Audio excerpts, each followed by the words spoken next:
Tigers have more wins than any other HBCU football program, no matter the division.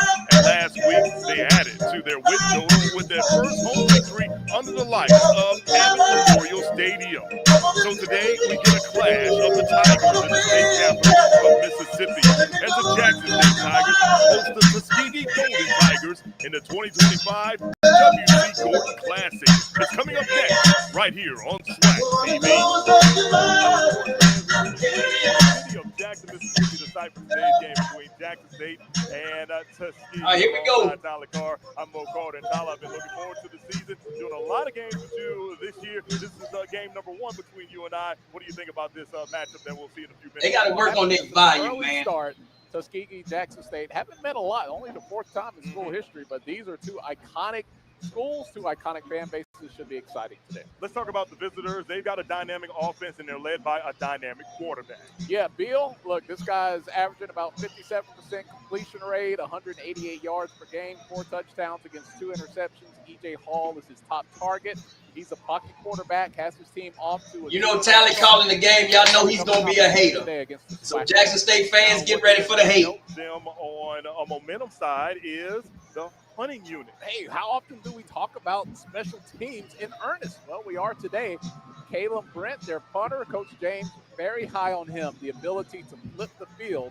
That's the type of leg that he has. Tuskegee's not going to run up and down the field on Jackson State today, but they can get some key field position by flipping that field with some effective punting. He has the legs to do it. Now, with Mr. Bill and that Tuskegee offense is on the field, they'll be going up against a vaunted Jackson State defense. Yes, they lost a lot of guys from last year, but, man, this year they've got an awesome defensive lineman in Mr. Ivory. Yeah, Quincy Ivory, look for him, number 6.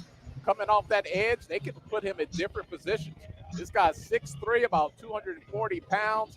He's fast, he's big, he's strong. Had that big sack against Southern Miss last week. That's FBS competition. Tuskegee is going to have to find him wherever 6 is on defense today. Indeed. All right, everyone, we're getting ready for a wonderful matchup between the SIAC and the SWAC. There's a lot of them happening today on the schedule. This is the first. Hey, how you doing, Miss Hattie? And Tuskegee coming up next right here on SWAC TV. Y'all check on in. Get some of them hearts up in here. The opening kickoff by Jackson State goes out of the back of the end zone. The game just starting. Get them blue and white hearts, and if you Tuskegee, welcome. From their own 25-yard line. Tyler Carr and Mo Carter here on the call. Thank you for checking us out here on SWAC TV. It's Tuskegee against Jackson State. Coming out early, Tyler, we're going to see how this Tuskegee offense looks under Waquan Beal. Yep, Bill, he's going to be looking a lot today for his top receiver, number 2, E.J. Hall. Be on the lookout for that as we got to run. Oh, you're more than welcome. Nowhere. Johnny Morris, the third, going backwards on that play. He'll lose a couple of yards. That Jackson State vaunted defense does not want to let him pick up any sort of momentum on that first play. Yeah, look, this is going to be a strategic chess match. You want to keep Jackson State on their heels a little bit if you're Tuskegee, have them guessing on what you might be going for. They just can't come out here and pass. What's going on, Christopher Duke? What's going on, Roger? Game of football of strategy. So they're going to have to mix that run up to hopefully establish the play action for them as the game goes along. Second down, we'll call it 14. Here's Bill, the play action. He's going to try to stretch the field, throwing the ball down the field, and it is incomplete. So that one a little short, but he actually put it in a position where only the receiver, Jermaine Hardy, could catch it, kind of on that outside shoulder right by the out-of-bounds line. Wasn't able to haul it in there. So third down coming up for the Tuskegee Golden Tigers. Of course, it's a Tiger affair. We're in the jungle. Golden Tigers, Jackson State Tigers, SIAC versus the SWAC WC Gordon Classic. As third down gets ready to come up for Tuskegee. Interesting note for anyone that was worried about the heat. Remember, Tuskegee played their first home night game just last week, so the heat definitely does not bother them. Then we talked to T.C. Taylor. He said they've been preparing for something like this for a long time as well. Here's a throw on the quick out, but it is off the fingertips of his intended wide receiver right there. And that's going to be a 3-and-out. Tuskegee's going to have to come on and punt. Yeah, got that ball out to the flat right about the 30-yard line, about a yard. What's going on, Miss Whitley? The outstretched hands of the receiver. Not y'all more than welcome. if you would have been able to get hey, first down. I'm sober today. Right on him. I'm about to pop my first one. I'm wide open today. Last week I was 3 sheets to the wind. Coming on is a punting opportunity for Tuskegee. That's Caleb Brent. We talked about him, the guy to watch, and his leg and his ability to flip the field. Look, he's punting that one deep. And there's a fumble here, but it is picked up by Jabari Jones, the 5'8" freshman from Fairburn, Georgia. He threw it to himself. So he avoids disaster on that. I thought Jackson State wore red for WC Border Classic. Right at midfield for Jackson State. The defense did their part. A 3 and out. But, Mo, we got a little bit of breaking news here since we've come on the air that we found out about Jackson State.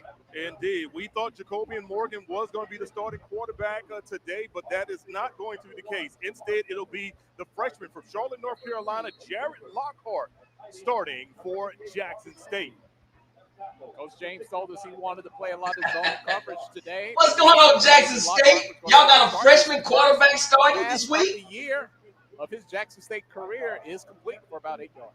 Indeed, on the pass reception is Jamil Gardner, 6-foot redshirt junior, transfer from Kent State by way of Detroit, Michigan. And that's something that you really want to get the confidence of Lockhart going early, a little quick out. Yes, I'm tripping on this too. There's a man in motion for Lockhart. And Lockhart's going to hand it off to the first man through. That is his running back. And on the play right there. Is Jacobian hurt? Does anybody know? And they're going to move those chains. That's going to be a first down for Jackson State. Well, look for Ahmad. What's up, my man, Ed? He averages Ed, what's the T? yards per game for Jackson State. And Mo, get this, over 10 yards per carry. We'll start Ed, why you tell me Jackson State was not going to start Morgan? Here today. One thing we've noticed with Jackson State, they always have a good core of running backs. Here's a little flip-out pass right here by Lockhart to his tight end, and he's going to pick up solid yardage on the play there. That is Marvin Landry, the Florida Atlantic transfer. He's got enough yards for a first down, but there is a flag on the field. I did see a helmet come off in the midst of that play as well. Yeah, we'll have to see what the call is going to be here from the officials as they confer.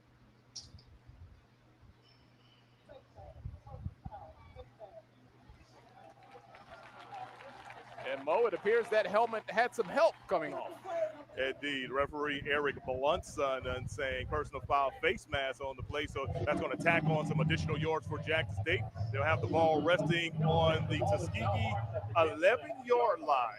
You see it there, a big handful of face masks well inside the red zone now, but that was a good play out of the pistol. It was the fake to Miller. I even bought it for a second. I was looking. I was like, wow, that's a hole. And then he comes back opposite side, boundary side to his tight end. And he even caught our camera crew off guard for just a second. That was a great fake. So here's Lockhart. He's going to pitch it out. And picking up about 2 yards on the play once again is going to be Ahmad Miller. Bring up second down for Jackson State. And the offensive line for Jackson State doing their job, pushing that defensive line of Tuskegee back, positive yardage on every play so far. Well inside the red zone now, a great boost of confidence to start this game for the freshman out of Charlotte, North Carolina, Jared Lockhart. I think everybody shook at this one. I know I didn't know. Oregon, the preseason Swac Offensive Player of the Year. He's got trips to the near side, single receiver to the far side.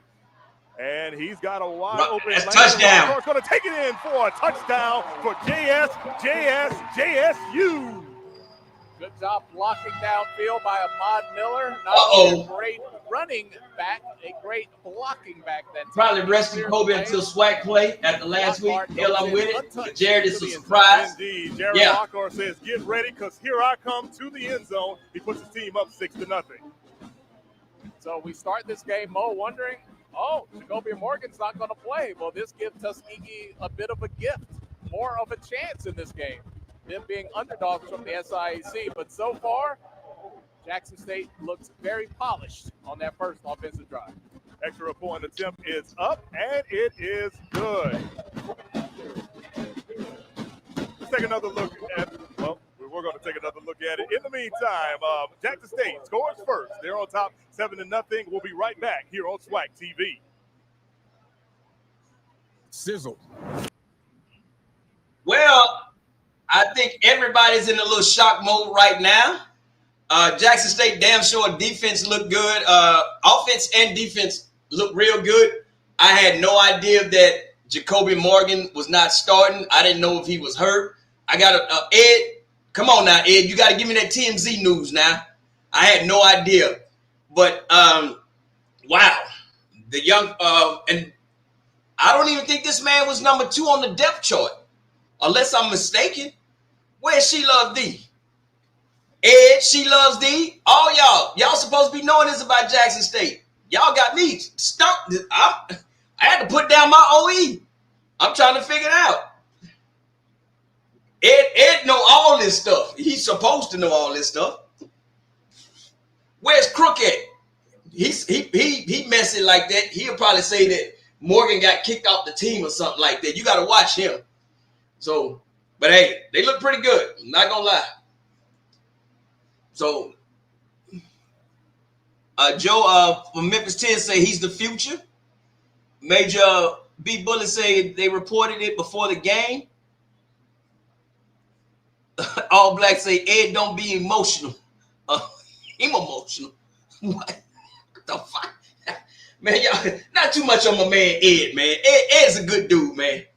But as soon as the game come back on, man, we're going to get right back into it, man. Thank all y'all for watching and joining. We're going to have a doubleheader. We're going to watch Alabama A&M and Tennessee State also. So let's they get ready to come back on.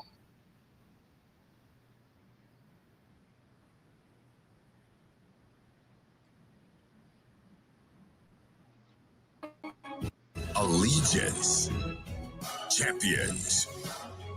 And if y'all watching and y'all a little bit ahead on y'all TV, please don't report the score. Let everybody watch it together.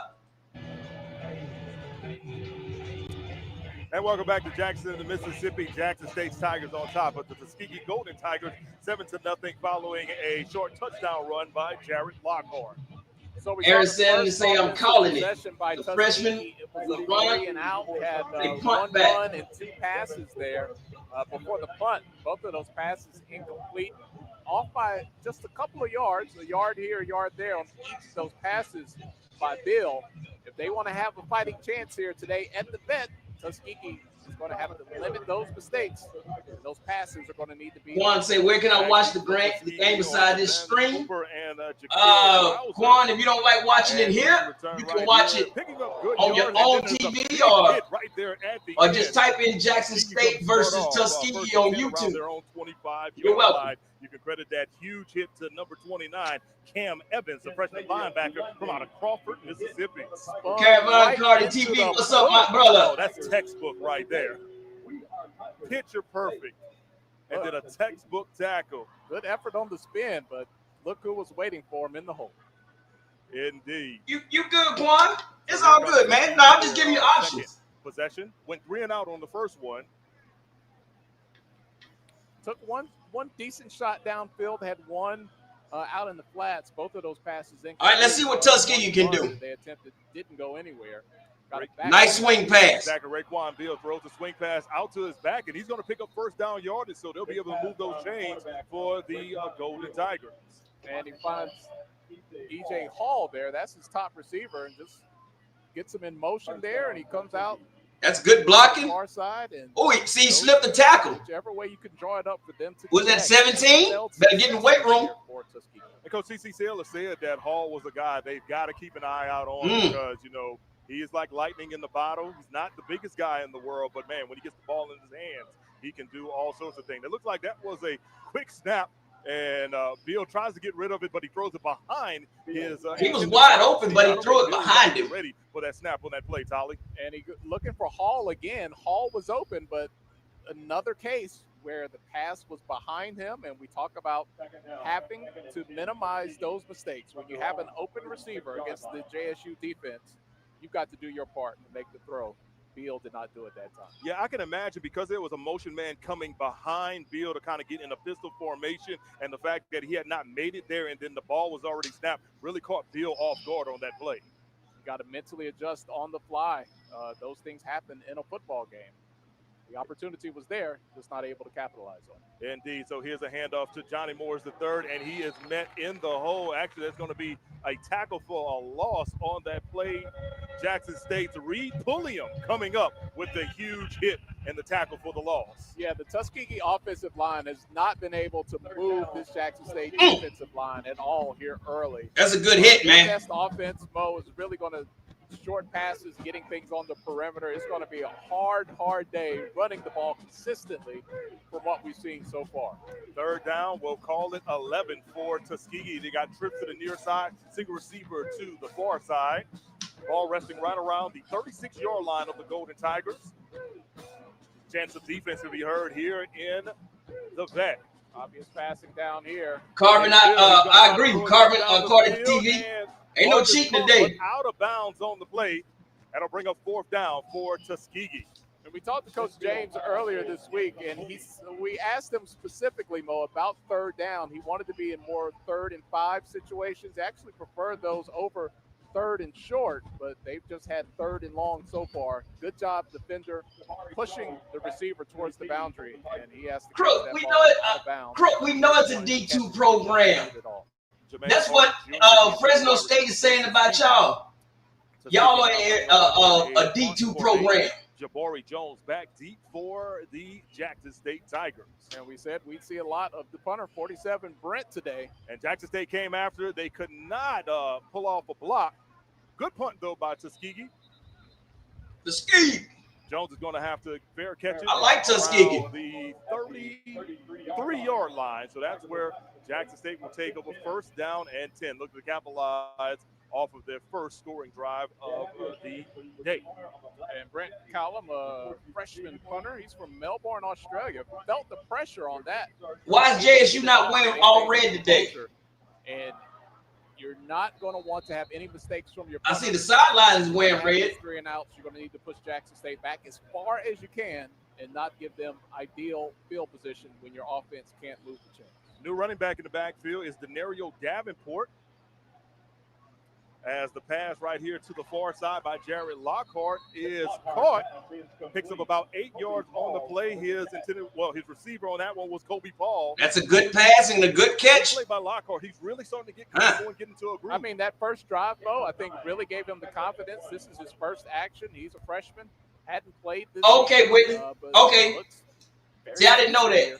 After that I'm so used to seeing Jackson State in red. Here's Lockhart handing the ball off to Davenport. For the Gordon Classic. Okay. He's going to move those chains once again. There's a flag. Well, hold on. Yeah, you're right. There is a flag.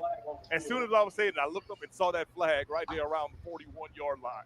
But you see what Jackson State is able to do, Mo. They've just been alternating. Run, pass, run, pass, run, pass. Tuskegee's not able to settle in on anything. They want to play. What's up, brother Israel? In this. Okay, Marvin say the old heads at JSU don't like the red. Oh, okay. I thought it was pretty cool. That's a chop block on Jackson State. Absolutely. You see it right there in the center of your screen. The chop block was against Jacoby Diamond of Tuskegee. They starting to call that chop block a lot more this season. The officiating crew.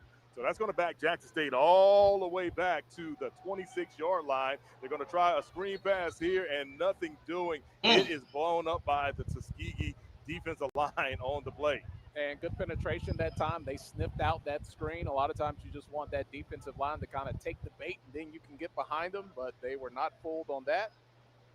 And you see right there, those offensive linemen. Oh, yeah. Good bait. Set their blocks downfield. A good job by Tuskegee. Oh, that was a good drop, too. Time that it got there. Messiah Wells, the senior defensive lineman, breaking up that play. So it'll be third down. We'll call it about 16 for Jackson State. Now Lockhart, we'll see what he does in a 3rd and long. Have to get the ball down the field. There's another flag here. Open receiver. Indeed, he's got a man wide open. My goodness. Defense right there. I think it's coming back for holding. Gardner gets it. And this horrible camera work. Territory, but you did say there's a flag. So I think it's holding, man. It's in the position usually where you see holding. Not sure. We're going to find out.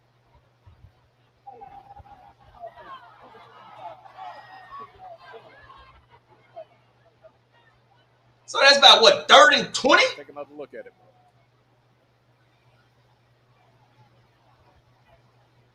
Yeah, he grabbed his jersey. Right there on the defense. You see when you grab that shoulder pad, his left arm, grab that shoulder pad, they gonna call it every time. Backside of the jersey. Yeah. It's a shame. For I seen it that time. You got a guy wide open. Defenders not within 8 yards of him. Good job. He got a little arm on him now. The freshman facing a 3rd and long, finding the receiver. 3rd and 16. Hard to miss him. Crazy thing was Gardner Jr. actually had to stop and wait for the ball because he was so wide open. But the holding's going to bring it back. Indeed. So here's Lockhart. He's going to hand it off to the first man through. Few yards gained on the play for State. And Coach T.C. Taylor is going to send on the punting unit. Yeah, look, it was 3rd and 26. Mo, there's not a lot of 3rd and 26 plays in the playbook where you're going to pick up 26 yards that you feel that great about.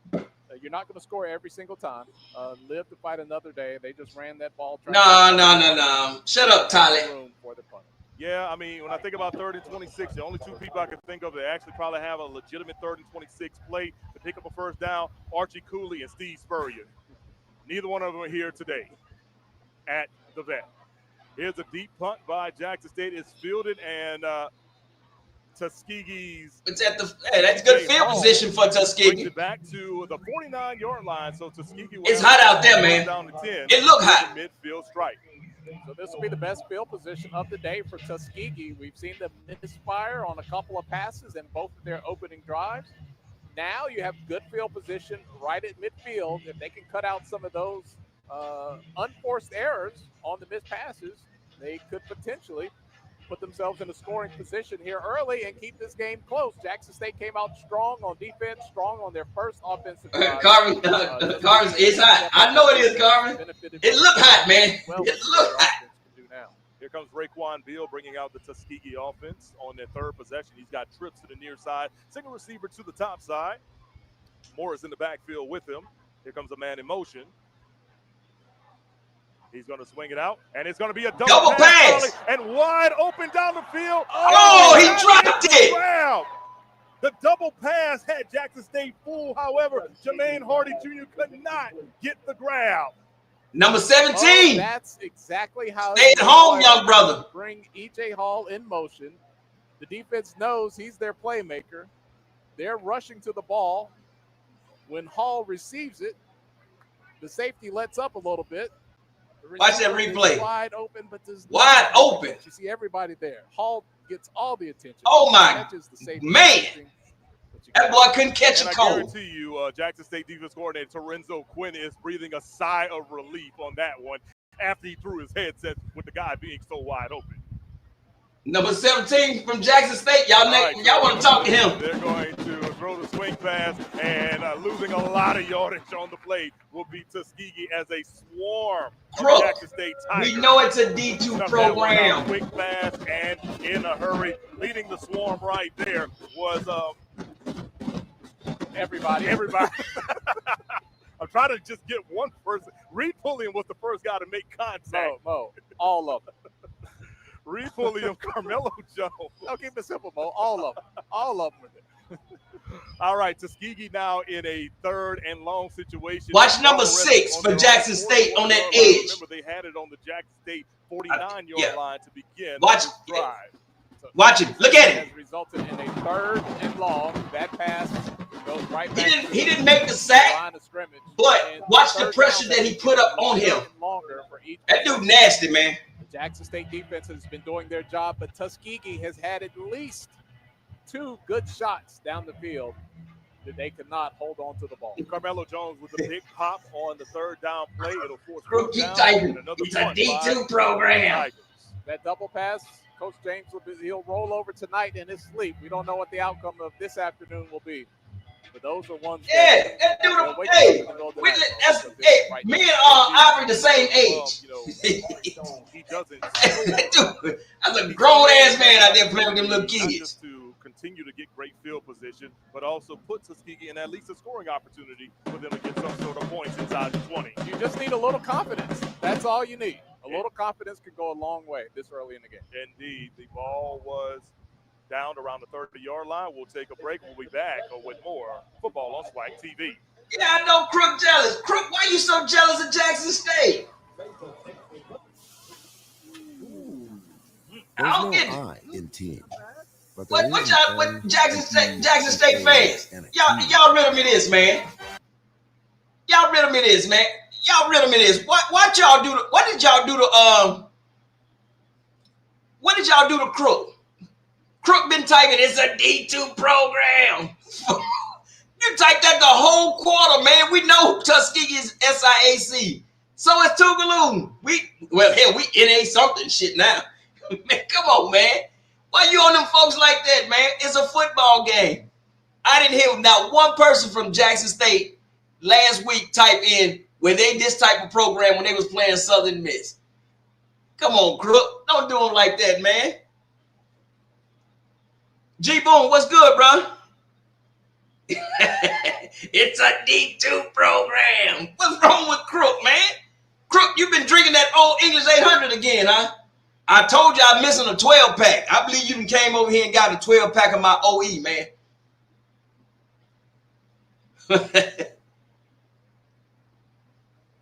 Yeah, Crook, I did ask why Morgan wasn't playing. I didn't know if he was hurt or if he was injured or they just sitting him out. Come on, man. You going, it's a D2 program. That don't mean nothing. Come on, man. Don't do them folks like that. Crook, you funny, though, man. Okay, y'all saying so it can be competitive? Well, Jackson State's on the freshman. I don't think that freshman has ever played a snap. D1, D2, it don't matter, man. You out there, hey, hot as it is out there. I know where I'll be. I'll be inside the tunnel watching the game on my phone. I'm not going out there in that 100-degree heat. Hell no. Them days over with. Man, Crook, you funny, man. All right, the game back home. Shit.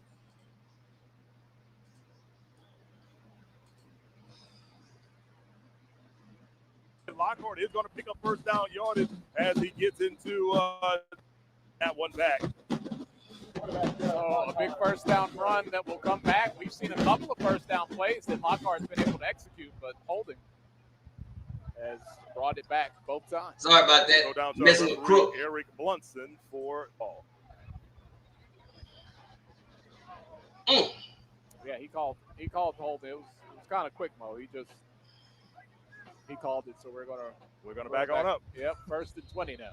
Crook, I don't know if he hurt. I'm asking if he's hurt. Jackson State. When we talked to TC Taylor earlier this week, he was like, his team has played good through the season, but they have to stop with the penalties. Yeah, and he said like it's not a lot. Oh, Crook said, Jez, you better win by 50. He just said like it's senseless penalties.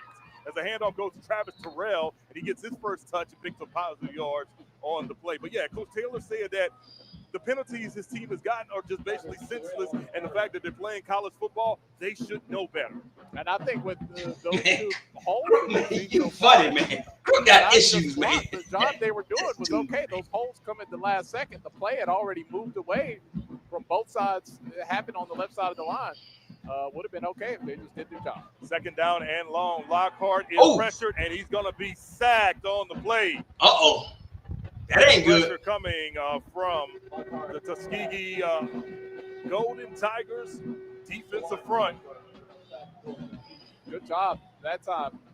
They have not had a lot of success against this offensive line of Jackson State, but good move that time getting to the quarterback and really caught the freshman off guard when he was scrambling. He ran right into the sack. Third and long now for Jared Lockhart. Tuskegee with 4 down linemen, 1 linebacker, and then everybody else is a DB. And this formation. It's 3rd and 17. You got to guard the deep part of the field here. Looks like Golden Tigers going to now send 5. And we've got a whistle. And I say that with the caveat because the Jackson State running backs. Delay a game penalty on Jackson State, so they're going to back up even more, make it 3rd and longer now for the Jackson State. Man, come on, man. These goofy penalties going to hurt you, man. So that gives you even more confidence that the running back would not be able to hurt you to drop back and guard that deep part of the field. All right, Lockhart completes it to Travis Terrell. Terrell tries to slip by the defender, but he is not able to do so. Coming up with a shoestring tackle, Timothy Grayson Jr., the Demopolis, Alabama native, coming through with the tackle, and looks like Jackson State's going to be forced to punt. I don't know, man. This is that game of field position. Your offense isn't going to do it every single possession if you're Tuskegee. Jackson State started out strong on that first possession. Penalties have hindered them since. This will be another chance for the Golden Tigers to get some good field position. Here's a little rugby-style punt. E.J. Hall to the call for the fair catch, and he makes the catch at the 30-yard line. So you look at the average starting position, you know, the 20 being a good starting position with the ball. You get it out to the 30. That's a plus for your offense. But the Jackson State defense has been there all afternoon, and the couple times they have slipped against this Tuskegee offense. Okay, Riri 24 said, notice JSU is playing the second team players on both sides. Okay. Indeed. The Golden Tigers trailing 7-0 here in the first quarter. It's an SIAC versus SWAC matchup, the first of many that are happening today across the conference. It's 7-0 is the score. On the slate, including a bunch of them that are airing on SWAC TV today. Hey, I don't know what's wrong with SWAC TV now. The score is 7-0. That's not me. This week, Mo, in the streets, and that's going to be that South Georgia, North Florida rivalry there, Albany State and FAMU. Correction. Going to be on that one. Correction on that play. Receiver dropped the ball at the end, incomplete, so it'll be second down. But no, absolutely. At Albany State, Florida A&M game, there's a lot of people talking about that one. Albany State, the best team in the SIAC right now. If you ask a lot of people, they're going to win the conference. And let me tell you, if they go down to Tallahassee, Is that it? They're going to write score 7-0. Indeed. Here's the handoff and a nice spin move. But after that spin move going nowhere. Yeah, got to the edge there and spun, but that swarming Jackson State defense once again finds Tuskegee in third down. They have not had anything shorter than a 3rd and 10. But Jackson State defense is solid. Yeah, Jaquil Rouser, he made the first man miss. Sadly, there were 3 other Jackson State defenders waiting for him in the trenches. Well, sad for him. I think Tiger fans were pretty happy about it. Yeah, JSU Tiger fans, not TU Golden Tiger fans.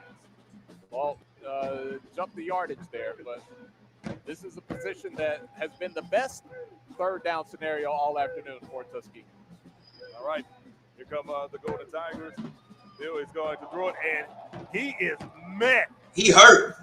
He hurt. The play making the catch was Devon Cooper. Man, that little dude, man, hell no, he hurt. Body on the line and just man, out on the ain't play. no way. That was Cam. Look at that. Across the middle. Look at this. Bam. Oh, Lord.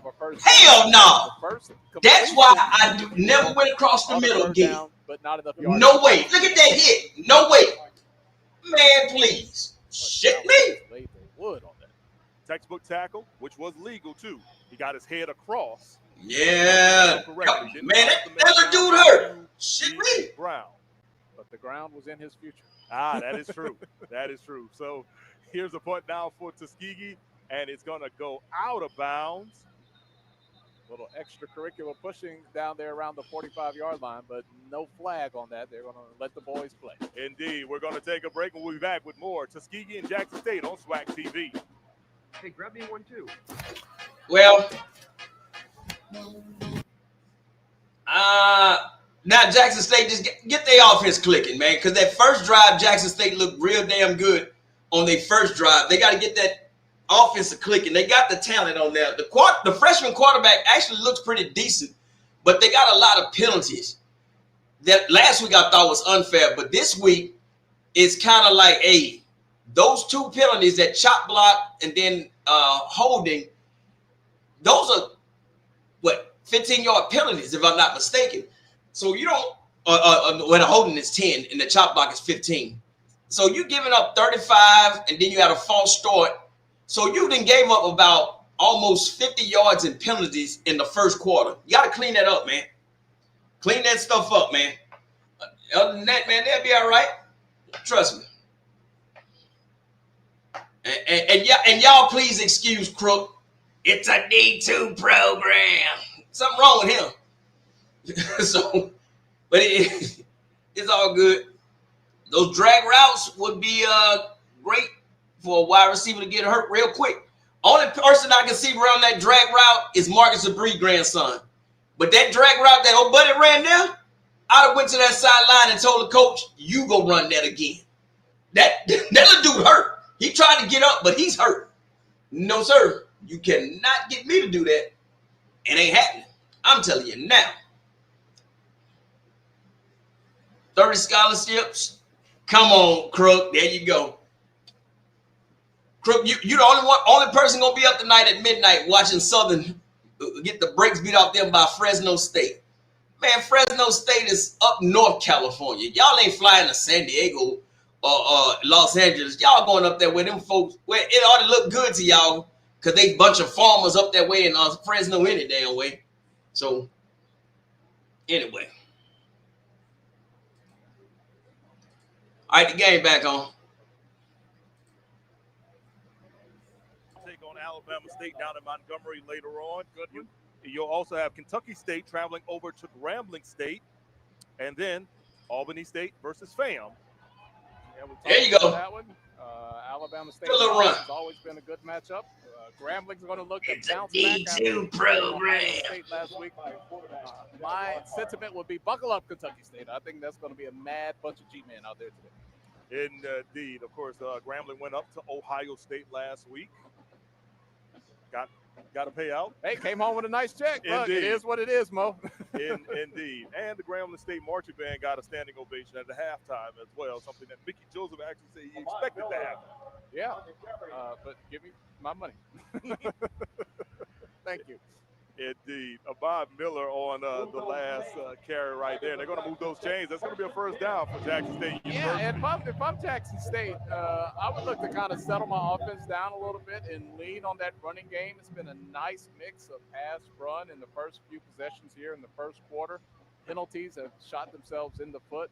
A lot of times, and going through the hands of Jerry Lockhart was that snap, but he's able to fall on it, but it'll bring up second down and long.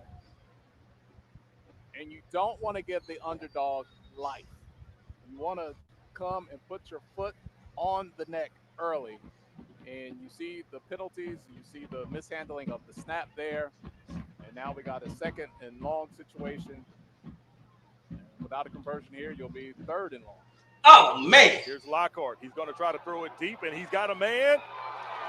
And it is caught deep inside of Tuskegee territory. Once again, coming through with a big catch is Jameel Gardner Jr. Yeah, forget all that third and long talk there. That little joker can throw the ball, can't he? Lockhart is certainly locked in right now. They're going to run a little up-tempo. Here is a quick pass out to Fortillion is the man. And picking up a more yardage is Jackson State. They're going to move the chains once again. And he got that good block. They were kind of bunched up there in that formation. That initial block springs the wide receiver, and he gets out and moves the chains. Kobe Paul on the reception, gets the first down, and that looks to be the end of the first quarter. End of the first quarter, man. I think Jackson State's starting to warm up. Tuskegee 0. We got more college football action coming up on Swac TV. Hey, grab me one too. Well, that's this the only game that we got going so far, man. And coming up later on, you go watch Tennessee State. If you want to stick around, you're going to watch Tennessee State and my man Coach Shields.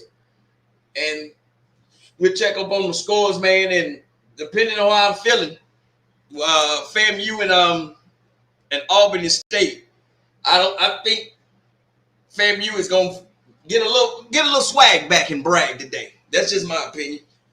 But hell, a lot of people thinking that Albany State has a chance. I have no idea. I don't think Albany State is that good, but I guess FAMU's been playing so bad, but sometimes it takes a couple of games.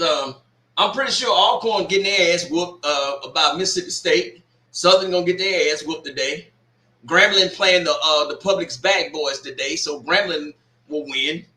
So, hey, Rice and Suge Knight is getting ready to play. Suge Knight can make a statement in this game.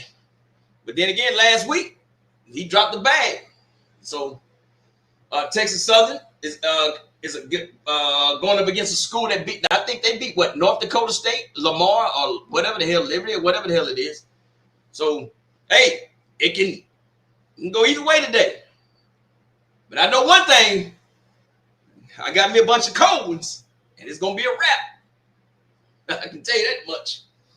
So, and then, yeah. Well, once some scores start popping up, I start sharing them. So, but I like the little quarterback from Jackson State, the little freshman guy. I like him. You need games like this. Get his little confidence up there. You know, get him so down the road when you have to put him up in there, it won't be no problem. You see what I'm saying? It won't be shell shock. All right, we back.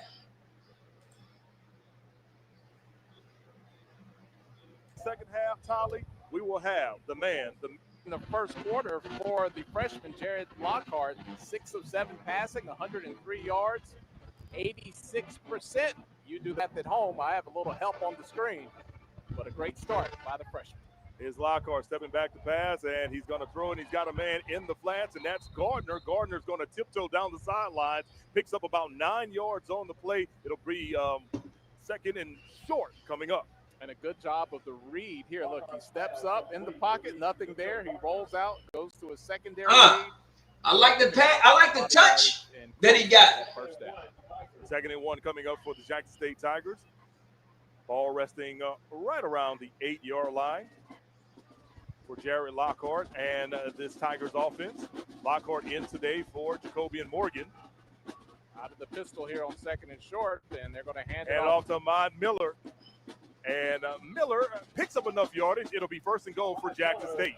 And Mo, when Jackson State gets in the red zone, scoring is nearly automatic. They do not mess around. Crook, I'm not hating on you, man. I do got a bone to pick with Southern Monday. Monday, I got a bone to pick with Southern. Come offensively via the rushing attack. Well, from what we've seen of the arm of Lockhart in that first quarter, I would not be surprised at all if that first passing touchdown, if it does comes today, would not be a shocker. Ahmad Miller in the backfield in the pistol. Oh, my goodness. Lockhart calls his own number, and he gets to the end zone. The little kid can run. Jackson State University. Lockhart with his second TD run of the day. And a good job. Look, he's just going to read it here. You get to that mesh point, you hold it, you read the defense. Talk about holding the ball for the longest time until the final second. You just wait till the defense commits, then you suck it back in. Uh-oh. Take off. Great job there by Lockhart. He had them two defenders confused, man. See, one of them defenders should have went for the quarterback, and the other one should have went for the running back. They both looking at the running back. Morgan is the preseason player of the year. On the offense, right. That smoke is from them cannons they shooting. It's early. It's Tuskegee. Say what you will about Division II squads, but Lockhart is impressive early. Correct. So, with that being said, we got a brand new score. 14 for Jackson State, 0 for Tuskegee. We'll have more college football on Swac TV coming up after the break. Gatorade has the #1 proven electrolyte blend, designed to hydrate better than. I think the young man is. I think it's good. I mean, until we find out what's really happening with Morgan, we don't know. Crook got his Southern information on Jackson State like he's out here scouting. My hood reporter, Ed, the TMZ of the SWAC, he hadn't said what's going on, so I don't know what's going on with Morgan. But the young man is finding his little zone. I like that. Hey, play him now. You never know when your number's gonna be called. Trust me on that one. Oh, Crook is a detective? That's what I'm talking about.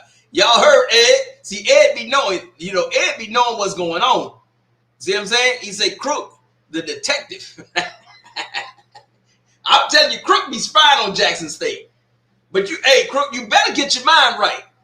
In 2 weeks, Jackson State coming down there. You might want to get your mind right. That's all I'm going to say. Get your mind right. J Sports Show Jack say nothing wrong with Morgan. Okay. And that's another person. Resilient says nothing wrong with Morgan. Okay. So they just letting the youngster get his feet wet. Hey, ain't nothing wrong with that. Like I said, I didn't know. I'm asking because I had no idea that he wasn't starting. So if y'all at Jackson State, y'all have way more insight than I do. So hey, appreciate that. Trust me. Because Crook talking about the man had a pull muscle and all this other stuff. You got to watch that young brother, man. I ain't playing. Crook be knowing some weird stuff. Crook, I need tickets to the game. How do I purchase tickets? At Southern, all you got to do is just go down there and bring them some cowbells or something. They don't accept money. Bring them some cowbells or some burnt chicken wings or something like that. His second rushing TD of the day. Jackson State now on top, 14-0 over the Golden Tigers of Tuskegee. Well, if you're a Jackson State fan, Mo, and you're watching this game, you've got to be saying to yourself, if that's our backup, I feel pretty good about our chances this year on offense. And kick return is Resilient says TC is letting other players get playing time. Coming up. But no, you're absolutely right, though, Tolly. You got to feel bad. You got to feel good about the chances, not just in the current, but also for the future. Yeah, very polished, high passing percentage, showing his ability to make the right decision on the read option. The worst we've seen today is just mishandling a snap.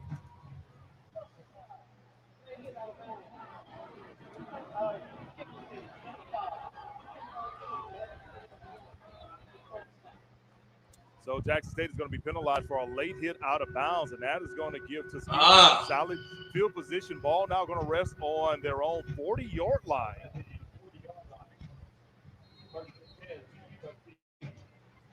Crook, I ain't asking you nothing. Crook, I know that you 5 cans short of a 6-pack. 49-yard line have not crossed midfield here today. So here's Bill. He's going to hand it off. First man through. Picks up about 4 yards on the plate. And I might say that might be their best run of the day so far. Chase Sellers coming through with the positive yards on the carry. Second down coming up for Tuskegee. Yeah, prior to that, Rouser had 3 yards. Morris had -3.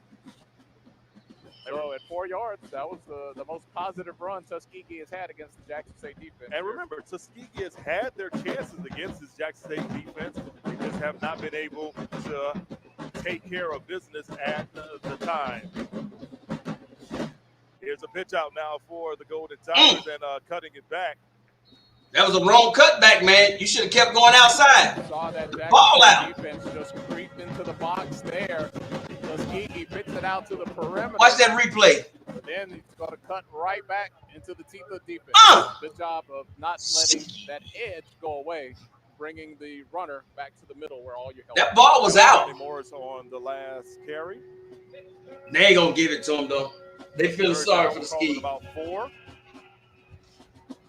Tuskegee's got to get to the midfield stripe for a first down.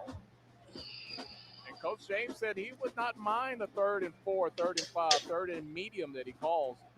Gives them more options on his offense. Let's see what they do here. Wide open. Here's Bill going to throw the deep out, and the ball is caught by I'm about to say he's wide open. Hardy Jr. is going to pick up enough yardage. Yeah. Tuskegee first down. First down of the afternoon, and that's exactly what Coach James told us. He said, look, they're not going to run the ball up the gut for 5 yards against Jackson State. They're going to have to get those type of short yardage plays on the perimeter, and they pick up just enough for the first down there. So they were right where they wanted to be on offense. That's a good pass, good catch, good route running. Well, good route, good pass, and good catch. On the tackle for Jackson State. Here's Bill handing it off, and nothing doing once again. And taking down the runner on that play, big number 99, Wayne Patterson. And you have to keep that Jackson State defense honest by showing that you're at least going to attempt to run the ball, Mo, but it has been a no-go with the exception of that 1 4-yard gain getting any traction against this JSU defensive line. You see the swarm there. Patterson coming from the opposite side from the defensive end position. As soon as the Tuskegee running back cut back, he met Mr. Patterson, and nothing good for Tuskegee on that play. All great for Jackson State. Yeah, they're just shedding their blocks and getting to the ball. Second down, we'll call it 12 for Mr. Beal. Pressure from the right side. Indeed, he throws the deep slant, and the pass is caught. All right. That's a good little pass, man. DJ Hall, his favorite wide receiver. Uh-oh, somebody hurt from Jackson State, man. Pressure up top. Here it comes from the corner, as well as that defense. Oh, that's a good damn route, man. Still short of moving the chains, but a positive game for Tuskegee.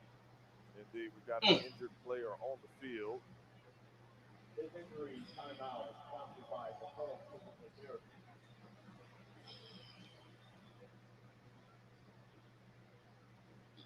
And he's going to get up on his pride hurt. That's all. On his own there. Indeed, that's Cam Salas, young man who had that great tackle not long ago. His pride hurt a little bit. That's all. Depending on what time of the day it is, you know, we're probably going to see a number of cramps, or hey, just might have had the wind knocked out of it. Mo, that's it. Hit pride that ground hurt hard enough. That ground is not going to give. It is not. The air inside your lungs will. And when all that air leaves at the same time. Man, you're giving me flashbacks. I'm just going to just say that. I'm just going to say that. That is an uncomfortable feeling for about the next 5 minutes. Yes, sir. All right, play continues here in Jackson, Mississippi. 3rd down and 3 for Tuskegee. Tuskegee looking for their first score of the game.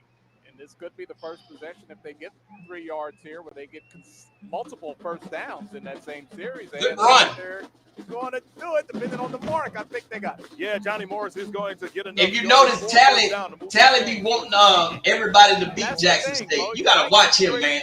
You got to watch your Tally. Continue to do it to keep that defense honest, because we have seen Tuskegee can't scheme up something to catch Jackson State asleep in that secondary. See what I'm saying?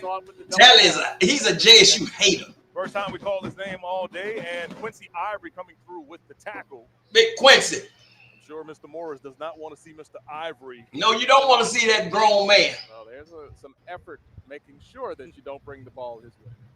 But he has the ability to move to different spots of the field, as we see a flag here. That's a false start, homie. False start on Tuskegee. He'll back him up 5 yards. This is the first afternoon game that Tuskegee is playing this season. Of course, they began the year with a victory in the Red Tails Classic against Winston-Salem State. Yeah. I know why you're saying yeah. And then on top of that, they turned around and then had a great showing last week against Central State in their first ever home game with lights. Man, how about that? Ball and parlay in the shed under the lights. I talked to a number of people who were at that game, and they said it was like homecoming 2.0 all over, basically, for them. I got a chance, watching on television with our friends with HBCU Go, and I mean, yeah, it certainly looked like it was packed just like a homecoming game. Here comes the pressure right up the middle. Indeed, and Bill just got to throw it away. Throw that ball, boy. There wasn't a receiver in the area. T.C. Taylor is asking for a flag. All right, you see that pressure here. Right. See, he's not out of the pocket. He does throw it past the line of scrimmage, but there's not a receiver over there. Nowhere in the screen is there a receiver. Only a Jackson State defender, but no flag on the play. Correct. Oh, there's the flag. It was as late as you're going to get, and very obvious. It's real. That's grimy there. He said, Crook Morgan will be back when Woods come back. Bill's trying to plead his case. That's gangster. Man, if I was Wood, I'd quit playing. Hey, I got it past the line of scrimmage. But the official is saying you still didn't have a receiver in the No receiver, brother. And what Bill is probably thinking is, I didn't think you were going to throw it because you waited so long. And I mean, that could have been the case, too. Maybe it's sometimes like me trying to find my phone. Oh, it's in my pocket. I just got to figure out which pocket it is. It takes me a little while to get there. And look, and if that ever happened to me, I just go and just grab like my work phone and just text myself. And like, oh, there it is. Well, I'm glad they have that feature where your watch can make your phone go off. That is true too. But as you start to get older, Mo, I think the most embarrassing I've been talking on my phone and looking for my phone at the same time. Look, that's happened to me a couple of times because I now have the the iPods, and phone will be sitting, be sitting very. All right, very it's close. 3rd and 30 Where the heck is for that? intentional grounding. I'm using it, but I don't know where it is. But better late than never, TC Taylor says. We wanted that intentional grounding. They get the call. That's going to bring up a 3rd and super long for Tuskegee. This was a promising drive for the Golden Tigers, but now they're facing a 3rd and 30.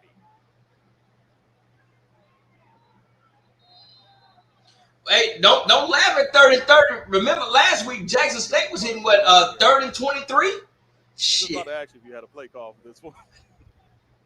And that might be just a simple one. Instead, they're going to go ahead with a handoff to Jaquil Rouser. Rouser picks up about 3-4 yards on the play, but it'll set up 4th down. But when you got a guy that can really, All right, Bailey. Our Bailey say I don't see us playing Ethan. He's gotten looked over by 2 different quarterbacks. Okay, so we jumped. We were showing 4th down on the scoreboard. Everything is screwed up with Swac TV today. I thought it was damn third down myself. Now they say this is 3rd down. Well, wait a minute. All right, so we think it's 3rd. They had to get it squared away. It was 4th on the scoreboard. Something ain't right. They said 4th and 30, but they yelled in the screen in the stadium it was 3rd and 30. All right, so this time What? These Swac referees are something serious. Try to figure this one out as they were going forward. We'll keep it right here on Swac TV. Yeah, please keep it here because I'm confused I too. think we're going to see a punt here shortly. And the thing that I was going to say is, look, this guy, Brent Callum, really gets a lot of air. And then you're from midfield. Look, you just want to put Tuskegee, or if you're Tuskegee, you want to put Jackson State behind that 20-yard line and see if your defense can come up with something, or maybe another one of those penalty situations comes back to bite Jackson State. But you still have time here. 9:07 to go in the 2nd quarter. You're still within striking distance, only down by 14 points. And also, I think, the Jackson State staff is saying the basic and obvious. Keep those guys in front of you. Don't give up the big play. In this situation, don't even give up the medium-sized play because, yes, it's 4th and 30. Well, we think it's 4th and 30. Yeah, we're about to say it. Nobody know what down the distance it is right now. Swac, they on some The other yard marker says 3rd down, so we're going to go with 3rd down now.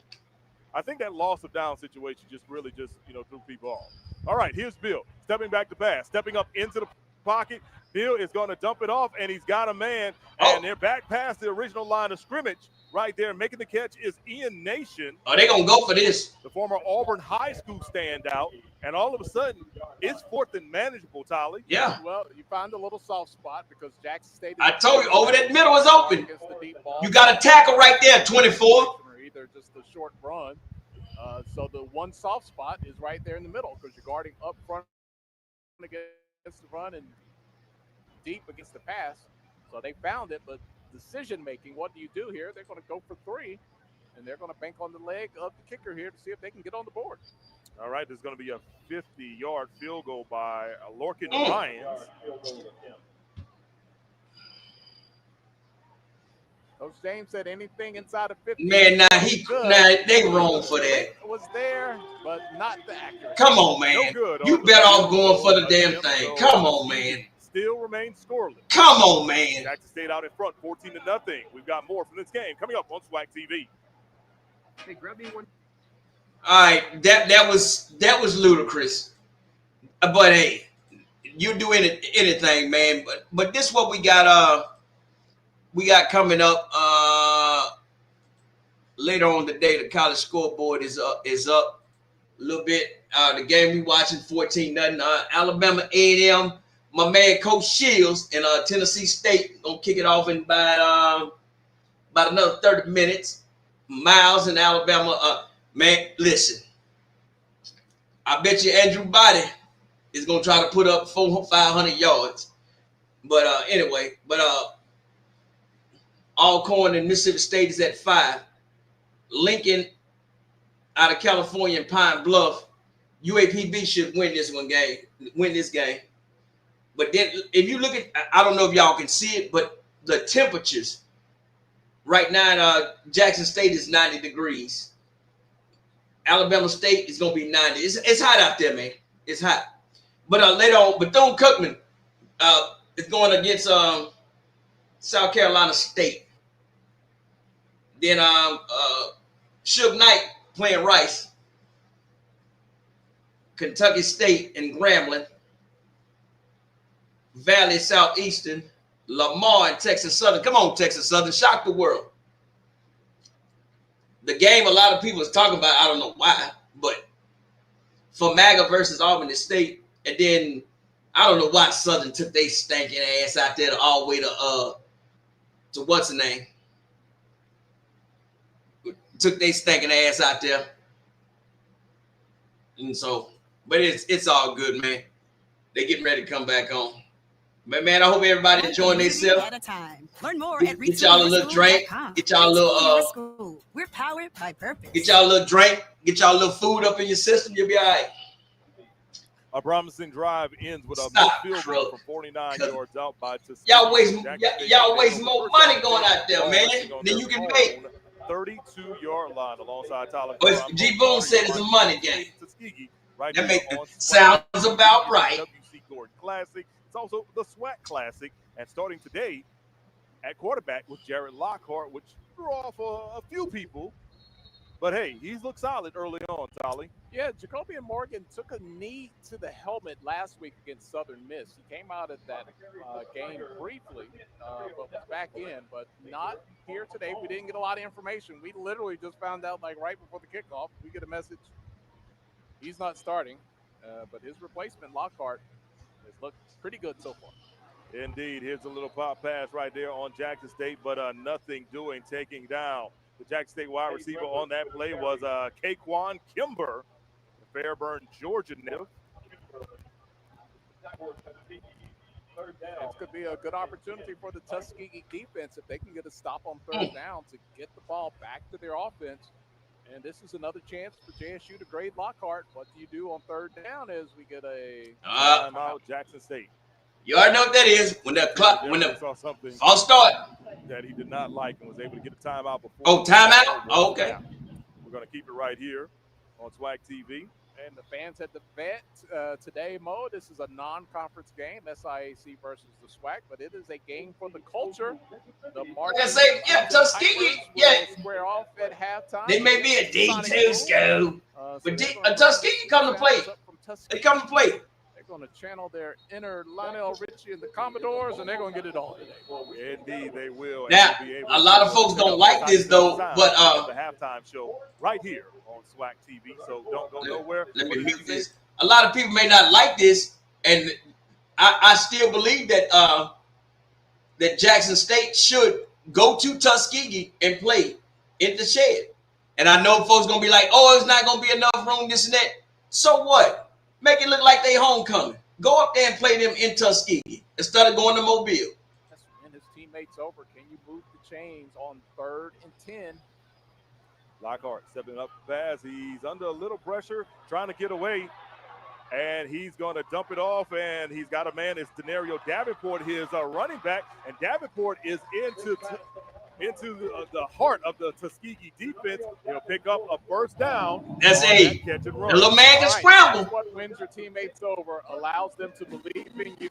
Lockhart's footwork in the pops up to look downfield. There's nothing. He backs up. He can scramble. He sees that pressure coming. He evades the pressure, gets to his 3rd read here, and then a first down, moving the chains. Good job, little quarterback and running back. Jackson State, and then the handoff is going to go to Davenport. He cuts it back, runs over the defender, and he's going to be close to first down yardage. Picks up about 8 on that play.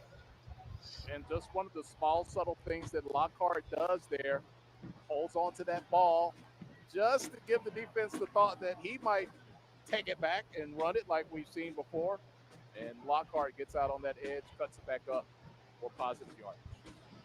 Denario Davenport, 6'1", 214 pounds, senior running back, right down the road in Macomb, Mississippi, Louisiana Tech transfer. Here's Lockhart. He's got all sorts of room. He's going to throw it deep down the field, Oh, and the ball oh falls man. incomplete. Intended wide receiver. Almost a good catch. Bill Gardner. He had two Tuskegee Golden Tiger defenders draped all over. Now, Lockhart was directed traffic here, but Mo, there was a lot of grass. Man, he could have took off. There was a lot of grass. He had some blockers in front of him. Throws that one short, comes off the back of the defender. But, man, you might want to have a second chance in that one. Take advantage of the open space. Quincy Parker in defense on that play. So here's Lockhart. He's going to hand it off to Davenport, and Davenport may have got a yard on the play. 3rd and 2. And again, the goal is to move the chains. You don't have to get it all the way down the field on each possession. Man, go for it. Yourself a chance to get the first down. Go for it. To the outside on the boundary side, Tuskegee's swarming, and that's a good tackle. Good wrap up. Good gang tackle. They're at least going to give the impression of going for it. Let's see what happens. Devon Irving had the last tackle. Was that Jonathan Barnett? Yeah, he does got a good arm on The it. play is blown dead. As we get ready for 4th and short. All right, 4th and 1. Run it up the gut. The ball. This is where you make men. 4th and 1. Out of the Come on, open boys and men. Get up there and get that yard, homie. Lockhart takes the snap, hands it off to Davenport. Davenport There it is. First down. And again, you see Lockhart on that handoff, holds onto it for an extra beat just to get the correct read on the defense. They see the hole, and they're off to move the chains.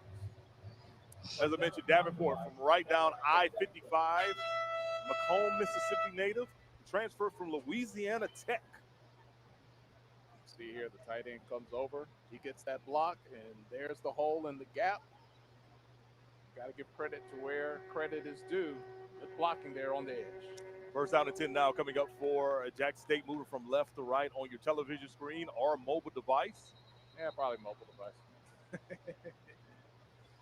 They are dominant because they can download the Swac TV app, bro. If I was home, that's what I'd be doing, man. I'd be watching you on the phone, bro. Well, I can't say the same. This will actually be on my big screen TV. Oh, man, I'd be multitasking. I'd be outside cutting the grass, watching Mo, having a good time. I got you. Hey, let's take a break. We'll be right back on Swac TV.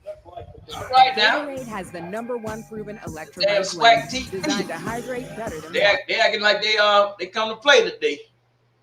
But it's all good, man. Hey, check it out now. I really hope that that none of those I'm noticing not a lot of starters from Jackson State is not playing. I hope none of them are hurt. I hope they're just resting up and getting ready for SWAC play. But if you can rest your players up and you playing against a opponent that you know that you can dominate, that's good. You want to get these young guys in the game. You want to get them to get the feel of college football. College football from high school football is a totally different ball game, especially now where you got people that's damn near my age out there playing. So I kind of like this strategy. If that's what they're doing, I'm not gonna hate on it. So let them keep doing it. You need this because trust me. I'll say this again: Jackson State is our HBCU national champions. So when they go down to Southern in 2 weeks, Southern is gonna throw the kitchen sink at them. They're gonna throw everything. So get ready. Now, if you get your young players a chance to play in these games, let them play. Trust me on that. Because Southern has their eyes on Jackson State. I'm not crazy and y'all ain't crazy. Y'all know it.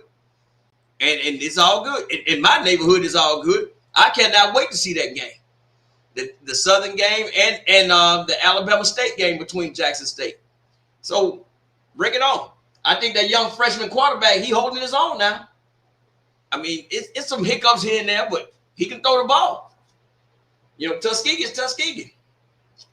Tuskegee say, meet me in a classroom. Trust me, them folks pretty damn good in that classroom. But I really want Jackson State to go to Tuskegee and play. All right, we back. Mississippi, the Jackson State Tigers on top, 14-0, 4:32 to go in the half. JSU moving from left to right on your television screen or a mobile device. Me and Mo have the debate going. I'm a mobile guy. Mo's the big screen guy. I mean, you think about it. This is the got a false start on Jackson State. They'll be back up 5 yards. I mean, you got to think though. This is the only game going on right now on Swac TV. So absolutely, the Carter household will have this on the television screen. As a matter of fact, they do have this on the television screen because I'm pretty sure the missus is tuned in. Oh boy, with the little man. Man, Crook. Family still watching. Hey, way to go. Okay, Crook. Here's a deep pass Touchdown. down the field, and just out of the reaches is Jared Lockhart. That was a touchdown, man. He had both of them feet beat. Yeah, about 2 yards too long on that one. The receiver There's a few yards too long. The Tuskegee secondary, but just a little too much air on it. Off the play action. Look at all that protection. Shout out to Tuskegee, Black Ivy League member. All right there, brother. That would have been the What first. they say, Tuskegee say meet me in the classroom. Receiving touchdown of the year for Jackson State, but just a little too much on it. Amarian Brown, the intended wide receiver. Instead, it's Lockhart. Going to hand it off to Davenport. See you later. Davenport at the 35, jumps over a man and gets the ball to about the 29-yard line. They'll move the chains once again. First down coming up for Jackson State. Good run to the outside. The blockers downfield. Lots of green grass. Jackson Luggers get the block there. Enough for the first down. That's a little stiff on him at the end, too. He must have watched Derrick Henry play last week. Good play call by T.C. Taylor. First down and 10, ball resting around the 30-yard line. Here's Lockhart stepping back to pass. He's going to fire towards the end zone, and another wide open man is not connected with on the play. Oh, they just don't want that first passing touchdown of the year. You see the back right there, stops the pressure in the middle, gives Lockhart that extra second that he needs, but just cannot. Look here, 10. He's going to fill that hole. Bam! He's going to meet the defender in the hole. Might have got a little bit of face mask in there, but stopping that pressure gave Lockhart the time, but just a little too long. Nate Rembert, the intended wide receiver on the play. Just a little bit off. State wide receiver. Indeed, it said here's a handoff going up the gut right there to Denario Davenport. Davenport's going to pick up about 5 yards on the play. As we approach the 3-minute mark in the second quarter. Jonathan Barnett, I agree with you. Calm down, gunslinger. Sonic Boom and the Crimson Marching Pipers. It's going to be a show. Indeed, it will be. Third down. Jackson State trying to show us if they can put the ball in the end zone once again. And keeping it on the play action is going to be Jared Lockhart. Lockhart's going to get first down yardage. There is a flag that came out at the end of the play. Ah, damn it. Holding. Might go against Jackson State there.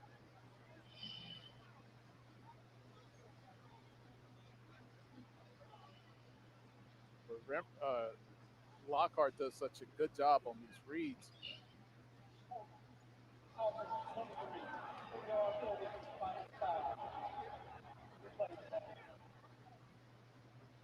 And so Jackson State's going to be called holding down the field. See it here. Pulls it back. The defense was drawn in. He goes outside and right there on the back. Nah, if they call that holding, man, come on, bro. For the holding. Come on, man. This man Zone read. Yes, it was, Ed. Where you're going to get a flag most times. So here's Lockhart. Going to swing it out. And he's got a man, and that is Jonas Fortillion coming up with his first catch. All right, Fortillion. That's my man. That's my man in the 100 grand. Lockhart has done it. We've seen it about 3 times in this game. That he can throw. Fortillion can catch. That ain't Fortillion. That ain't Fortillion.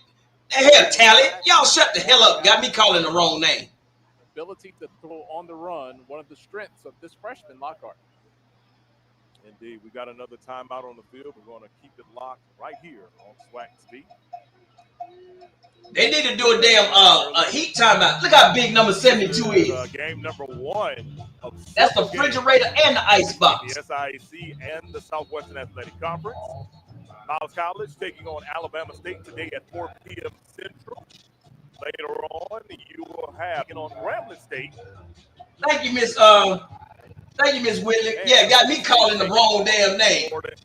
Now, a number of non-conference games also taking place today as you take a football schedule. And I'll tell you this. I'm glad you're tuned in right now to us because there's a whole lot of other games going on Swac TV later on today. So, we're just warming it up for the rest of the schedule. I got to take a peek at the chance. Albany State and FAMU. A lot of heat on that game. A lot of heat because Quinn Gray, former FAMU great, he's coaching Albany State. And it's a great relationship, great working relationship between those two schools. FAMU has done a lot to help Albany State in their program. But trust me, Albany State's going to want to win this. Golden Rams going to have a lot to say in Tallahassee. Indeed, and speaking of a lot, Travis Terrell did not get a lot of yards on that play. He actually loses yards as the Tuskegee Golden Tiger front took him down for a loss. So the story of the day so far has been the Jackson State defense. They have held Tuskegee to -5 yards rushing, just 46 yards passing. And the play of the freshman, Jared. Yeah, I agree with you, Bayless. He should have pulled that when it ran. Almost 70% of his passes. Here's Lockhart stepping back to pass, looking for a man. He throws across the middle, and this time it is caught. That's the first touchdown pass of the season. Jamil Cortner. Damn good pass. Good route. State's lead. Well, we said don't be surprised if that first passing touchdown comes. And Got it. It right here. It comes from the All right, young brother. Had excellent protection. And you see it here. It's offensive all the time, picking up the rush. He's tall in the pocket. The receiver open, puts it on the money for the touchdown. So Lockhart has now accounted for all 3 scores for Jackson State University, 2 by ground, 1 by air. First passing touchdown of the season for the JSU Tigers. Extra point is up, and it is good. So with 1:55 to go, our new score, Jackson State 21, Tuskegee 0. We'll be back.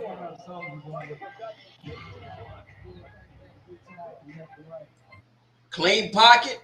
Look at that ball come out of there. Come on, cameraman. They got to work on their camera angles, man. But all right, the young man, he get that spiral a little bit tighter. We know he can run. Get that spiral just a little bit tighter. But that was a damn good placement of the ball. He missed on his last 2 deep balls. So now we know you can throw intermediate on a dime. Get that deep ball working. So, yeah. Hey, y'all listen to what Miss Whitley say. Look. Don't spoil the game, fellas and ladies. Don't spoil it. And Bayless, you're right. His first game, that is true. He looks good. I ain't gonna lie. One thing I can say about Coach T.C. Taylor, his recruitment is pretty damn good. Now, what I want to see more from Coach T.C. Taylor and all SWAC coaches, I want to see y'all develop a quarterback. I want to see somebody take a freshman and develop him all the way to his junior and senior year. And trust him. That's what I want to see out of all SWAC coaches. And I got it. The transfer portal is coming and all that stuff. But I like to see development. And if this young man will stay at Jackson State, trust the process, and develop, let Coach Taylor and the quarterbacks coaches. Who is the quarterback coach at Jackson State? Do y'all know? I don't know. But let's develop us one. That's what I want to know. Yeah, and Bayless, I agree with you, sir. It is hard to develop the transfer portal. I'm just saying I would like to see it. Yeah, and you're right. It is hard. Because, I mean,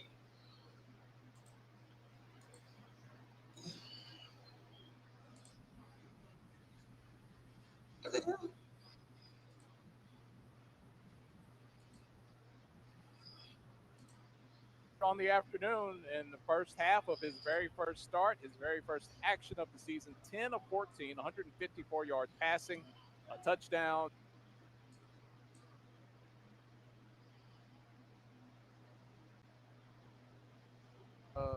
2 rushing touchdowns as well, Mo. And I think the kid's off to he's my lock I agree. for It's a newcomer challenge. of the week in the SWAC. A lot of football left to be played. Yeah, a lot of football left to be played, but he's certainly getting a lot of attention. I'm pretty sure that the people who vote on players of the week. It says Rip Kurt is the quarterback coach. Okay. Mississippi. I need to see him develop one. Stepping up the pass, he's going to dump it down. Reason why I'm saying that, you got a talent. Will be Your backup quarterback, this young man here, that's a talent you got. Zena Moba. I don't care if he was playing a D3 school. Like, this is talent you got here. Well, they don't have a lot of time. Down to 1:30 left in the quarter. They found a little soft spot right in the middle and way to thread it there to move the chains. Man, you talk about finding a needle, firing a needle in between everybody. Malik Thomas coming through with a great grab. And that catch won't be even worth anything because it was holding on to Tuskegee, so you're going to have play back. Crook, last week Tuskegee shut out their opponent. Can't get them in the back. Driving them into the I'm ground. not taking nothing away from it. Look, hell, I ain't taking nothing away from a college athlete. That excellent pass, and that's going to put Tuskegee in a perilous situation here. First, not perilous, just worse than they were. They had a first down. Now they got first and 15. And that's kind of been the norm for Tuskegee today. It was a opponent in their division. I can't remember who it was, but yeah, they stopped them on the next play or a penalty. They shut them out. Did you say penalty? I did say penalty. I did say penalty. It looks like we're going to have another penalty coming up, which means that we're going to have another appearance by Eric Lunson. Had some jumping on that line there. Let's see who moved first. Of course, both parties saying it wasn't me, it was the other guy. And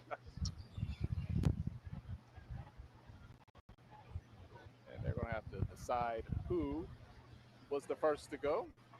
And we're going to find out with you right now. Hey, y'all got to watch Crook.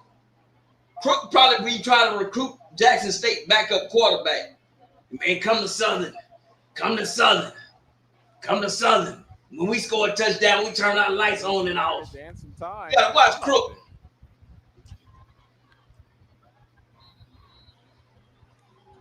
And if you coach Aaron James, EA up in here? That he talked with us earlier in the week that he did not want to happen. What's up, man? Happy birthday, young brother. It's just 06 to the good brother. It's just been a slow kind of death for Tuskegee here in the first half. They have done enough. Had they executed, come to Southern. We got fancy lights at Southern. They have put some points on the board, but they didn't execute. We got gumbo, but you got to go to New Orleans and get it. And they've got to run off the 10 seconds here. They got to get down to 54, I think. There we go. Got it at 53. EA is 53. Damn. EA, you ain't my age, are you, man? Would have done that. Would have been a different conversation right now. Indeed. Instead, they are now facing second and long. Raekwon Beal in the shotgun. He's going to sling over to the far sideline. His pass is caught. And hey, that Tuskegee quarterback can throw the ball too now. Out about 2 yards short of the he can throw the ball now. Was E.J. Hall. Those are the two players that if they connect, and you see here, good pass, he has the room, and he's going to step out just before that first down marker. But either way, look, you're gonna have to forward. As if you had the first down. There's only 37 seconds left here. So here's Bill stepping up the pass, and then he loses the ball. What? Now they're going to blow it dead. I didn't hear a whistle initially. They're going to say incomplete pass. Yeah, that pocket was collapsed. Them Jackson State players look like grown-ass men out there. Some big-ass boys, man. For motion. Look, they double-teaming the Quincy. They double-teaming Big Quincy. Gets on that elbow. Okay, yeah. Man, come on, man. Let my man be great. Just tap that elbow. Instead of that ball sailing downfield, it just sailed up in the air. So Tuskegee's going to come on to punt About 28 seconds to go. I ain't punting shit with 28 seconds. I'm going for it. For the Jackson State Tigers will be. I didn't say a cuss word. I said nothing. Southern Miss transfer. He's going to tell everybody, get out the way. Peter, get out the way. And Tuskegee's going to down it right around the 19-yard line. So Jackson State's going to have 17 seconds. Well, I don't think they need to prove anything. You don't want to have any error. Shut up, Tally. You always talking Jackson State doesn't need to do anything. Get a cheap touchdown. So I don't think we'll see anything outside of a conservative play here in the last 17 seconds. Yeah, hell no. They're going to hand the ball off maybe to Davenport, or they're just going to line up, take a knee.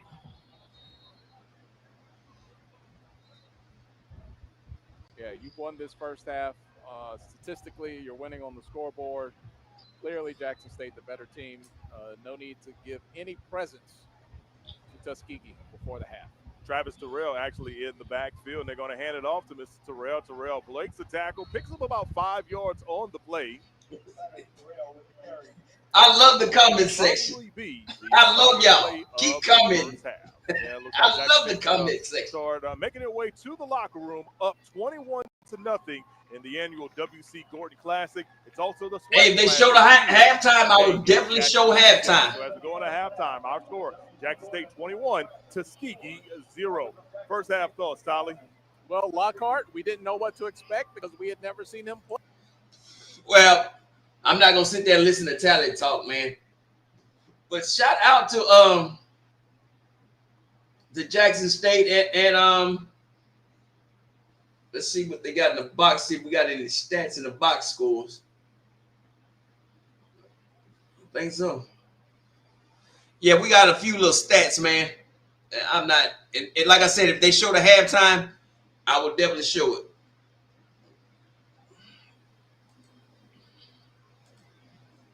Now this is the what they got at the half. I know it may be hard to see, but I'll read through it. The passing for Tuskegee, they quarterback. They had two quarterbacks. Mr. Bill, 7-13, 77 yards, 5.9. The team total, damn. E.J. Hall had -8 passing. Boy, that -8 remind me of my damn my first damn college algebra grade. It was somewhere around there, -8. Yeah. I got it together though. Hopefully they can get it back. But they got a total 69 yards passing. Now the team rushing, they've had -5. My gosh, man. All right, Jackson State, Lockhart, 10 for 14, 154 yards, and 1 passing touchdown. He's averaging 11 yards per passing. He'll get them deep balls right. He'll be okay. Rushing for Jackson State, you had a trio. Everybody ran the ball over there. They got a total of 71 yards. Now, last week, Jackson State had 138 yards of rushing in the first half. But right now, Davenport is leading the way with 38 yards. And where's that little man, your little quarterback? He scored 2 touchdowns. All right, receiving for Tuskegee, they got 64 receiving yards. Got a couple of receivers in double digits now. Ethan and Hall, one has 13, the other one has 18. For Jackson State, Kobe Paul, number 5, has 3 receptions, 20. He's averaging 22 yards a catch. And where my man at? Marcus Dupree grandson. He's not playing, but they got 154 yards. You got Gardner has 47 yards receiving. Landry has 15 yards. So you have 154 yards passing for Jackson State, and rushing you have 71. That's odd. Jackson State is a run-heavy team. No fumbles. Where he had one, Jackson State had a fumble recovery. Kick returns, none of that stuff. But that's the stats right there for that, man. So, but as the score sits, it's 21-0. And no other games have started yet. So hopefully they. Okay, my bad. Let's they showing the band.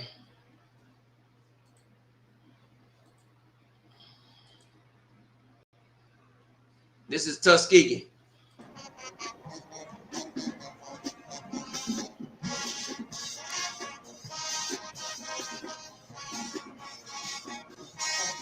This Tuskegee's band.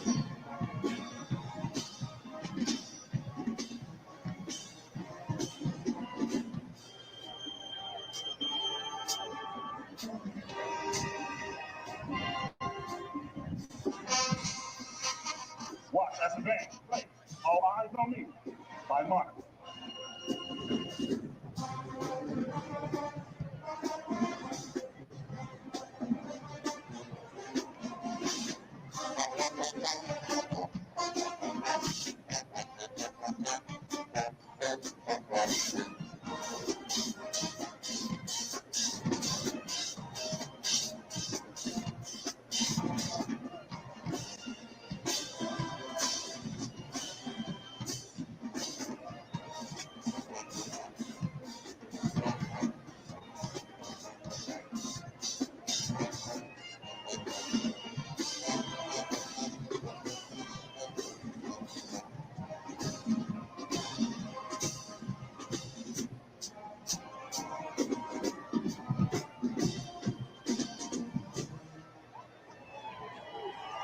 Jackson, Mississippi.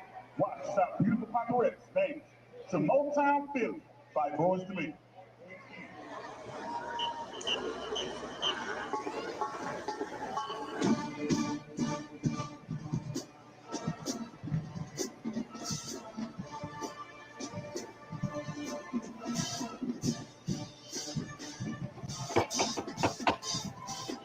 Ain't nobody here. Go home. We closed for the day. Hold up.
Jackson, Mississippi. The Pacorettes.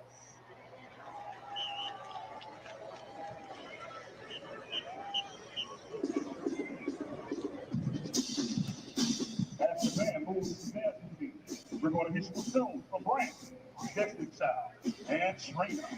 MCP, let's show you Cisco and Jackson how we get down.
Let's go.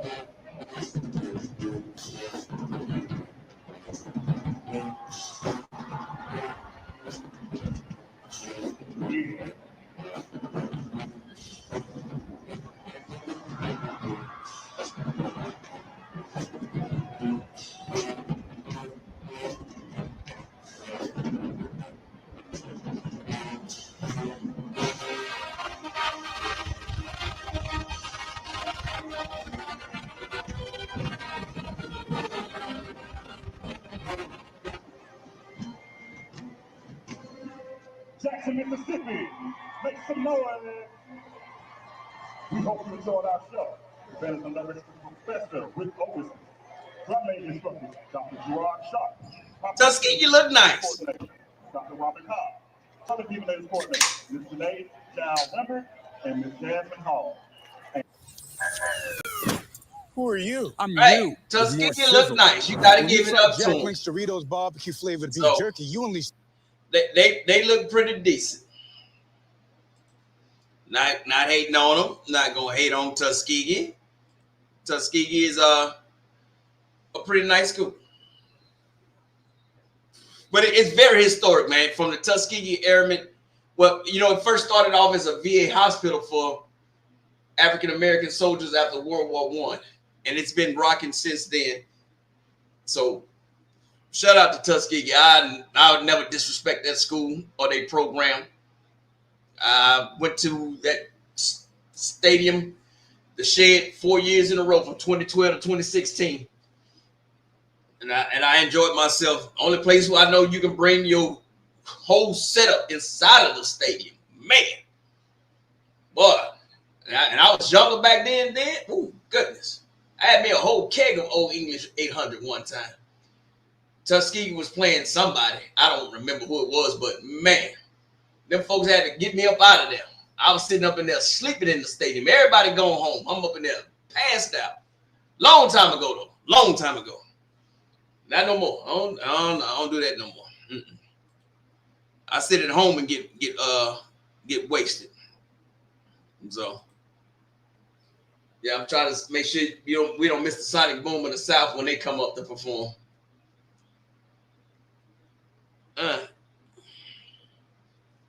Lionel Richie, Tuskegee. Tom Joyner, Tuskegee.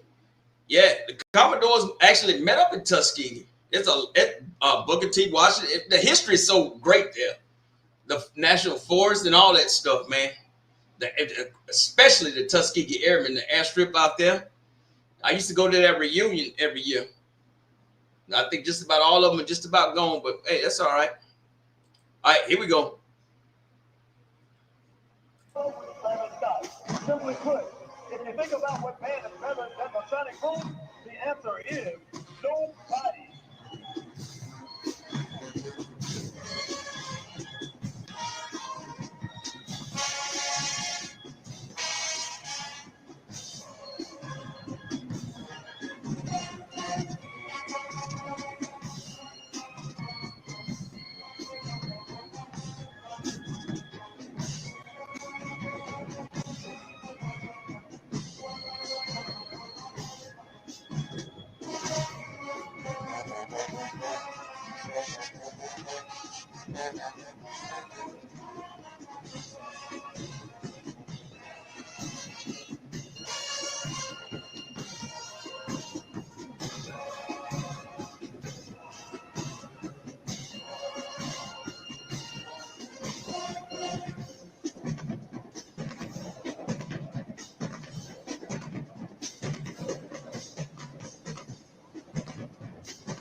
Check out the laughing emoji with tears. What other bands are doing the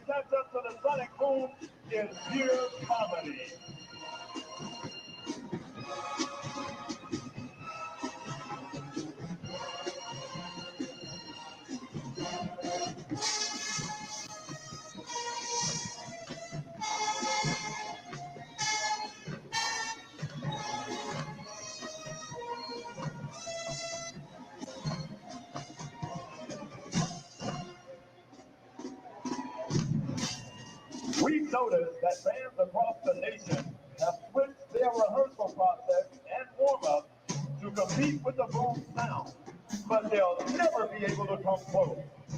It's now time for the Sonic Boom to display its unique sound. Arranged by our chief arranger, Mr. Kevin Johnson, here's Anniversary by Tony.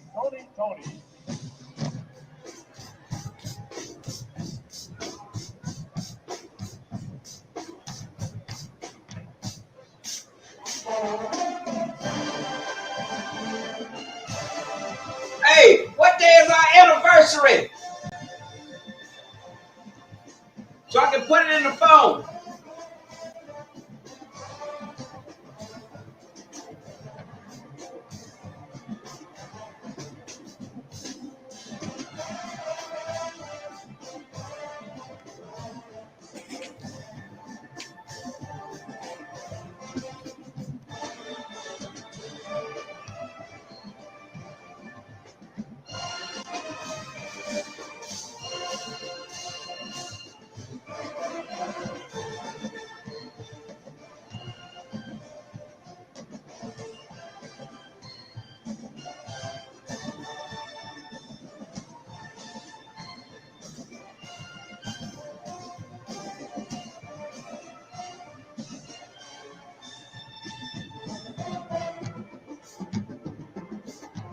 Let me hear you sing, Veterans Memorial Stadium.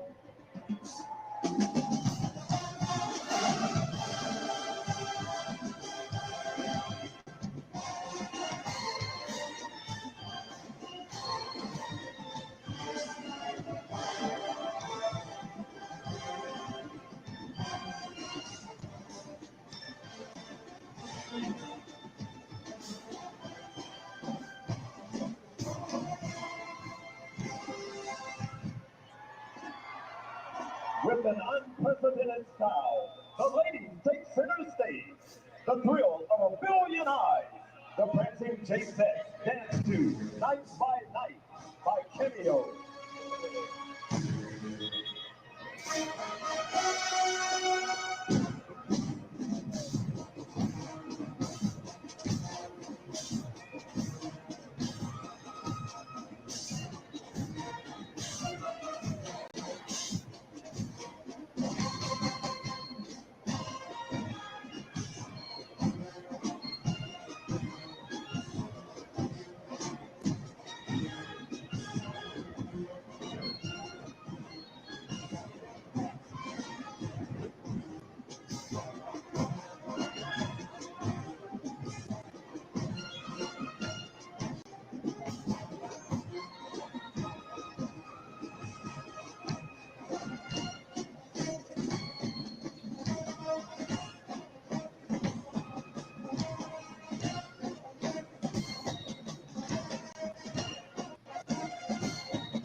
We can never get enough of those prancing J-Sets.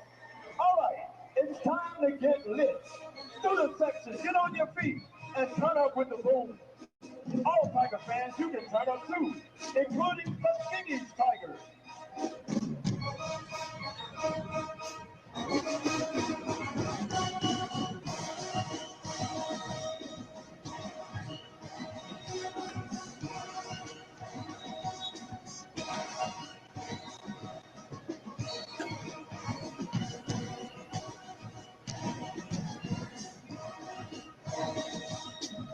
Come on, Troublemakers!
Director of Band and Chief Arranger. Dr. Justin Sherrod is Assistant Band Director and Director of Percussion. Ms. Chloe Ashley Crowley, the Director of the Basic Success. Ms. Ortiz Les is the Administrative Assistant. Dr. Persephone McDaniel is the Interim Provost. Gatorade has the #1 proven electrolyte. Hey, man, there it is, man. Now, y'all can be the judge of the damn band. I still have issues with Jackson State Band. Yes, I do. Jackson State Band damn near got me kicked out of college. I was sneaking in them girls' dormitory back then. They come out there doing all that damn hopping and jumping and making all that damn noise. Hippity hop your ass on somewhere else, man. Real talk, man. That was a long time ago, man. But hey, the boom still sounds great. Real talk, man. Jackson State Band is probably one of the best bands in the land. I don't get into band beef because you will be here all night arguing between Jackson State and Southern and Grambling. And Battle of the Bands, I don't know how the hell you can pick a winner. But when Jackson State song is our anniversary, that's why I yelled and asked that woman what day was our anniversary. You know she has not answered. That's okay. She ain't got to answer. But yeah, Jackson State Band will wake your ass up. You cannot creep around Jackson State campus at 5:30, 6 o'clock in the morning trying to sneak in and out of dormitory. You can't do that. No. They practice and they be out there like a gang. It's like, man, that old little mother hen at that desk down there. You can't stay up in here. Where you come from? What room? What hall you belong on? What dorm you come from? Girl, go sit down somewhere. Man, I couldn't. Oh, boy, if I ever catch that woman. Oh, boy. It's going to be a misunderstanding if I ever catch that woman. I ain't playing. He don't belong in here. Get your little country ass on somewhere. Ooh, boy. Yeah, so Jackson State, we got a little, spin the Sonic Boom, we got a little, what you call it, beef. Goddamn. Almost got kicked out of college messing with them folks, man. But it's all good. That's way before, long time ago, man. No, I didn't go to Jackson State. I was in Tougaloo. I was sneaking into girls' rooms back then. What you doing in here? No. See, Jackson State had the party women back in the 90s. You know, you had the J-Sets, then you had them party women. Hey, Mississippi, y'all got some country ass people. Them was some pretty country girls back then. And so, yeah, that was a little different time. That little mother hen she ran, oh my gosh, she ran everybody away from there. y'all don't have fire escapes and none of that stuff.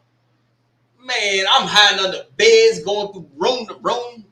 Man, Man, that long time ago. Long time ago. Yes, the Lou. That's right. Tougaloo, baby. 21-0 is our score. Jackson State out in front here at the W.C. Gordon Classic in Jackson, Mississippi. Alongside Tyler Carr, I'm O'Connor, and you're watching college football right here on Swac TV.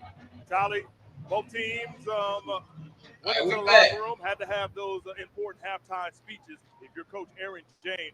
Major, no.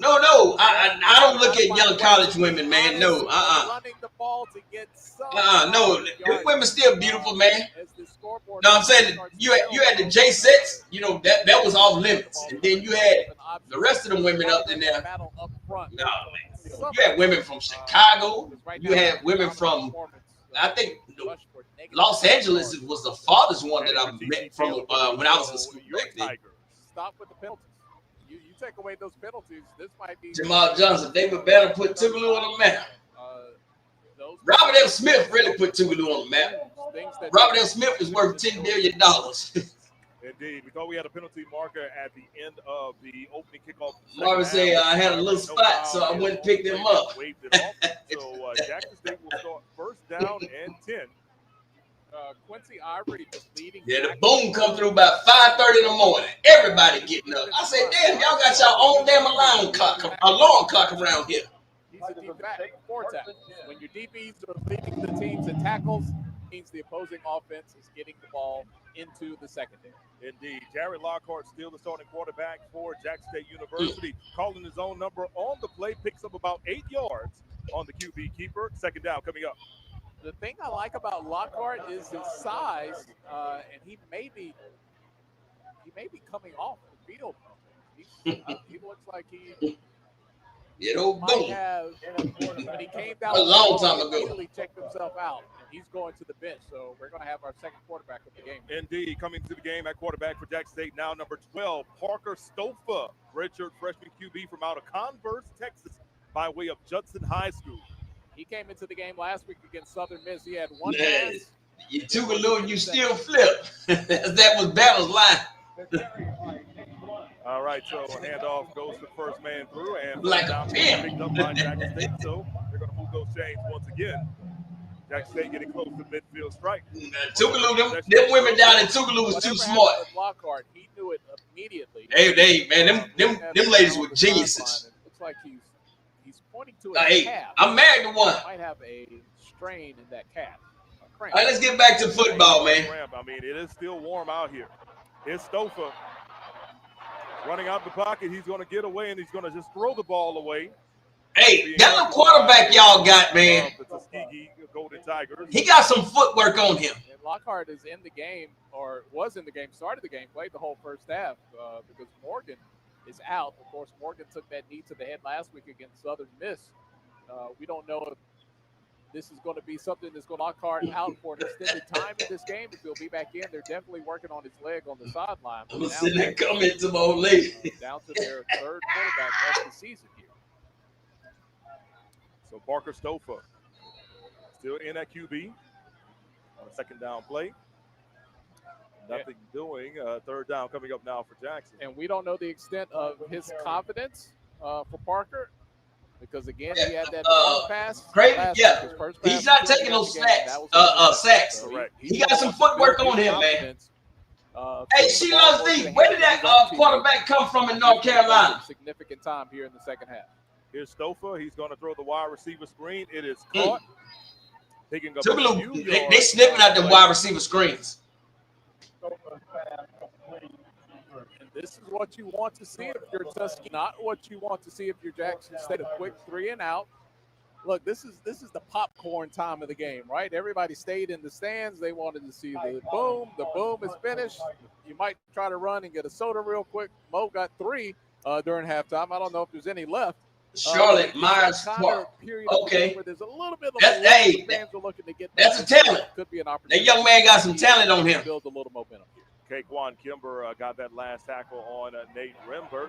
And on the punt right here, it got very, very close to the Tuskegee punt returner. Jackson State players are saying, hey, it may have nicked him on the foot. That's what I was thinking. Oh, that ball did touch him. Very close. Let's take a look at it. That ball touched him. Review that, TC. That ball touched him. Or Tuskegee ball here.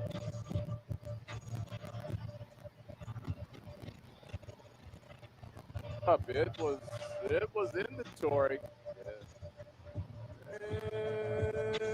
Ooh, very close. Very, very close. That looked like a touch. Exactly. That's a touch, man. It came about maybe 6 inches away. Man, come on, bro. Whoa, Nelly. That's for sure. Whoa, Nelly. I'll call a timeout. You're going to review that one. And I see Lockhart on the sideline. He's doing a little jogging back and forth. They finished stretching him out, so he might return on the next Jackson State possession. We'll have to see. Indeed. Of course, Lockhart starting today. He is the backup quarterback. Jacoby Morgan not playing today. And then Lockhart left during the first drive of the third quarter. Parker Stofa had to come in. And Lockhart left immediately after a running play. And he's had a good mix of himself. Quick little toss here of running and passing the ball. Second down now coming up for the Tuskegee Golden Tigers. Of course, it's a mix of the Tigers. It's the Jackson State Tigers against the Tuskegee Golden Tigers. It's the WC Gordon Classic. It is the Swac Classic. It is the first of many SIAC versus Swac crossover battles today. And you might be looking at this game thinking, okay, yeah, Jackson State, got a little cupcake action here. the last time they played, they've only played 3 other times. Tuskegee won. Correct. And they beat and it wasn't close. Like, they beat Jackson State pretty good. And that was within the last decade. Indeed. That last game was in Mobile, which is now the precursor to what we now know as the Gulf Coast Challenge. I think it was called the 5th Quarter Classic back then, as Tuskegee is able to pick up a first down. Hold up the middle, pushing to the outside here. Yeah, Morris picking up great yardage on that play. Coming up with the tackle right there, Reed Pulliam. G Boom, Coach Shields 3, Tennessee State 0. A couple of yards here. You know I gotta check on my man Coach Shields. Appreciate that, G Boom. Rushing total for man Coach Shields to -4. Well, as the folks in Alabama A&M has corrected me, said the man name is Shade. I seen Shields on the screen, so the man name is Shields. But they say his mama called him Shields. I'm gonna call him Shields. In the first half, they picked up 1 first down. It looked as if they had picked up 2nd first down in that drive. It got called back because of a penalty, and that was the only time that they were able to cross midfield there in the first half. That's right. See Miss Whitney with you. Pitching it out. Coach Shields picking up some more yards on the play. Yeah, and that was Jay Quayle Browser picking up positive yards. And what they're trying to do is just get something on the perimeter to the outside. Jonathan, you're right. They bougie in Huntsville. Yes, they are. Up the middle against this Jackson State defensive line. They're not making a living. Look, before that play, they were -4 rushing on the day. So they're going to have to get to the edge, utilize their speed, because they are at a size disadvantage against Jackson State now on 3rd and 2.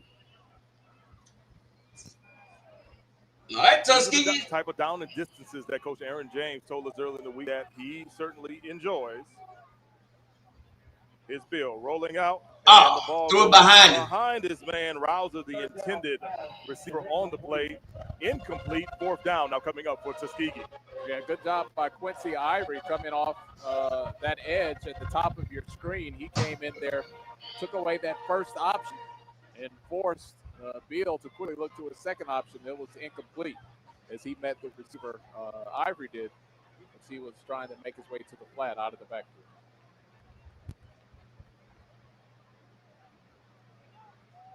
So back deep for Tuskegee will be Jabari Jones and Eric Simmons.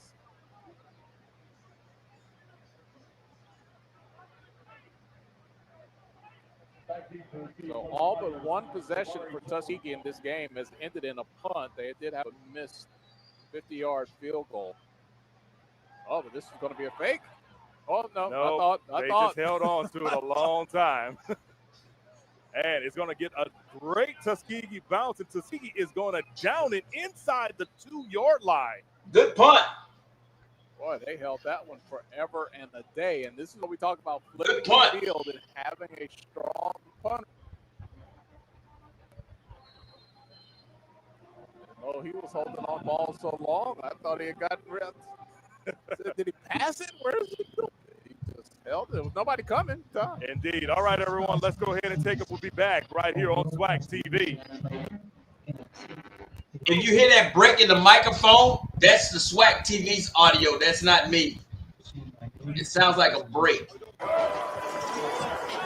And then it'll get better when they go to commercial. The Swac got to work on that, man. While the commercial is going on, Coach Sam Shields is winning 3-0 thanks to G Boone. He let me know. Let's share this one instead. There it is. Jackson State 21-0. Miles and Alabama State is coming up. In about a minute, they'll start. The Corn starts off in about an hour. Same with Lincoln and Pine Bluff. Come on, Pine Bluff, win this one, man. Man, I think Bethune-Cookman can shock South Carolina State. Oh, me at match, but I really believe that they can shock them. No, don't be scared. Suge Knight. Woo, almost your time. And look at Grambling playing the goddamn at Publix bag boys. Valley, no. Lamar, Texas Southern, Everybody gonna be looking at this game here. What's the name? Alabama State now. I mean Alabama State. FAMU and Albany State. Now this game right here, bruh, I wouldn't watch this damn game to save mankind. Southern, just stop doing goofy shit. Cause that's what y'all doing. Going out there. Man, is the band going? I need to know. Is the band going, Crook? Yeah, he probably don't know. Here we go. Uh-oh. Oh, boy, here we go. These some bitches. Man, come on, Swac TV. You was working well. The Gordon Classic is also the Swac Classic as well. You got to watch this damn thing. Like GM and Pepsi are able to come through and, help out the schools financially. What goes behind, selecting a game like this to be representing the Swac Classic? Well, we take a look at the schools, and part of it is our corporate program. We allow them, and quite frankly, instead of going all of these third-party games, through from his own end zone, but damn 25-yard pass to the schools. This was a game that came out this year. Of course, we're a few weeks into Swac TV now. I was on the Crook, I'm glad. Y'all gonna win the battle of the bands. Glitches here and there. But of course, as the product continues to enhance, how good do you feel about what the growth of Swac TV is going to become? I feel really good. The numbers have been staggering. Last year, in totality, on ESPN Plus and our other platforms, we had 42 million minutes watched. The first 2 weeks, we had 5.6 million minutes watched. There were 76,000 people that watched the Prairie View UT Rio Grande game, 46,000 that watched Prairie View Texas. Marvin, I hope TSU upset Lamar. I really do. We had on ESPN Plus. Again, we just started. That's right. Can't hate on any SWAC team it's going to take that us beats some time, so we other appreciate the patience of the fans. Marvin, I 100% agree with you, brother. High definition. Excuse the minor bugs. We're going to get those worked out. Hang in there with us. I think this is the time era of being able to the audio is horrible. I don't know if that's a question or something. I'll just say amen, Holly. It was a quasi question. Of course, Commissioner McClellan, we are just really getting started with football season. But, man, basketball season is right around the corner. I got the email from Andrew Roberts the other day saying, don't forget SWAC Basketball Media Day coming up. It's moving to Birmingham this year. So I know you guys got to be excited about having, 2 days worth of men's and women's basketball chit-chat as you get brand new season. Yeah, we're definitely with all flying colors from the fans, from the student athletes, from the coaches, from the administrators. And again, with the addition of SWAC TV, we're going to have many, many basketball games on and create that platform. As a matter of fact, we're going to start a SWAC pregame show starting in week 5. So that's going to be the first full week. So we're contracting out. So before we tip off or kickoff, we're going to have the kind of like the college game day set. They're going to move from city to city. Okay. And we're going to start week 5 and go all the way through Celebration Bowl, and that will debut on SWAC TV as well. So going back to what you're stating. All right, now. It gives us now that platform. We don't have to ask anybody. I don't know if y'all heard that, but they're going to have a SWAC pregame show starting in week 5. I'm glad that you answered that. He gone. Touchdown. Threatening into the red zone, flirting with the end zone there. Ahmad Miller picking up a huge gain deep inside Tuskegee territory. Yeah, I was going to say, I'm glad you answered that question. I feel bad, like Mo was asking all the good questions. I left a little confusion about what I was saying there. Leadership is so important right now. Is Jackson State here at the 15-yard line? Mo, let's just take a pause here to see if they're going to punch this one in. Lockhart is back on the field and looking good, and back to pass. He's going to throw it towards the end zone, and it is intercepted. Damn. Intercepted by the Tuskegee defensive back. That is Quincy Crawford, the Parker High School grad from out of the Birmingham area. So talk about a momentum shifting play for Tuskegee's goal. Yeah, and that's usually not what you see out of Jackson State in the red zone. The most efficient team. He got greedy, man. They get it inside the 20. But not only will they not come away with points, they will not come away with the ball as they turn it over there to throw. That young man, he jumped like he was sponsored by Nike. McClellan, I got another thing to ask about Swac TV. How have your presidents and athletic director? Hey, that man jumped. He jumped like he was sponsored by Nike. Been seeing not just football, but also I've seen soccer and then volleyball as well. Yeah, all 12 schools, 100% in, and we've been working on this for a while, so they've seen and been able to participate in. Yeah, that was a bad throw. Of this. I agree. Double coverage. That was a bad throw. To be able to create the value based upon what we. T. Boone says Alabama A&M has a touchdown call back. No problem moving the ball against Tennessee State. Can definitely enhance that. And if you want to give back to your institution, a very easy way is to download Swac TV. Tell your friends to download Swac TV. Damn it. I hate that for that young man. That allows us to go out and get those commercials, which will be able to give money back. And part of the plan, Tolly and Mo, is once we get Swac TV up and once those dollars are coming in, we're going to create a Big Daddy from Montgomery that we're going to give dollars back to all 12 members. Who needs to sponsor you? In name, image, and likeness. So part of this is to be able to continue their overall competitiveness, but also for our fans, our student athletes, to be able to see all Swac all the time. So good start. Again, we got some bugs that we have to work out, but everybody has been tremendously excited about the direction that we're going. And when you look at the bigger picture, you know, even spreading, and there is a connection. Thank you, Ms. Whitley. If you don't like my voice, go ahead on. Just the climate that we live in, that self-sufficiency, now, Big Daddy, economic growth is from Montgomery, with your country ass, with a safety here, Mo, and I think you can take your ass back to exit 1 and play on Interstate 85. Celebrate like they got a safety. You got one more time to say something crazy, and I'm going to escort your ass up out of here. I got it, Miss Whitley. Thank you. Gonna get. See you later, homeboy. And watch, he's gonna get right there. One foot in, 1 foot out. Exactly. You're talking about very, very close. It was the foot out that counts the most. But back to the question, we saw the Department of Education this week announce millions of dollars being withheld from federal grants from HBCUs. It's just a different time that we live in right now. So the importance of fundraising, pushing forward self-sustainability in all areas of the HBCU life, culture, sports, academics.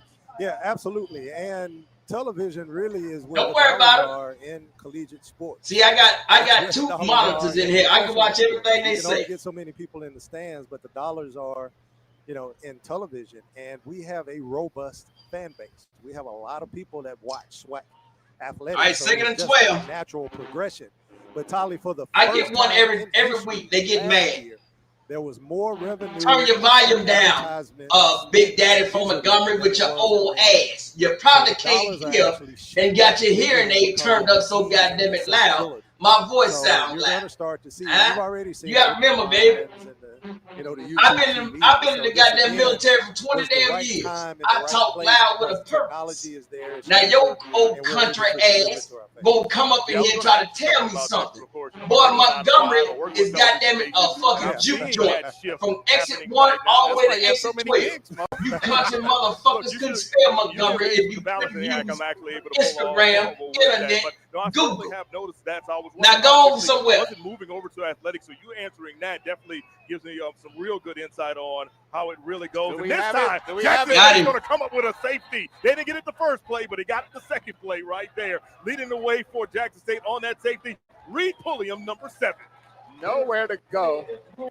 We knew that it was going to be a strong run the ball up the middle. Standing in your own end zone, you only have so many options. Sit back there and wait for protection. You got to board as much as you can. Another 2 points for Jackson. I'm going to interrupt and do a little kidding myself. As I said, Vice President Robinson, he talked about, you know, some injuries coming out of the Mississippi game, and he had 10 starters. I think the Jackson State fans should really be encouraged I know the score is 23-0. Oftentimes you expect to come for a second. I'm trying to see my man made Ivory made this. No, he wasn't even in the game. Oh, there he is. Oh, there he is. Pick number 6. I tell you, Jackson State, they're Look really at tough out for 1, anybody that they play. 2. I don't want to jump the gun, but Lockhart, their quarterback, looks really, really good. He looks really good. I'm going to be interested to see what his fortunes might hold for the rest of the year. Look, he's filling in for the SWAC preseason player of the year, so there's a lot to decipher right there. And defense, something serious, man. Today looks really, really good. Indeed. And look, Dr. McClellan, we'll get you out here on this. I know that you are very familiar with this area, being a Mississippi native. How good does it feel to, come back home and people be like, hey, I remember when you did this. I remember when you did that. Thank you for doing this. Thank you for, I know you have these conversations all the time. So how does it feel to always, make those trips back? Yeah, well, I grew up in Jackson, and I actually had a chance to go to the Tiger Fun Club meeting last night. We had a symposium yesterday, and I kind of went out for dinner and, bumped into the pastor that my father goes to church, bumped into some old classmates. And it just feels good to be able to come back home and for people to say thank you, congratulations, good luck, all of the positive things. Coming from Jackson, Mississippi, you can go anywhere. And, I'm just very appreciative about that. And with that, the one thing I would like to say, if you give me, 5 seconds, my son, Kanan, in Tampa, Florida, played basketball at Jackson State. He's watching. He's saying kudos. And my wife and my young daughter, Cooper, they're watching. Oh, here we go, man. Broadcast. All right. Ashton, he's at Alabama State now. He's working, but he can't see it.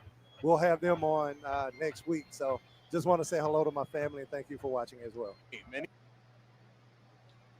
Brandon Ward. He said, look, that whenever would be I see him, this is what I call him. That would be a great I haven't thing. got there yet. But I just want to let you know, I'm going to keep They it in my start back skipping pocket. and jumping towards the end of the game. Your childhood nickname. Well, I tell you, that's my college nickname. Okay.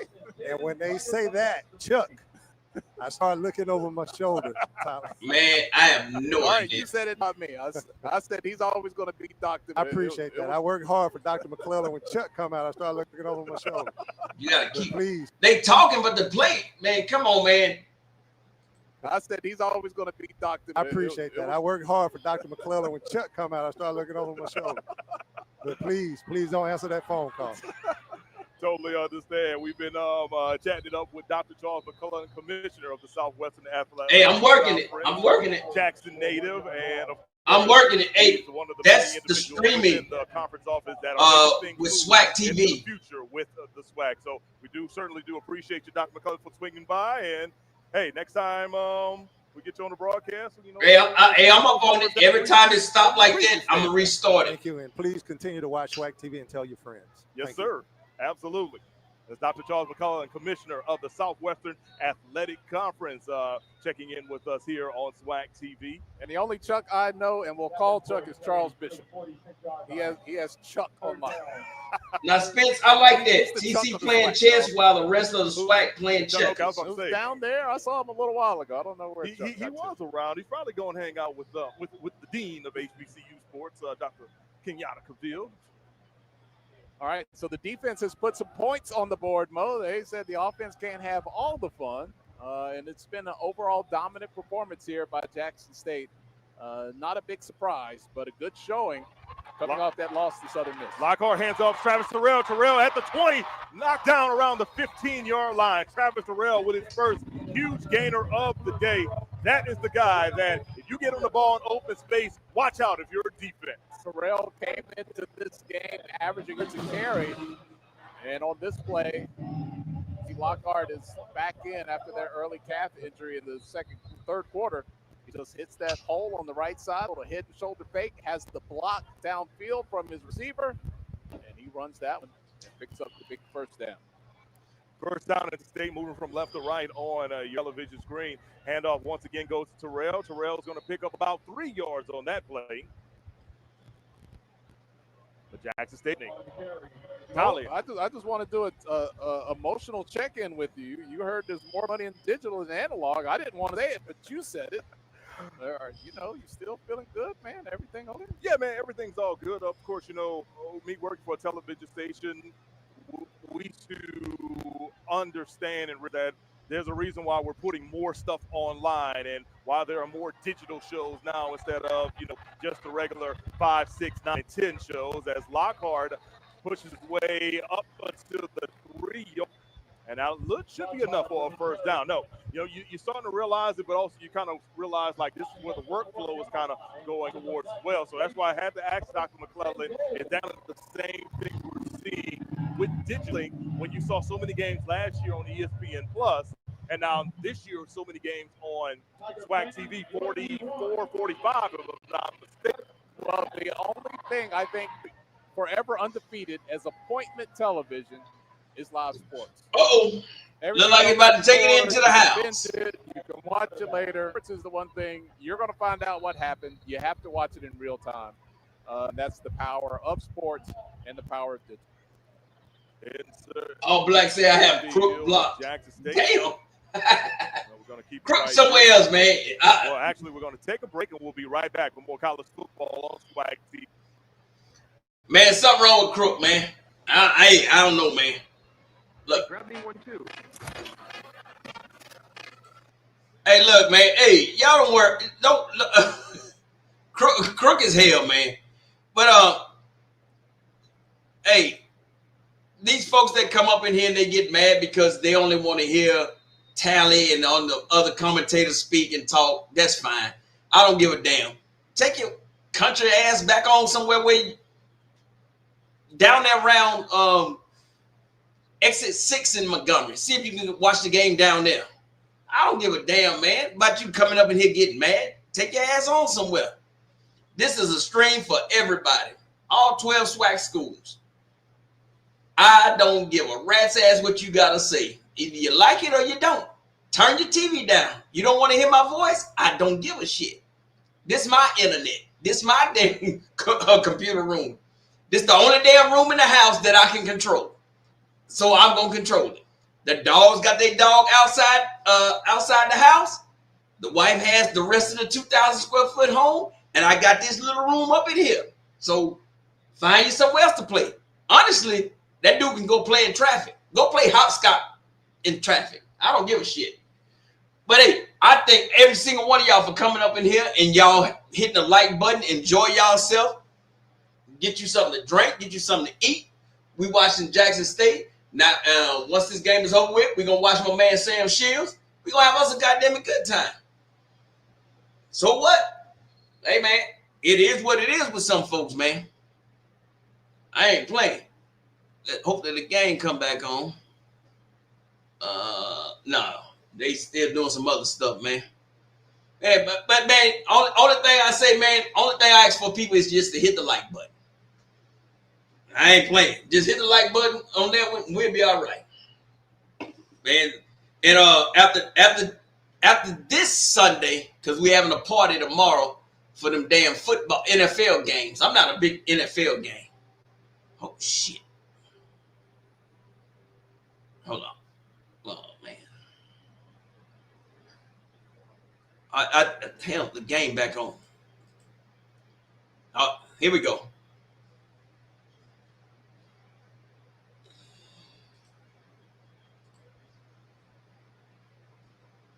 Touchdown was good. Actually, that's kind of new to me right there. Well, trying to make the correlation there. All right, here we go. Play along, knocking on heaven's door, knocking on touchdown's door. With the exception of that interception, they have just been a team 90% and above getting points on the board once they get in the red zone. Parker Stofa is going to pull it and finds the end zone. That's the third rushing touchdown for a quarterback today. Jackson State extends their lead, now up 29-0. So victory feels pretty secure at this point. The Tuskegee offense has not done much. Jackson State offense now on the verge going up 30-0. Got your backup quarterback in the game.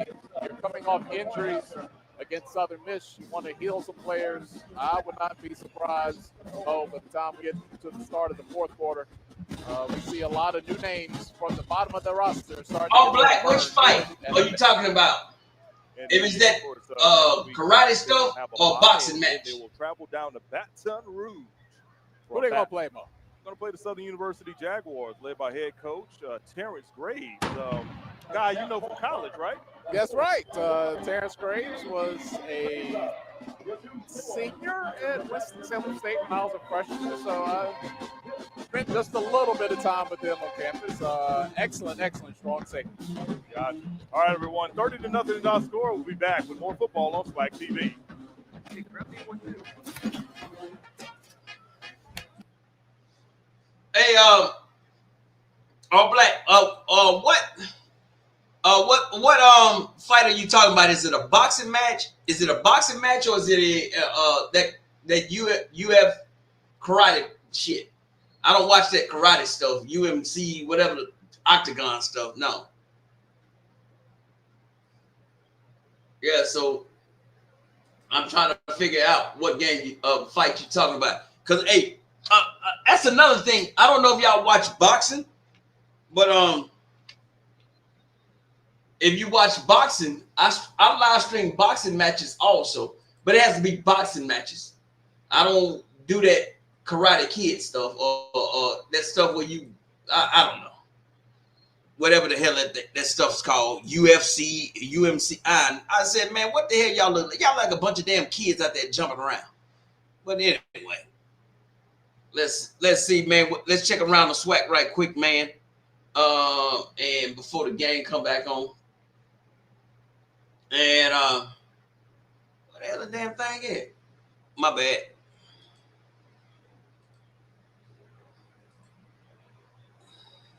It's the college football scoreboard. My bad about that. Tuskegee, you ain't pinched them yet. Alabama A&M, Coach Shields 10, Tennessee State 0. Alabama State 3, Miles College 0. The Corn be kicking off in about a good 39 minutes.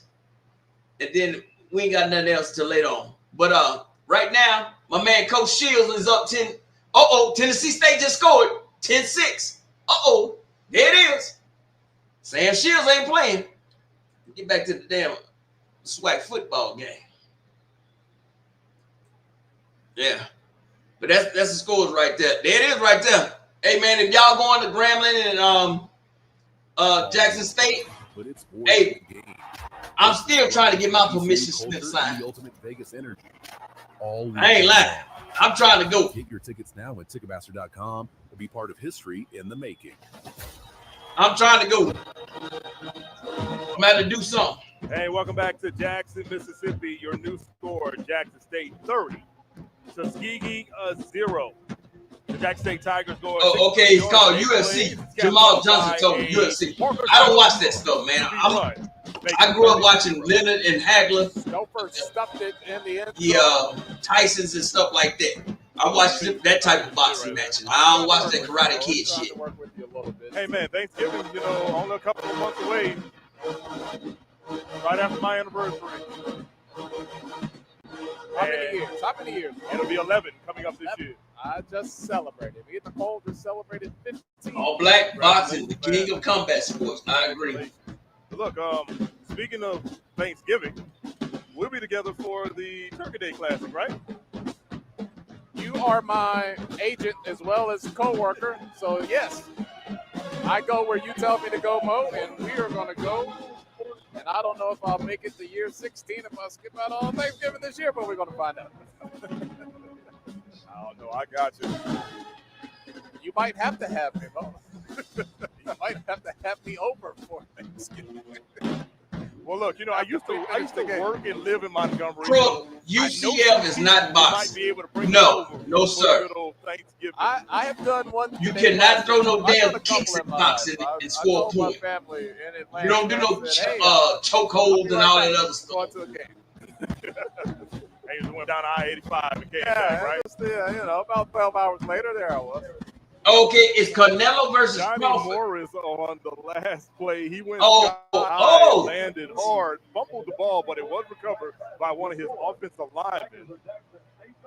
Okay, my bad, Crook. And look, we're having so much fun. Told me what's going on. Now, I ain't know that. What time it come on tonight? For fourth quarter action here in Jackson, Mississippi on Swac TV.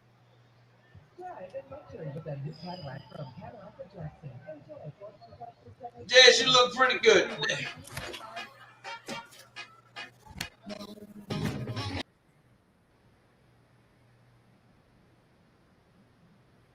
Well, I think the SWAC. I think the SWAC got to do a little bit more working on they technology. They technology, and they'll be all right, man. I think they'll be okay. I like the SWAC channel, and now they just announced. I don't know if y'all heard between my talking and the commissioner talking, but the SWAC will have a SWAC college game day starting in week 5. Please, I'm begging y'all, support that. Support the SWAC channel, and if they having a college game day, whatever campus they come to, go out there and support them. I'm begging y'all to do that. Trust me. Let college game day come to Tougaloo. It might be their last time coming, because I'm coming. I'm coming, boy. I'm coming. If Tougaloo ever show up on some college game day anywhere, I'm coming. And trust me, I'm going to take over the set. So if they come to your college campus, y'all go out there and support them. That's the only thing I'm saying. And I mean that, man. Seriously. I don't play. Okay, Emmett Jones said, come on, 7 p.m. All right, 7 p.m. I'm going to have to find that, Emmett. I had no idea.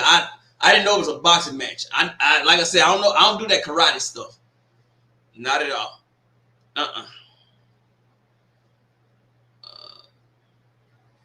So, here we go. Getting ready to come back on. They keep showing these Vegas commercials. Appreciate that. Grambling State University goes head-to-head with Jackson State University on the football field. But it's more than a game. It's a celebration of HBCU culture and the Vegas energy all weekend long. Get your tickets now at Ticketmaster.com and be part of history in the making. A can of beer. The Tuskegee band getting a chance to play a little ball and parlay. The team down, but they're still trying to have fun out there in the stands. Multiple flags down. His helmet is off. We got 2 flags. This play looks like it's going to be mitigated on the field by the officials. Litigated. But that's a trademark.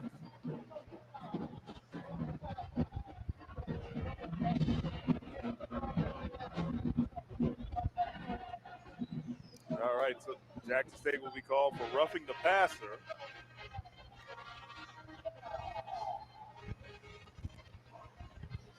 It is a trademark tune across HBCU culture, Ball and Parlay by the Tuskegee Marching Crimson Pipers. A lot of iconic sounds today between Tuskegee and the Boom. Indeed, correct. Tuskegee with the ball in Jackson State territory. We've seen this happen before, but they have not been able to come away with any points throughout the day. Let's see if things are different on this drive. Raekwon Beal stepping back to pass. He's going to try to throw it deep, and he overthrows his man. However, there is going to be a penalty flag. Looks like number 21 of Norris Cheney will be called either for holding or pass interference. Yeah, Cheney put his arms behind his back and saying, I didn't use my hands, but I think the officials saw it different. Jackson State head coach C.C. Taylor trying to plead the case for his player. And really just the timing pattern there between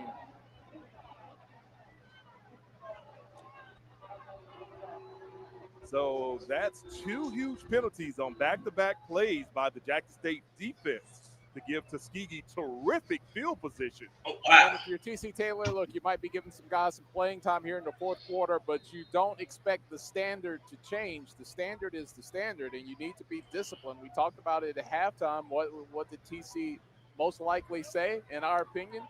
He probably addressed those penalties, something that they're still seeing here in the second half. Man, not probably. I know he addressed those penalties. TC hates penalties.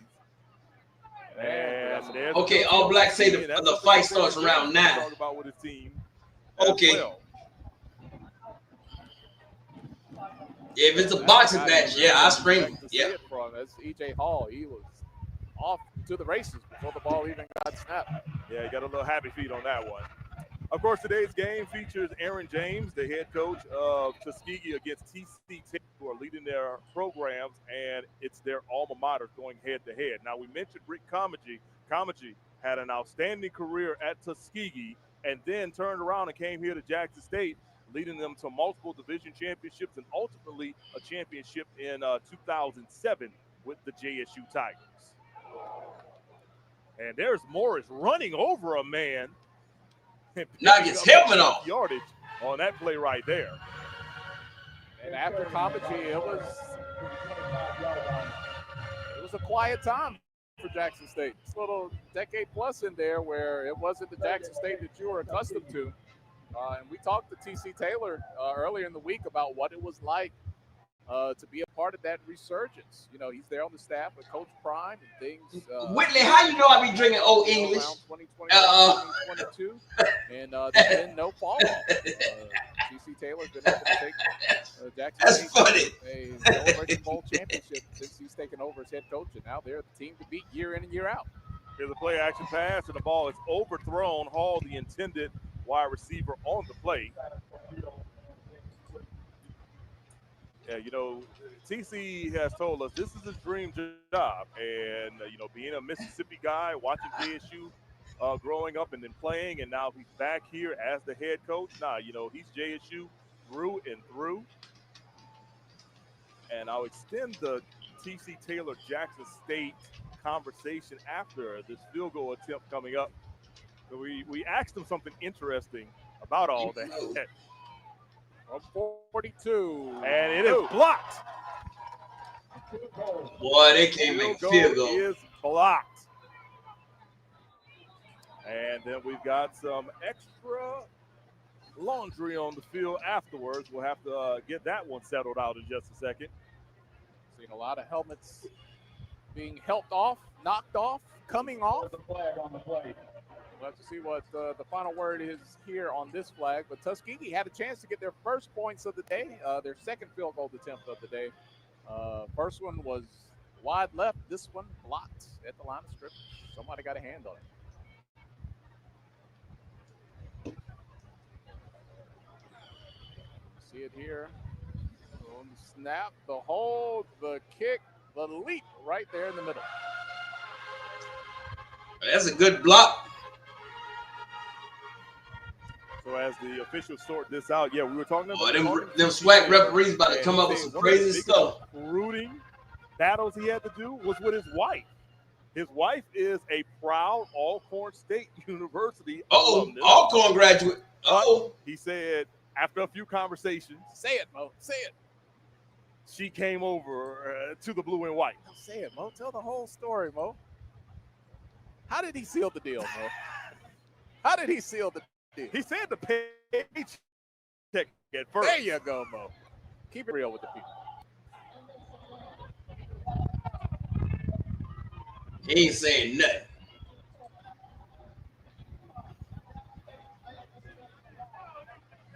All right, so Jackson State will be penalized for a personal foul, but it occurred after the block of the kick.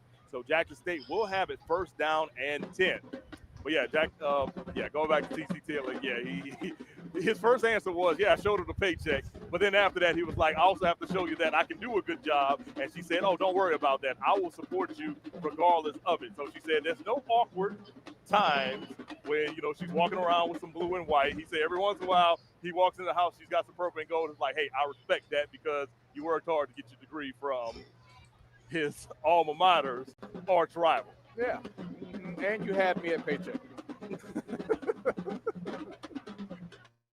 Hey, it works in my house, Bo. I don't know about yours. Hey, look. You got to go out of town, but okay. All right.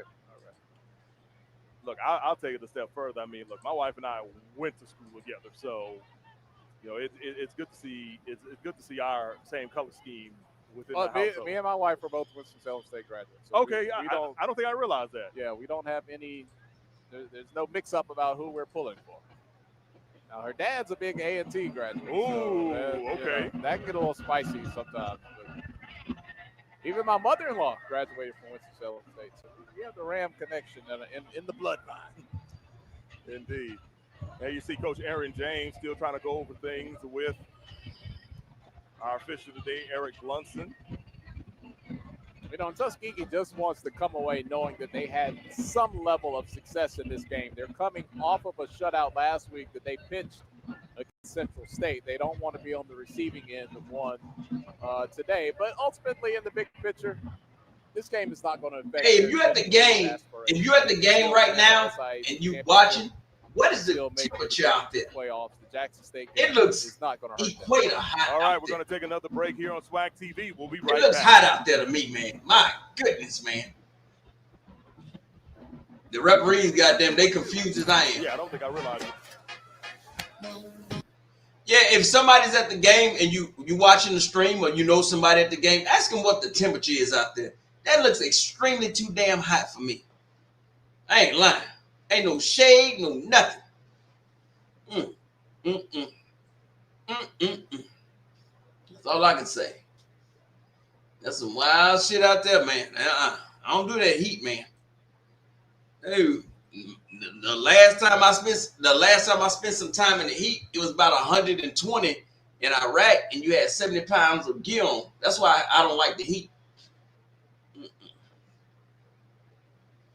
That damn crook, man. All right, college sport scoreboard update, man. And like I say, after this game go off, we're gonna watch my man Sam Shields, and I'm rooting for Alabama State. I root for all schools. Crook, I honestly, I hope Southern can upset Fresno State, but I'm a realist though, you know. But scoreboard right now, as you can see, Jackson State with 12 left in fourth quarter, 30. Tuskegee 0. Alabama State 9 minutes 10 seconds left in the second quarter. A&M 10. Tennessee State 7. First quarter, Miles 0. Alabama State 10. And Alcorn, and we had everybody else coming up, man. But make sure y'all check out other live streamers, man. In the SWAC, actually people that go more in depth about their schools. Make sure you check out Doc Holliday, She Loves D, and a few other SWAC schools, man. Make sure y'all share the love, man. You know, like I say, ain't nobody doing this for us except us, man. So, all right, we back. God damn it, I missed it.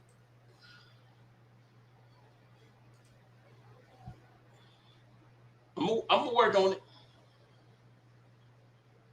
For Jackson State, and that's going to be Keenan Christian, the San Diego, California native. San Diego State is where he transferred from.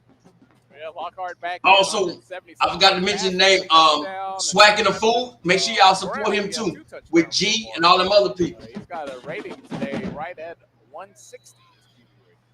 Yep. If you know somebody streaming Swac Sports or doing an interview or whatever, make sure y'all support them. We don't know what the final score is going to be here. But looking at the overall picture in the Swac, peer review versus everybody. We talk about Lionel quarterback. Y'all rock with all them folks, man. I do. I would say, but pleasant to see a healthy Andrew Body this year at Alabama State, and he's been pretty effective the first couple of weeks of the season. Throws a deep pass, and it is caught. Caught deep down the field in Tuskegee territory by number 2, wow, Janalen Dupree. There he is, my man, Marcus Dupree grandson. There you go, Marcus Dupree grandson. Ball up in the sunshine. Look at it. My light in the sunshine. Notice he caught it in that shadow of the stadium light. Marcus Dupree grandson. Yeah, right there in that sweet spot where the shade hits from the light tower. Both him and the DB were looking up, and it just dropped right in his lap. That was a good pass, man. Incredible. That was a good pass. Here's Lockhart once again slinging it to the near sideline, and the pass is caught once again by Dupree. Yeah, feeding the ball on the boundary side right there. Quick little reception. JSU still, their objective is to go out and run. Oh, y'all can't mess with Marcus Dupree grandson. There's still time on the clock, and you play the game. Yes, 30-0 is our score, approaching the 10-minute mark here in the fourth quarter. You were talking about quarterbacks here in the Southwest Athletic Conference. Andrew Body had a solid showing against UAB during And week one. if you watching him, he was kind of held in check just a little bit by the Southern University defense the string last week in Baton Rouge. However, the college that you support, plays, he made you them, can drop their name in here that string their game. A 1-point deficit into Southern, a 23-point win Grambling, in Baton Rouge against the Jags. UAPB, Texas Southern, Prairie View, Alcorn, Jackson State, Valley, Alabama State, Alabama A&M. There wasn't a lot of buzz about him this year. Bethune-Cookman, Two Valley. years of It don't matter. Drop your name. Hey, hit the like button. I'll rock with you. They're taking on Miles today. Indeed. And, of course, there was a lot of uncertainty with them as well. You and I had a number of Alabama State games last year. If I forgot somebody, I apologize. Fifth-string quarterback who played wide receiver when he first came there as well. So Coach Eddie Robinson and company could have something cooking. You mentioned that they were taking on Miles, and right now they're out in front of Miles by a score of 10-0 early in the first quarter. Back here in Jackson, Mississippi, Jared Lockhart and the Jackson State Tigers on top 30-0 and looking for more. Here's Lockhart flushed out of pocket. There's going to be a hold as he throws it out of the back of the end zone, incomplete. But that play is Bowman's reporting Tennessee State 14, Alabama A&M 10. Come on, Coach Sam Shields. Coming up, and actually looking on his replay, you might see the flags actually come up as they're going to get number 58 on the hold. That's Cameron James. Yep, there's the flag right there. Yeah, and I was just going to say Lockhart rolling out, and the offensive lineman had to take that extra grab, trying to buy him some more time, but the officials weren't having it. And that's about the third or fourth holding we've seen. Lockhart got a nice little arm on him, too. Of Jackson State. All right now, brother. So they do get the hold. Of course, Jackson State and Tuskegee, they have been around for generations. Oh, Crook, I thought you had left. You back up in here. People have come out of these schools. We'll get to some notable alumni in just a moment. What's that bus ride from Jackson to Tuskegee? Goes off left tackle. Taking the handoff right there is Bryson Moss, the Eastern Michigan transfer. Shit. Some of the best in their professions, respective professions, noted alums of both schools. Indeed. I've got quite a few people who have gone to both schools. For Jackson State, of course, Walter Payton. That's all I'm going to say on that one. If you don't know Walter Payton, I don't when you say Walter Payton, exactly. You just say the GOAT. guy who probably has the best nickname all time in NFL, Sweetness. Robert Brazil, a.k.a. Dr. Doom. Dr. Doom. They play ball games right here for the Jackson State Tigers as Lockhart takes a big hit. Yeah, he's fighting through that shoestring tackle. Bam! Just when he regained his hammers. Well, that was Kayron Nord there to deliver the blow to finish him off. Yeah, that was an ouch hit there. You're going to be in the ice. You ain't going to Stamsburger tonight. Pays the price. Nord in Albany, Georgia, a native by way of Monroe High School down there. So the drive will stall. Jackson State on to attempt. A field goal. The kick is up. Good. No good. Shit, I thought it was good. Oh, well. So our score remains Jackson State 30, Tuskegee 0. Stay tuned. More SWAC football is coming up on SWAC TV. Hey, get them field goal kickers right, man. You're going to need that field goal kicking, man. Now, hey, man, trust me. Yeah, you're going to need them field goal kickers, man. Let's get into these other scores, man. Where it is? Share this one. There it is. Boom. Come on, now. No, share this tab. That mother sucker.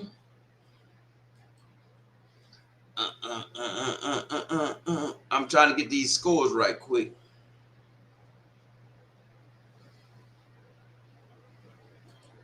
All right, here we go. Man, this thing be working sometimes it don't work. But hey, the Alabama A&M is 10. Tennessee State is 14. Miles hadn't did anything, but Alabama State has 10 points. And Jackson State, 30. Tuskegee, nothing. Got 7 minutes left. Alabama State has about two more possessions, and if they can't score, it's a wrap for them. But this Alabama, me and my man Coach Shields, and we got to have a talk. Now, the quarterback Brown, he's 10 of 16 and 170 yards. That's all right. They almost in halftime. And so, but hey, that's what we're working with right now in the SWAC. And everybody been talking noise and this, that, and the third. Your team coming up. And so, but I still think the game of the year is going to be Alabama State versus Jackson State. Jackson State homecoming. Woo! Man, the weather going to be cooler. And seriously, Jackson State fans, I hope y'all can goddamn it put at least 55,000 in there. Alabama State fans, y'all bring y'all ass to the game. Quit playing, man. Get y'all country asses up there and ride somewhere. There he is. Oh, shit. Man, so. All right, here we go. All right. Of course, you remember her from In the Heat of the Night playing Aunt Etta, and then she was a performance art professor for many decades. Rob J. And then Rob J. Cool on the other side Rob of the pillow. J. SWAC Hall of Famer, Rob J. Rob J once went viral and said he needed some medicine. He didn't know. When is somebody not talking about Rob J? That is true. I saw him downstairs on the second floor, and I interrupted his conversation just to say hello to Rob J. Yeah, I'll have to go ahead and dab him up after the show because, he was already in the pregame show when I was making my way up to come here to the broadcast. But, of course, Jackson State's got a lot of great alumni, and so does Tuskegee as well. You kind of let it out early, the Commodores. Come on, man. Once, twice, 3 times. Yeah, you got the Commodores, you got Lionel Richie, Tom Joyner. I mean, you can't just say and Lionel Richie almost like an afterthought and then that move on to Tom Joyner that quickly. Now, you got to take a pause. And Lionel Richie. Come on, Mo. There's not an emotional experience that you have felt that has not already been written in a song by Lionel Richie. That man can take you through heartache, pain, joy, you name it. He certainly can. America's treasure, Lionel Richie. Indeed. And, of course, we talk about Tom Joyner, everything that he has done in the media space. Growing up, I remember, Dude, I used to work in radio. I was a local news, delivered the local news. That's why they talk about Tom Joyner, man. Gotcha. It's the Tom Joyner Morning Show. Seriously, man. Man. They talk about Tom Joyner Morning Show, man. Tom Joyner, the crazy thing about Tom Joyner and Barack Obama, at the same time Tom Joyner retired, I retired from the military. When Barack Obama retired, that was my last commander-in-chief. I take pride in that. Man, Tom Joyner used to wake us up all the damn time. So that's real talk, man. I ain't tripping on none of that, man. That's good folks, man. I turned them damn commercial comments off, so. Yes, Emmett Jones. Yes, Tom Joyner used to go to different HBCUs for the morning shows. Yes.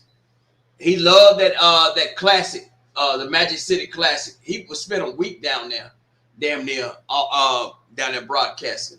Tom Joyner is the reason why, real talk, the reason why I find college students. I used to donate to colleges and universities. Now I find college students that I just go give the money to. So instead of taking my $2,500 to give it to the college, I take $2,500 and I give it to a college student. Nope, I don't want shit in return. You don't even know who I am. And that's how I tell them. You take it and do right with it. Yeah, Tom Joyner, man. I go on this cruise and everything else, man. Oof. So that's why when people say, "Oh, you loud ass," man, shut your sissy punk ass up. Damn sissy punk gonna tell me Jackson something. State still out on top, 30-0. We're talking about notable alums. You have the Commodores. You have Lionel Richie. There you go. That's how you do it. Tom Joyner. And then, of course, Alice Coachman. And for those that may not be able to get the Google real quick, first African-American woman to win an Olympic gold medal in any sport. Wow. She is a Tuskegee grad.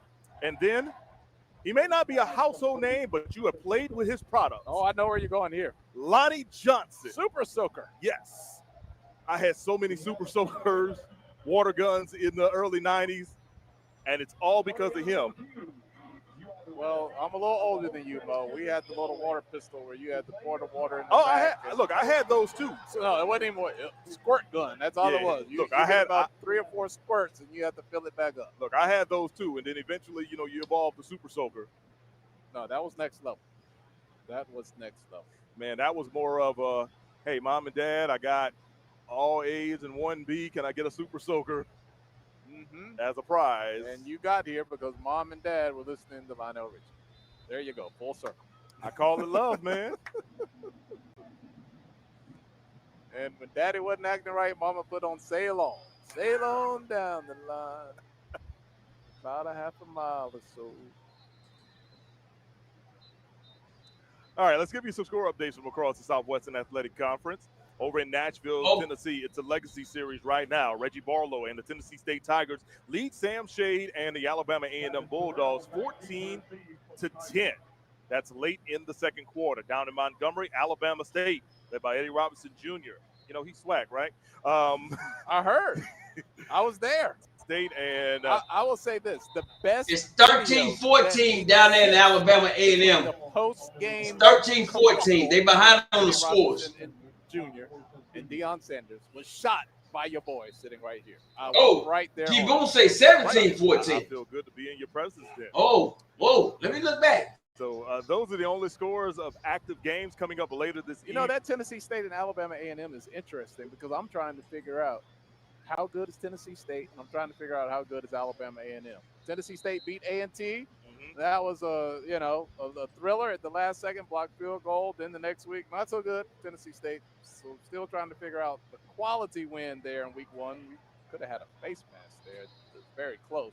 And still trying to figure out Alabama A&M beat Alcorn State. How good is Alcorn? How good is Alabama A&M? That's the beauty of football. Miles Lawrence wins, but then you got to see Bama State 10. To see exactly Miles what 3. wins really mean. And don't forget Tennessee State took hey, I thank all y'all for watching the game with me, man. Yeah, that's what I meant when I said second week. Not so much. I didn't want to rub it in, but go ahead, Mo. I know. Yeah, they lost to North Dakota State. They playing your boys A&M, so you gotta let people know. Indeed. As a matter of fact, Alabama A&M had just added a field goal, so they now trail 14-13 with less than 2 minutes to go in the first half. Down in Montgomery, Eddie Robinson Jr. and company leading Miles College 10. David Jones, you're right. Sam Shade ain't playing. Up, and away. That boy got some hops. Oh, that's become popular when you see that deep. Man, shout out to Jackson State, man. Hey, Jackson State is the defending HBCU champion. Put some respect on them folks' name. Here's Christian once again, and he's going to lose a yard on this play right there. He was met by it still look hot as hell out there to me. Boy, I couldn't do it. All right, other games to tell you about. Alcorn State in Starkville, Mississippi this evening, taking on Mississippi State. Mississippi State pulled off a huge win last week over Arizona State at the end. Arkansas Pine Bluff taking on Lincoln out of California. Not Lincoln, PA, not Lincoln, MO. Lincoln, California. California. Yeah. Also coming up at the top of the hour, South Carolina State will play host to Bethune-Cookman. In a whole MEAC rivalry there. Indeed. So we'll see how Coach Chennisberry and company, do. Of course, Jackson State beat Chennisberry and his squad in the Mercedes-Benz Stadium last year for the Celebration Bowl title. Yeah, and I know we're Swac TV, but look, somebody in the Swac's going to have to see somebody in the MEAC at the end of the season. We can't forget about that. Well, this year is going to be Jackson State versus whatever the MEAC Here's produces. Lockhart rolling out. Pass is complete. That's what that is. And picking Now up next year, right here is going to be I don't know. ball. That little quarterback from Jackson State, good luck. We gotta keep it. That little son bitch bad. That Delaware State team doesn't look too bad with Deshaun Jackson. Yeah, Deshaun Jackson and company picking up a huge win last week. I'm telling you, against Albany. Most teams don't have a quarterback. You can see from this game, Jackson State has 2 quarterbacks. Then on top of that, not only picking up the win, but also to have the mental capacity of going through multiple rain delays and still being able to come out and still, get the victory. And did not look bad in their first week loss against Delaware. No, they did not. They did not. So we'll definitely see how things go for Deshaun Jackson and company. Other games that are happening this evening in the SWAC. I'll talk about that after we take another time out here on SWAC TV. Oh, shut your ass up. Hey, grab me one. Hey, what's good? And like I said, man, thank y'all for watching, man. And if you want to stick around for the Tennessee State just scored another touchdown. It's 2013. So, but if you want to stick around, I'm going to be showing Coach Sam Shields. And also, Sheila D said Kobe Paul has 100 yards catching today. That's, man, goddamn. That's what you're supposed to do. But yeah, I'm going to show the Sam Shields game after this. Be checking on FAMU and Valley and all these other people, man. So, yeah, Lawrence, I just seen it. Yeah, that's why I reported that it's 2013, 10 seconds left in the second quarter. So we gonna work through it. Emmett Jones says Delaware State 36, Bowie 7. God damn. Oof. Yep. Hey, I still don't know, man. But the MEAC, I don't follow it as tough. I don't follow it as tough as everybody else, man. But we'll see. The SWAC. It is. Premier athletic conference in the nation. A collection of schools rich in tradition, pride, and pedigree. Sacrifice. Winning. Allegiance. Champions. We are the SWAC. Building champions for life. And we're back here in Jackson, Mississippi. Lockhart's going to hand off to Chisholm straight through. Picks up about 2 yards on the play. Before the break, we were going through the rest of the schedule within the Southwestern Athletic Conference today. Prairie View taking a short ride over to the Houston area to take on Rice this evening. That game begins at 6 p.m. Central. Kentucky State in Lincoln Parish taking on Grambling State University. Coach Mickey Joseph and company. They're trying to bounce back after that Ohio State loss. Mississippi Valley traveling down to Hammond, Louisiana to take on the Southeastern Louisiana Lions. Texas Southern is home taking on Lamar. That's Lockhart. He's just going to pick up some positive yards, and he's going to be very close to that first down marker. Depending on the spot, they may be moving those chains.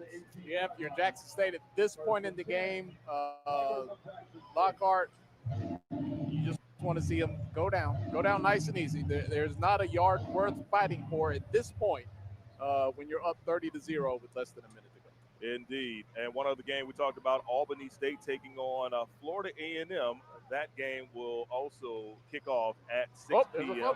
Central. And they Changing fumble here with 43 seconds. That's about it, man. Hey, shout out to you Jackson State folks, man. You did what you were supposed to do. Although I'm 30-0 with your backups in.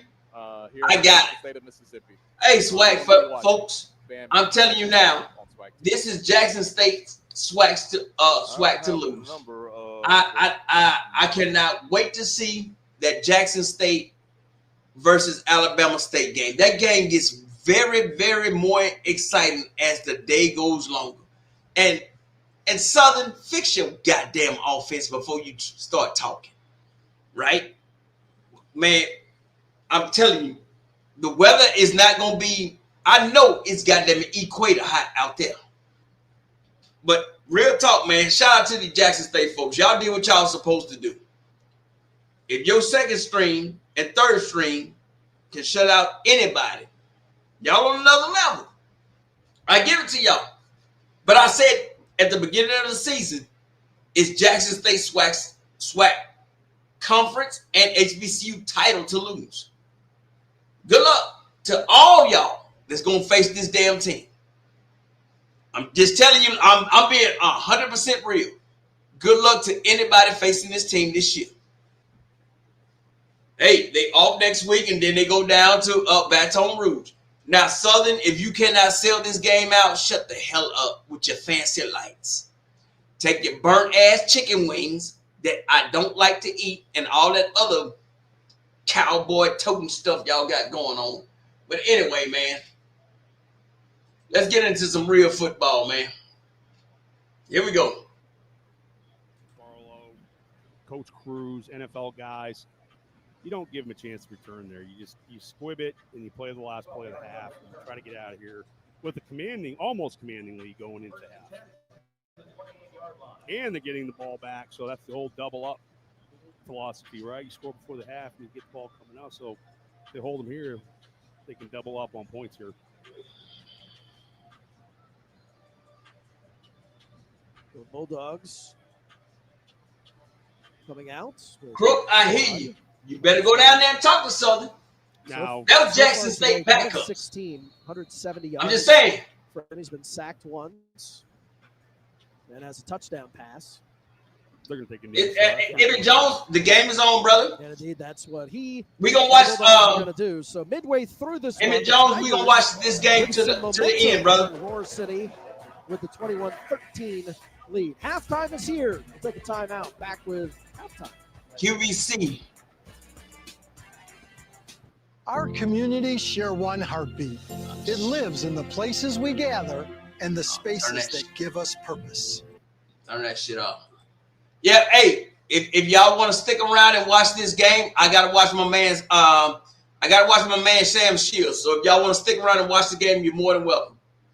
If you're gonna leave, only thing I ask for you, if you leave out, go ahead and hit that like button on your way up out of here. If you're not a subscriber and you want to subscribe and you can withstand my commentary, hit the like button. If not, have a good day, and I'm glad you watched. But yeah, we rocking and rolling. Yeah, we gonna watch this game.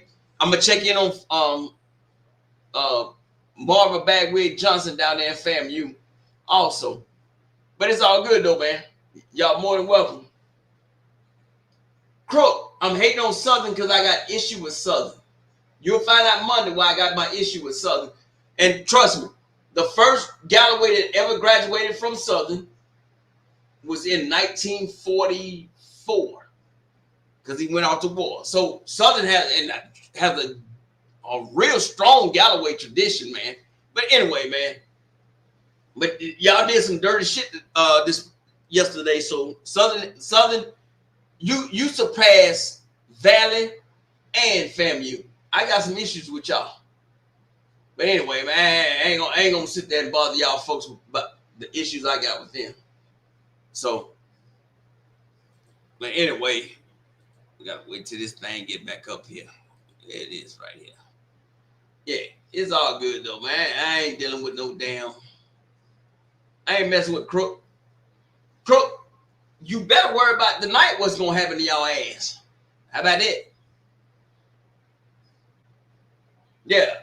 Marva and her bad wig. Yeah. She has contaminated FAMU. I'm just saying.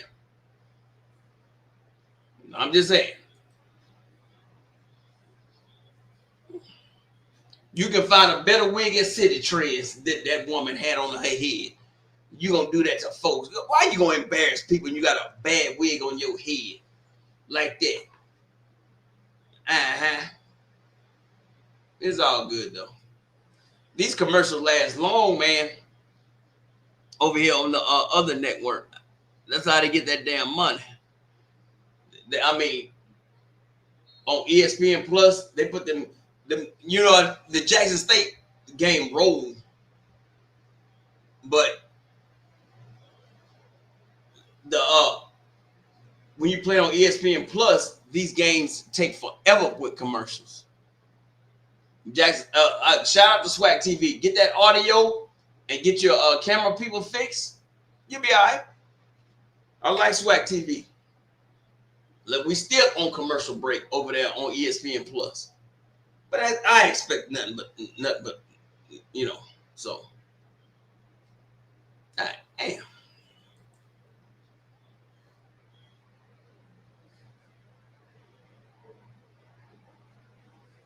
The crooks that have issues with your first team with Valley.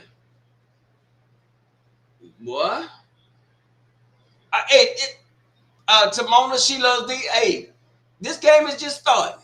I mean, really, it's halftime. Let's see what they got going on here. But still, goddamn commercials. That's what I'm saying, man. This shit's so long and goddamn commercials. It's all good, though. Stop sharing. Get your ass on up out of here. I don't do all that crazy stuff. Woo. And if y'all didn't notice, down here in the deep south, we got a heat wave. So, Hulu watch.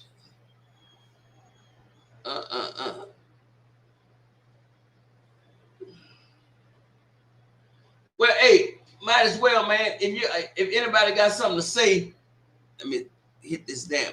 You know, from the Jackson State game or the Alabama A&M, your browser, man, go on somewhere. All right, I'm gonna drop that link. Oops. So if y'all want to say something, y'all can come on up, man, because they are not gonna show no halftime show on ESPN Plus. But here's the link. Y'all can drop it, hit it. Come on up there. Jackson State fans, Tuskegee fans, Alabama A&M fans, Tennessee State fans, y'all say what y'all got to say. They go to the link. Put it up in there again.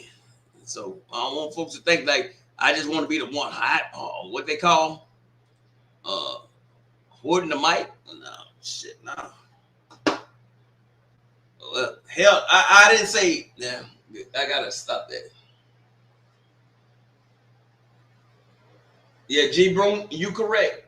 He said ESPN Plus has to get the advertisement dollars. Swac TV needs to do it also. I agree with you. Let me pin that and put that on there. Hey, G. Boom telling the truth now. He is telling the truth. I agree with you 100% on that, man. Yeah, I thought, yeah, they ain't worried about showing them bands and none of that stuff. So, I believe this Alabama State game is just about ain't gonna do too good for Miles. It's just about a wrap. But the game we watching is gonna be that one. So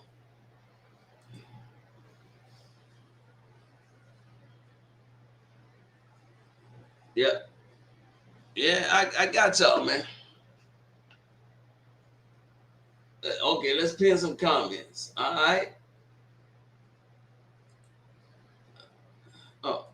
Oh, my bad. Shit.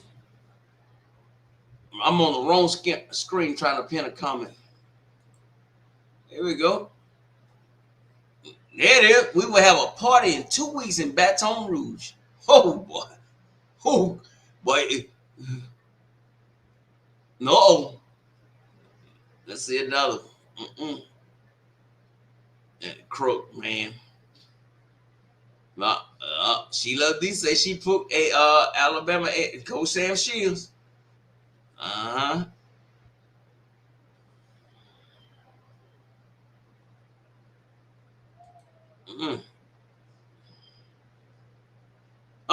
it is. Tampa card and Florida card revoked. Oh, Lord. What I'm talking about.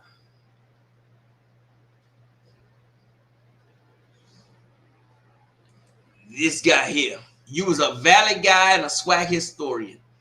Crook, for the 19th, 20th, 30th, 100th time, I told you I am a SWAC historian, and my father played at Valley in the 60s. He was a running back. I like to address people like you. Crook, find you somewhere else to play with. Uh-huh.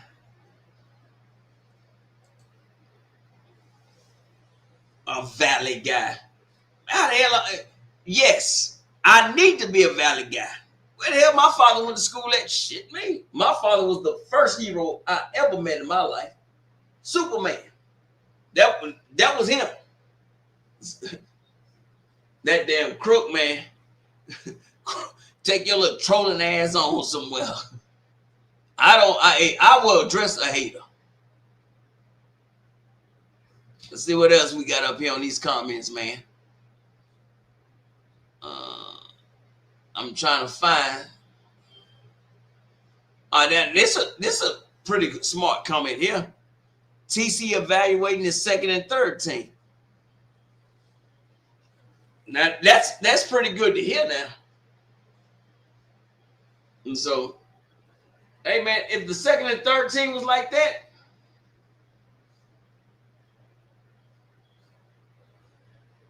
Crook, I will pick Valley to beat Southern next week if they play. Y'all got issues at Southern. That's why y'all hired Coach Fred McNair.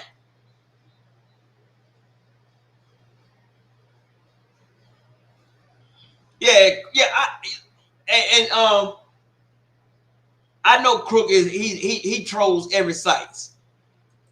I ain't gonna block Crook man. Crook man until now he be disrespectful to the women in here. He gotta go, but I won't do that.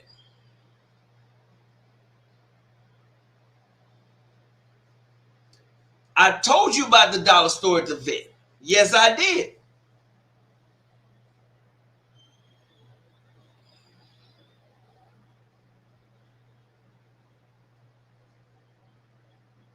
Look at him. Look at him. He man, Crook man going somewhere, man. Or the game back on? Which game? They're on commercial breaks.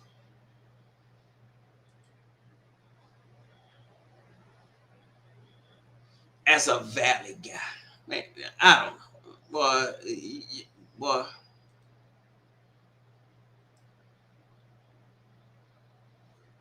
All right, Crook, that's your last comment, man. Go and sit down somewhere.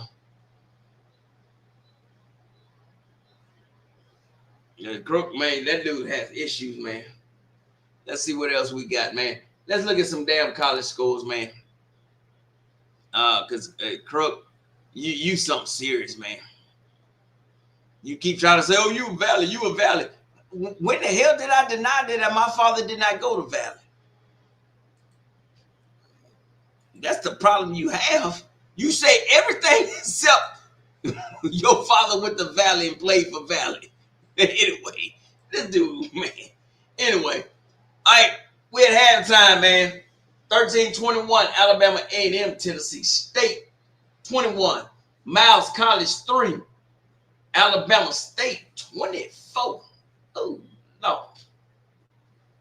Hold on. Let me find out where this game is at, man.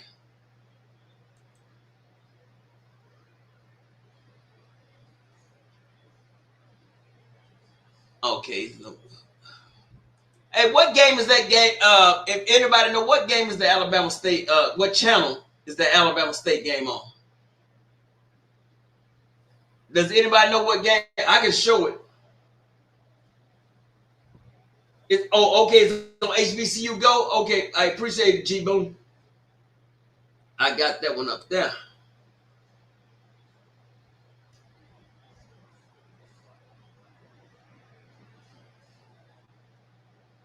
No, it's not on HBCU Go.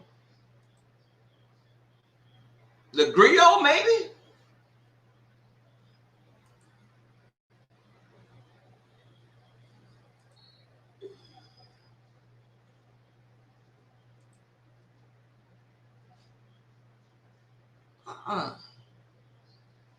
It's not on HBCU Go. Unless I'm putting no, because I'm trying to what's the name?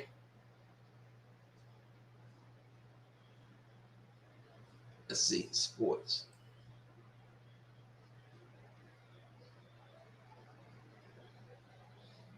Nah, it's not on there. Oh, okay, ESPN Plus. Okay, let me check it out over there. Yeah, because I don't mind watching any game, man, and not at all. If it's a SWAC school, I don't mind. Let's see, sports.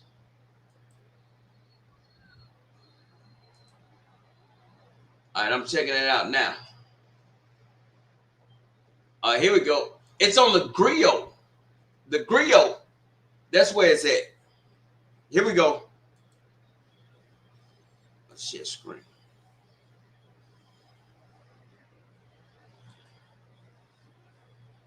All right, here we go.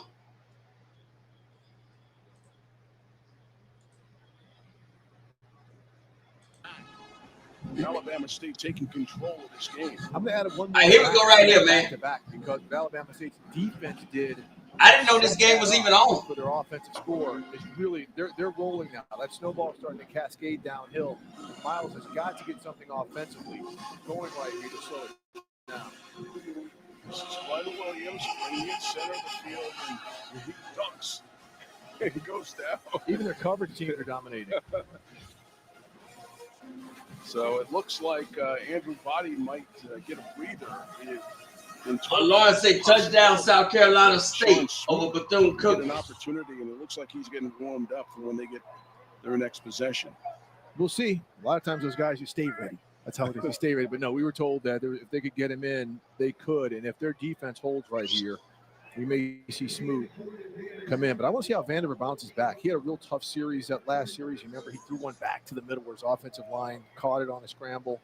They're moving the pocket a little bit. It just wasn't working.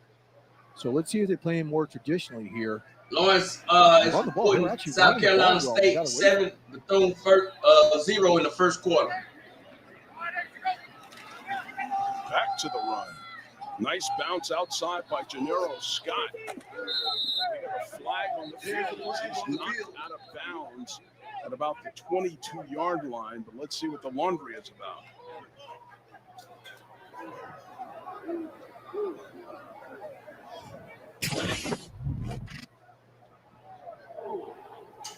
Number 55, half the distance, first down. Yeah, that's Jordan McCray, the left tackle, flagged for holding. So they'll march him back and replay the down. Yeah, they haven't had a ton of negative plays via penalty, but this is one where you just can't get back. Okay, UAPB scored. All right. Go ahead on. Now the Philly Gresham, the defensive coordinator. Alonzo Hampton down at UAPB. Base defense. He's getting ready to dial up some smoke on one of the next two plays right here. This is what we call a known passing situation. Although it's first down, then they run it here to get some back. But with the score being what it is, let's see how aggressive Miles is as this play clock is yet to set. Some confusion here. Recentering the ball.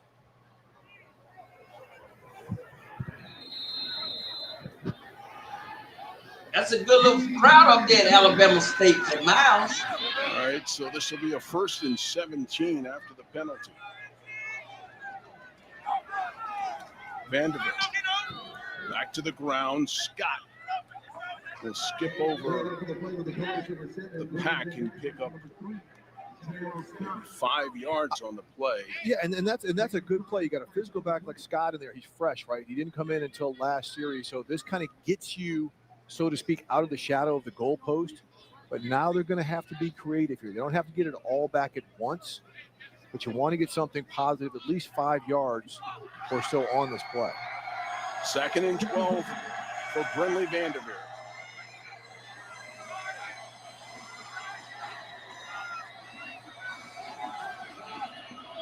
Looking to the near side of the field. He was looking for Terrion Brown, but it's incomplete. He's just missed his mark that time. Yeah, and this is one, again, they're running the football well.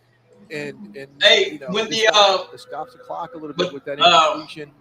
I don't know if that's a good Coach thing or a Sam bad Shields thing. come back home, man. I'm gonna switch back over right here and the score. I'm gonna switch But back now over they've got to to the get it game. going. So Right, if they want to get it going, they've got to dial something up to get what, about 12 yards. and once again, Between thank all y'all on for both joining, man. sides. Hit that like So button. you only got five men, the running back in there to block. Salute to man. Jackson So what do you State think for handling business. Alabama State's about to do here? Miles is goddamn it feeling the wrath of Alabama State right now. It's hot out there Pass too. across the middle, complete. And they've got a first down. All right, It's Miles. Marquez Mobley with the first down reception. So a little life. Pickup of 16 yards on the play. And what a beautiful ball. I mean, look at Vanderbilt. He stands in the pocket. I mean, more heat in his face, bang. He delivers a strike. And what you're seeing more and more is towards the middle of the field. Okay, they're gonna bring. Jim Gold said they're gonna bring in the second string quarterback. Yeah, I don't. Back to the ground to Gennaro Scott, who picks up a yard, perhaps two, as he's wrapped up immediately by Grant Graffenreid, who makes the tackle. See, now, because they're not substituting a lot, they're slowing down the offense a little bit, maybe so they can catch their breath. But when they were going in a tempo, not up tempo, but in a tempo, it was functioning a little bit better. I think they need to try to get back to that. It's interesting when you don't have the personnel to sub in and you go no huddle. You really got to be in shape as Gennaro Scott is brought down. And this is going to bring up a 3rd and long. HBCU Go delivers the best black college sports right to your home or mobile device. You go to hbcugo.tv or download the TV app on Apple TV, Roku, and Amazon Fire for the full HBCU Go experience.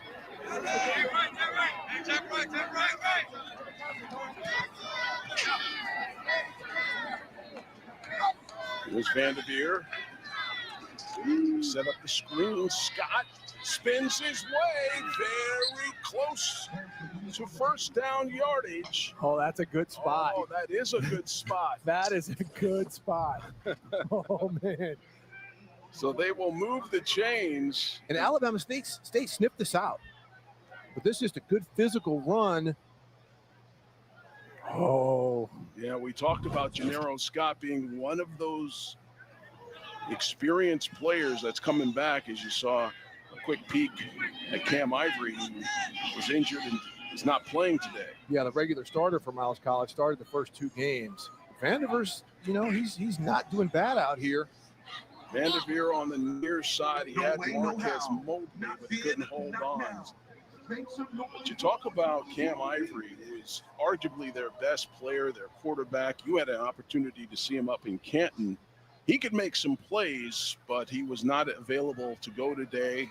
Had a knee injury. Yeah, he's a good player. And look, he is one of 2 players who came back on this offense. He was the one starter, Gennaro Scott, the running back number 3, who's in there right now, rotational player. They had to replace 20 players. So Cam Ivory being back was huge. He's a 50-year player, so we'll see if Vanderveer, if he shows positive steps, will continue to remain the starter when Vanderveer's healthy. Wow. Vanderveer, what a catch in traffic made by James Gatewood. But wait, there were 3 receivers right there. This was almost a hot potato. Who's going to grab this? And Gatewood, the true freshman out of Miami, who's an incredible talent, comes away with this catch. But watch, there's 3 white shirts right there. Pickup of 17 yards on the play, and Miles with another first down. Back to Scott on the ground, and he'll rip off 6 more yards. And here we go. They got the tempo going. A lot of times when teams convert first downs, that's when they go real quick. Okay, because then the defense can't sub. If they're in a nickel package, maybe they come out with a run like they did right there. As you see, there's 5 DBs on the field for Alabama State. Now they slow things down a little bit more because they're in second manageable. Brenley Vanderveer out of the gun once again.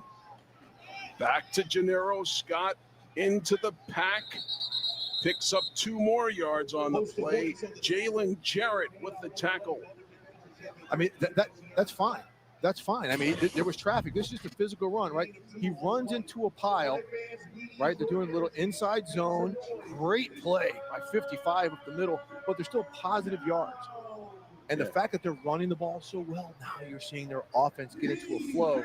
But this is where it's important. Now this is where they've got to get this first down and keep things rolling. Here it is, 3rd and short, 3rd and 2 for Vanderveer. Again, they go on the ground to their fullback. That's Roderick Thomas, the running back, rather, and he's going to be short of first down yardage, so it'll be. And they're going for it. There's no sign of the punt team coming on. And I totally agree with this. Why not? Let's now challenge yourself. All right, and I'm back, man. You have a 6'6" quarterback. Guess what I'm doing? I'm getting under center and I'm sneaking this. No, man. And he broke the tackle, Gatewood, and he's not going to get there, though. You saw the speed of Alabama State chase him down, and they come up with a big play. Alcorn's going to be lucky to win the Battle of the Bands. To take over. Yeah, that's a great play. I'm giving Keon Lewis credit here. And the reason why I'm saying that, because Alcorn got to play the Saints game tomorrow. Why would you go wide on kind of a gadget play when you've got a 6'6" quarterback? You've got probably less than the full 3 feet of a yard to go. And you've got Gennaro Scott, a physical runner, and you do something that ends up in a negative play. That's just a real intriguing play call right there when you had some momentum going. Okay, so Andrew Body going to come back out. And the first team offense going to continue to get some work here. They've got a 21-point lead, 5:18 to go here in this second quarter. All right, late substitution coming in on the offensive line. Andrew Body. What a day. Wow, what a tackle. Whoa, he got hit there? Miles College. And there he is again, Carson Pritchett. He's a heck of a Send my man back on, man. Freshman out of Douglas High School in Atlanta, Georgia. He is somebody, if he keeps developing, who's going to be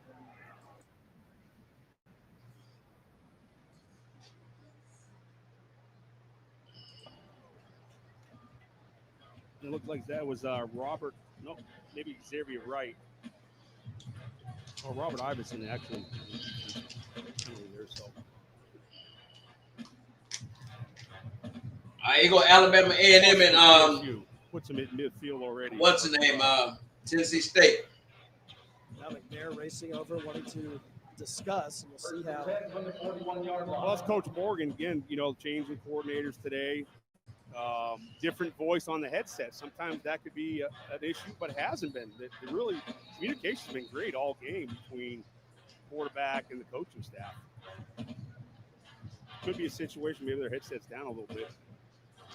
Maybe so they're just wanting to get everything straight, get everything in order. And we saw some miscommunication in each of the first two games, and lucky for TSU, and maybe luck is not the right word, because this might be the best game of the week. They do have 3 penalties. And HBCU football so far here today, and in the last couple games. And yes, I'm going for Alabama A&M. Not that there's ever a great time for a No, penalty, but that was a big talking point for Coach Barlow, right? He wanted 3 and under. You know, that's his max. So they're getting the message, this group of players. So a little confusion now. Maybe the comm sets are down for everybody. It could be a situation where I'm being serious. Do y'all think Tennessee State should join the SWAC? See what the officials said. The original line of scrimmage before enforcement of the foul was the 27-yard line. We'll go to the 42. Clock operator, please reset the game clock to 14 minutes, 45 seconds. Okay, so 14:45, please. Gain 2 yards. Thank you. Hey, but you think FAMU and take it as they give it. Albany State? So do we have first? Y'all really think how Albany State? I don't see Albany State giving FAMU a challenge. 14:38 to work with here in the third. McNair looking deep and overshooting his tight ends, as that looked like Jason Host. Yeah, it was Host. Good to see him involved in the pass game. However, they talked about getting Rhymes out of the backfield, and they damn touchdown South Carolina State. And it's over for y'all. Throw the quick flat, but he got a little greedy there. And that happens with a young quarterback. You try to get the big play opposed to just dumping it down to Rhymes. So McNair, you know, he's got to take what they give him.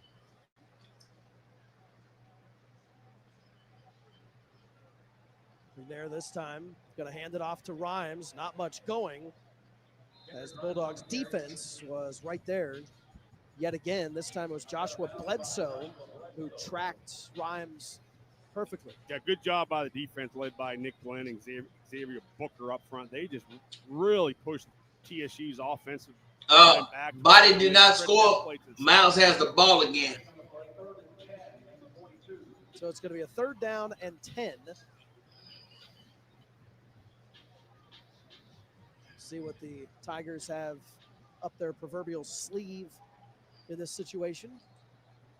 Just under 14 minutes to work with here in the 3rd. McNair has a little bit of time as he runs to his right and slings it. And that is going to be a complete pass. Possession receiver, the route runner, sure-handed, and what did you say, the consistent guy. Big play, 3rd down, big play by McNair to extend that play. 3rd catch of the afternoon for Montgomery. He's been a key piece to helping make McNair feel comfortable. That was a great sideline catch. That's an NFL catch right there. So it'll be a 1st and 10 from the Bulldogs 44. I'd like to see some downhill running here, Dan. Get this thing going back vertical.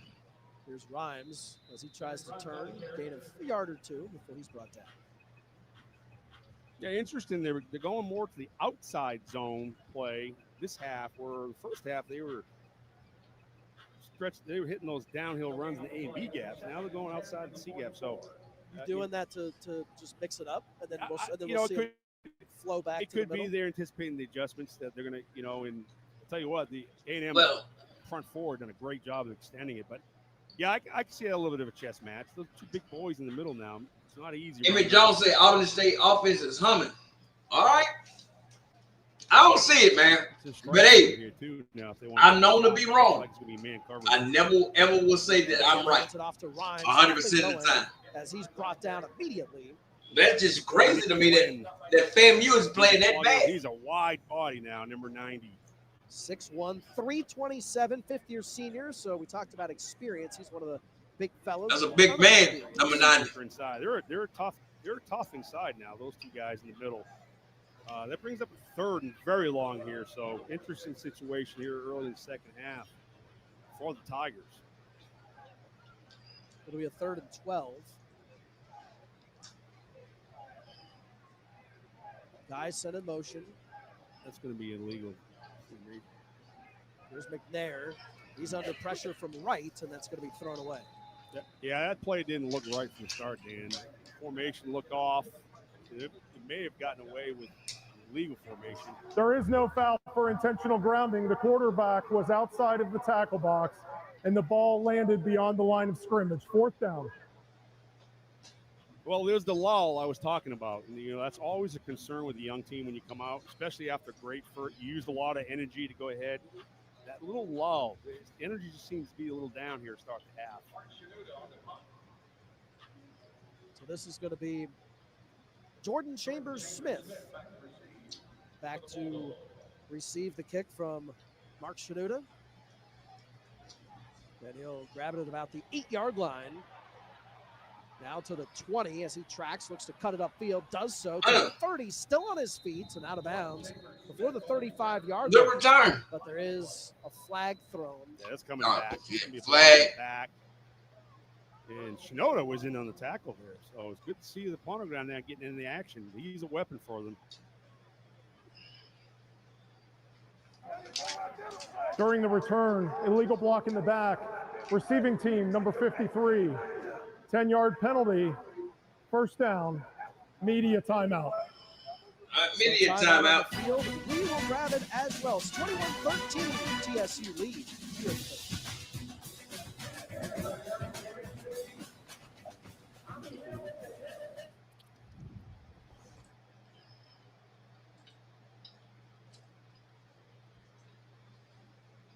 Freshman out of Tampa. What a play. It's Alabama One thing State. we've seen out of Vanderbilt is across the middle. He can really zip it. And, So, when we're outside the numbers, he's a little loose with his throws. But Darren, that incompletion 2 minutes. Alabama State's got 2 timeouts. Miles is about to get ready to punt again. So they're going to have opportunity to put some points on the board right before halftime. Maybe Body Mike. Nehemiah Hickson will be back for. We've got a flag. Delay a game on the offense. Number 28. 5-yard penalty. 4th down. You know, and some people might think this doesn't mean much being backed further into the end zone, but this shortens the distance between the snap and the punter and shortens the distance for the rush team if they decide to go for the block together. I don't think Miles is scared of Alabama This is the State. second substitution penalty we've seen It's just that from Miles. this Collins Alabama in State the team kicking is game. extremely talented this year. Johnny Because they Jackson quarterback on the play. put it away. It's a low knuckleball. And it That man dives at kicked the a goddamn 30-yard line as it 20-yard rolls punt. out of bounds. By the way, today's Scholar Athletes are brought to you by Bounty. That's ESPN having difficulties with their audio, not me. Excelling in computer information science with 3.8 GPA, and Dylan DeJet, the wide receiver, the senior. G Boom reports UAPB. Interdisciplinary Scored a studies, touchdown. minors in accounting and business. He's got a 3.8 average.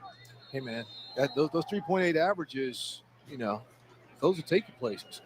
Got that Steve Weiss GPA. Andrew Body they should be able to score this Mine was one. a little bit below that. When a little is a Quarterback takes the snap, hand off up the middle. Oh, beautiful skip and cut. Bounces to the outside. That's a 10-yard, 15-yard gain. He's got another first down. Nice run. Alabama The clock State continues is to ready get a stop. pickup of 15 yards. Watch this run. They're going to set the chains. He's tackling it bounds. Caught up in a bunch of players, so they can't Look. find him. He sees a crease and he's gone. Look at that skip. Bang. Bang. I'm out. Bam. Jets escapes 2 defenders, gets a block down. Lucky for number 21 to come ride him down, Where they because he was blocked gonna down score. field, impressive all game. Yeah, he planted that. Clock continues to right roll. foot and 125 exploded left. 120 That's left. it. Body back in the shotgun. Run up the middle again. Holds claw again. Runs out of bounds after a 7-yard gain. A little laundry over that side too. And that was one of those tackles out of bounds where he landed on him and pounded him into the turf. Number 59. That was a good, decent run on first down. Jones. And he was able to stop the clock with 1 minute and 11 seconds left. I think that's what the flag is about. Oh, no, we got a band member getting frisky? Wow. The band getting warmed up over there. Yeah, he Look like they were in a scrap. Coming up on the Capital One half. I don't know why band members are so angry. On the offense. More than 2 minutes. I have no idea why band members are so angry. Why y'all want to fight all the time, band members? So that penalty against The band want to fight. They'll march him back. Yeah, they threw that before he got out of bounds, and you saw. What's wrong with the band? Why they want to fight all the time? Look at him. The band wants to fight. That kind of right arm and right shoulder, so he fell. Look at him. They got to restrain that man. This pushes Alabama State back a little bit. See the time on the clock, though. Plenty of time. So we work our way to the Capital One halftime All right. report. Body back in the shotgun. 3 wide to the right, to the bottom. Rolling, running. At the 20, keeps Down. Oh, slips a tackle down to the 11-yard line. Incredible With a ball minute by left. Body. And when he started to scramble, and with his receivers uncovered in the end zone, he had some opportunities, but decided to play it safe and not make a risky throw. He's rolling. Look at number 5, bust open. Number 0, bust open. But He said, slipped I'm 2 just gonna keep it tackles. right here and play it safe. We've got time. Smart, experienced quarterback play right there. Is Andrew Body that elusive? Last week, Southern couldn't hit him in either. this conference. And what a start to Shotgun. this season. Again, the play action. Touchdown, Body. Beautiful play. He connects with DJ Harden. Bebo Body. As Alabama State puts their foot on the pedal. Look at the Alabama State faithful. Beautiful execution. You cannot draw this up anymore. 30-3. 58 seconds left. Replay, second down. Flag on the far side of the field. Oh, well, that negates the beautiful execution. Wow. Well, He is a maestro. But just everybody's executing. I mean, the play fake, the way he rode that fake all the way to the running back, almost into the line of scrimmage, pulled it. Miss Willie, you know Crook. You know Crook. He played with Plato. He made the play to get into the end zone. He played with Plato in them college classes back there. They say don't go up in there. Crook played with Plato. Where everybody was up in there learning college algebra, calculus. He was over there with the Platos. Just under a minute to go until halftime.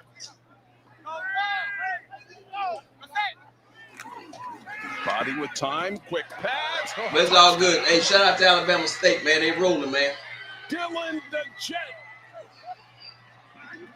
And Alabama State takes a 30-3 lead. The crowd don't look too enthused, though.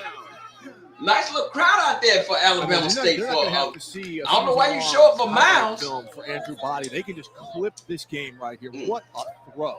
Maybe that's their first home game. That's why. Okay. Cone. What a beautiful ball.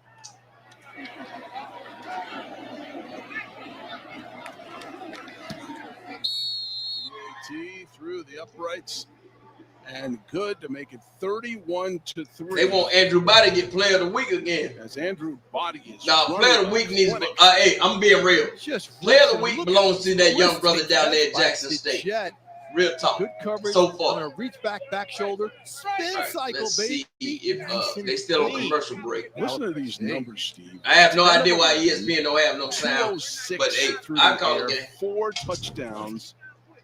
He's had 4 carries for 34 yards. It has been an absolute clinic. Don't forget, we're counting our way down. The boys look like they're ready to go party.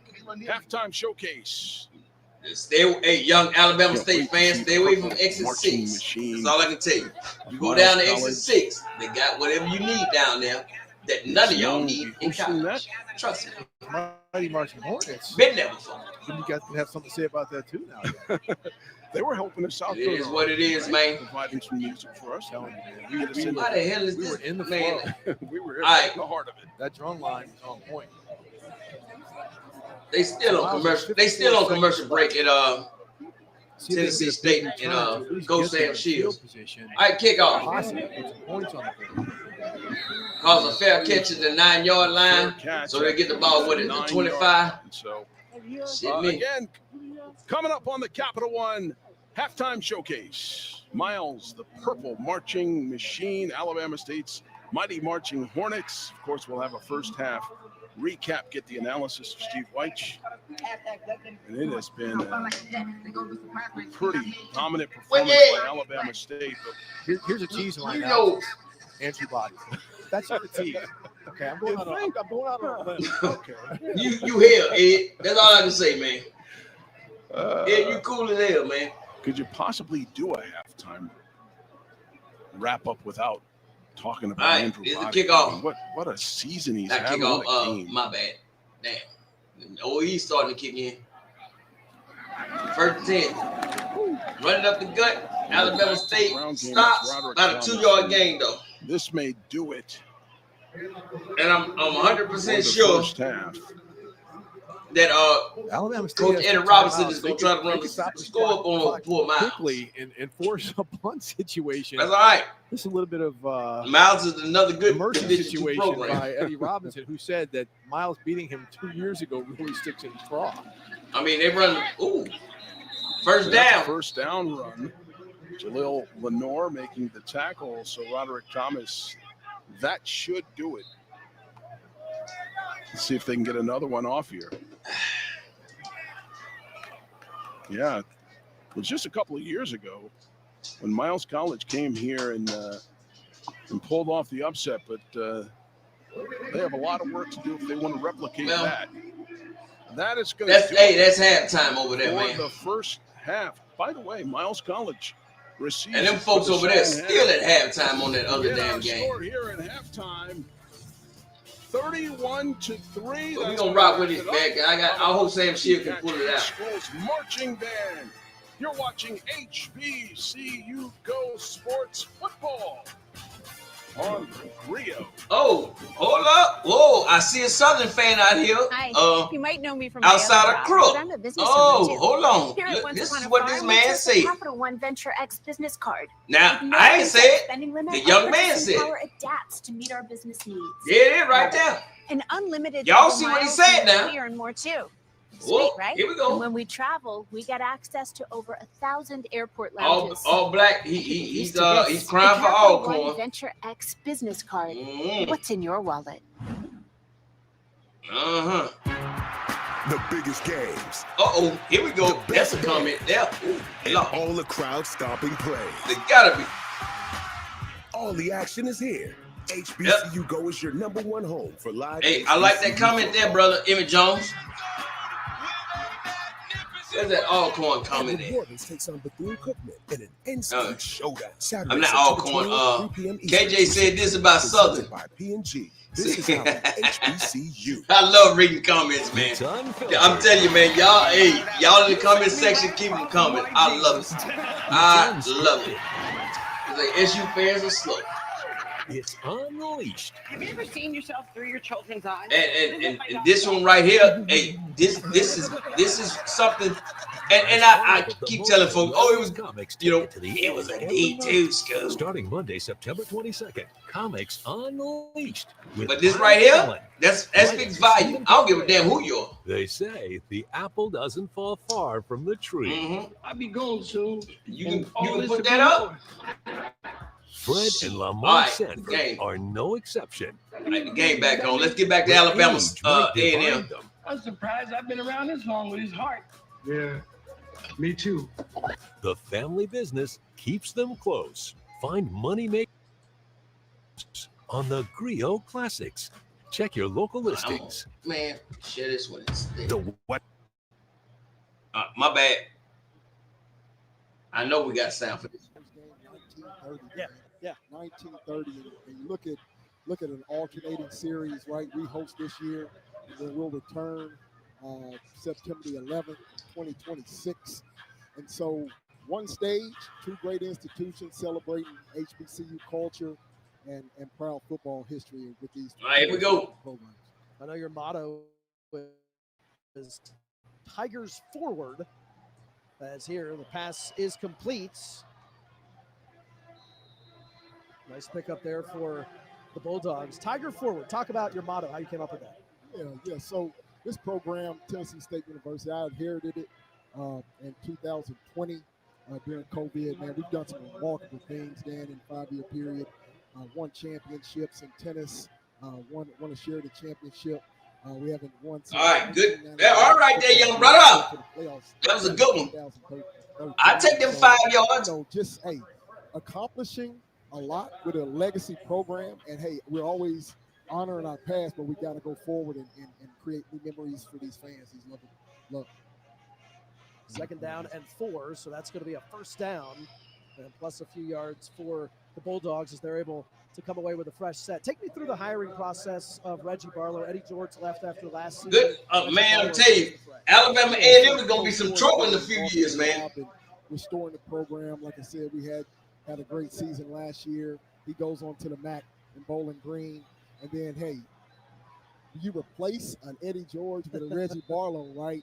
An individual that has a lot of championship pedigree in him. He's a Super Bowl 37 champion with the Bucks. He was a 4th-round draft pick with the Jacksonville Jags. Notable alum at Alabama State, had success there as a coach, had success at Virginia State. And, he told me, when I called him and I said, Reg, you're the guy I want to come after for this job. He said, Tennessee State, I love the history there. I want to be a part of that program. And here he is, man, doing remarkable things in a short period of time. Pass was complete there to Abner, one of Quad's favorite receivers. And here it's going to be Walker catching it and getting into the end zone. Almost. Didn't have a lot of support. I told y'all, Coach Sam Shields ain't playing. Davion Walker, he ain't playing. Able to catch that one in stride. Boy, that's 3 defenders he passed up. Impressed with 10 there, Roberts. He just makes some timely throws, elusive in the pocket. has a great calmness about him, and so he's made some plays here. We gotta stop it. So Barbosa's on Hey. for the extra point. Emmett, You're wearing your Jones, blue you suit, which correct. I always love. Sam Shields ain't Let's talk playing. about you and bringing Hey, in Nolan give that man a Smith couple to the years, basketball man. games as well. It's gonna be crucial. So that reflex blue, yeah, that's the color. But Coach Smith hired Nolan Media Smith, timeout. a Duke legend. Come on, man. And Coach Penny Collins goes on to coach, in Memphis with the Grizzlies. And so we want to make sure that if a coach leaves the building, we're going to bring someone in that can develop young people. Tell y'all, Coach Sam, hey, I've been hiring Coach Sam Shields since they hired him. I said, shit. Got a great team. Sam Shields, goddamn, ain't playing with y'all ass. All right, Mickey. Well, thanks for stopping by. Really appreciate it. And we'll talk to you soon. All right. Thanks, Dan. Appreciate all you do. Go Big Blue. Dr. Mickey Allen right there, the athletics director here at TSU with the 21-20 lead as we continue. Whoa. I thought you worked in his house. Nope. Cantina chicken. Shut your ass up. Now, I don't want to hear nothing about that weird, goofy stuff. That's my thing, yeah. Stop sharing. There it is. All right. Hey, as y'all can see, man, Coach Sam Shields ain't playing. You know, Tennessee State, I understand they lost their head coach and this and that, but Coach Sam Shields ain't playing. He ready. Give him a couple of years. Hey, the SWAC East, I say by next year. I'll give it next year. And Jackson State, Alabama A&M, and FAMU, those games are going to be must-see TV. Telling you. And the reason why I say FAMU because Cozy, he about out the way. He about out the way. They about to bring, FAMU for MAGA. They don't play. Now, and I forgot Alabama State also. So you got 4 teams in the SWAC East. They gonna be crucial next year. Watch, just listen to the madness. Listen to the madness. Lawrence reports South Carolina State 24, Bethune-Cookman 0. Boy, Bethune-Cookman, you need to go down there with Southern. Yeah, that's where y'all need to go. Man. But, hey, I'm telling you, Coach Sam Shields, T.C. Taylor, whoever FAMU get, and then my man, we went to the same high school together. God damn it, Eddie Robinson. The SWAC East is gonna be cutthroat for years to come. Those schools are gonna be really competing for recruits and everything else. Y'all hear? I'm being real. Watch it. Watch what I'm saying. I'm not joking with you. All right, the game back on.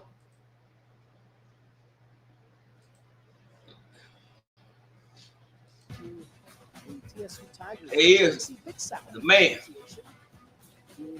Pepinos rejoins me here in the booth. Good to be back. Dr. Mickey Allen. John Stallworth, number 8. Alum from Alabama A&M. John Stallworth. 4 times. Seasons in the NFL. 4-time Super Bowl champ. Look at it. Pittsburgh. Bro, I'm telling you, we produced some stuff. Steel curtain defense and all those Super Bowls, he was a big part of it. 63 touchdowns. Not too shabby at the NFL level. He can bring it to the end zone. So a little bit of a lull, right? Offense, defense, and throwing the bad injury there. We hate to see that. And right now, TSU's got to get back on track and get that offense moving. So we'll see how their field position is as the kick is up. And it'll be fielded at the 10, out to about the 20, still on his feet to about the 28-yard line before being brought down there. As on the return, that was Tavion Porter. So a pretty good field position here to start for the TSU offense. Let's see if Zach Simmons-Brown makes an appearance back in the game. Maybe give him a little spark in the run game. Yeah, we saw him with a couple of explosive plays so far in this game we've seen.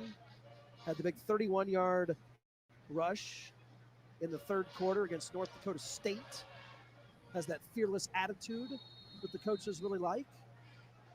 that he's seen more touches in this game than he has in the previous Crook. 2, which we expected. When your Southern University get a men's soccer team, then you can Maybe talk. a yard or so, but How about that? for the Bulldogs. who I have come see out you, here in Crook. the second half on the defensive side of the ball, especially, and looks pretty good as Kendrick Grimes wasn't able to get it right. Yeah, they really adjusted well their defensive staff for Alabama. And they're loading up that box. That last snap, there was 8. And they walked down a 9th player. They're not going to let TSU run the ball like they did in the first half. They're going to challenge McNair to throw the ball here. McNair standing with Rhymes in the backfield. On a field for what, Cook? McNair's right. The soccer game?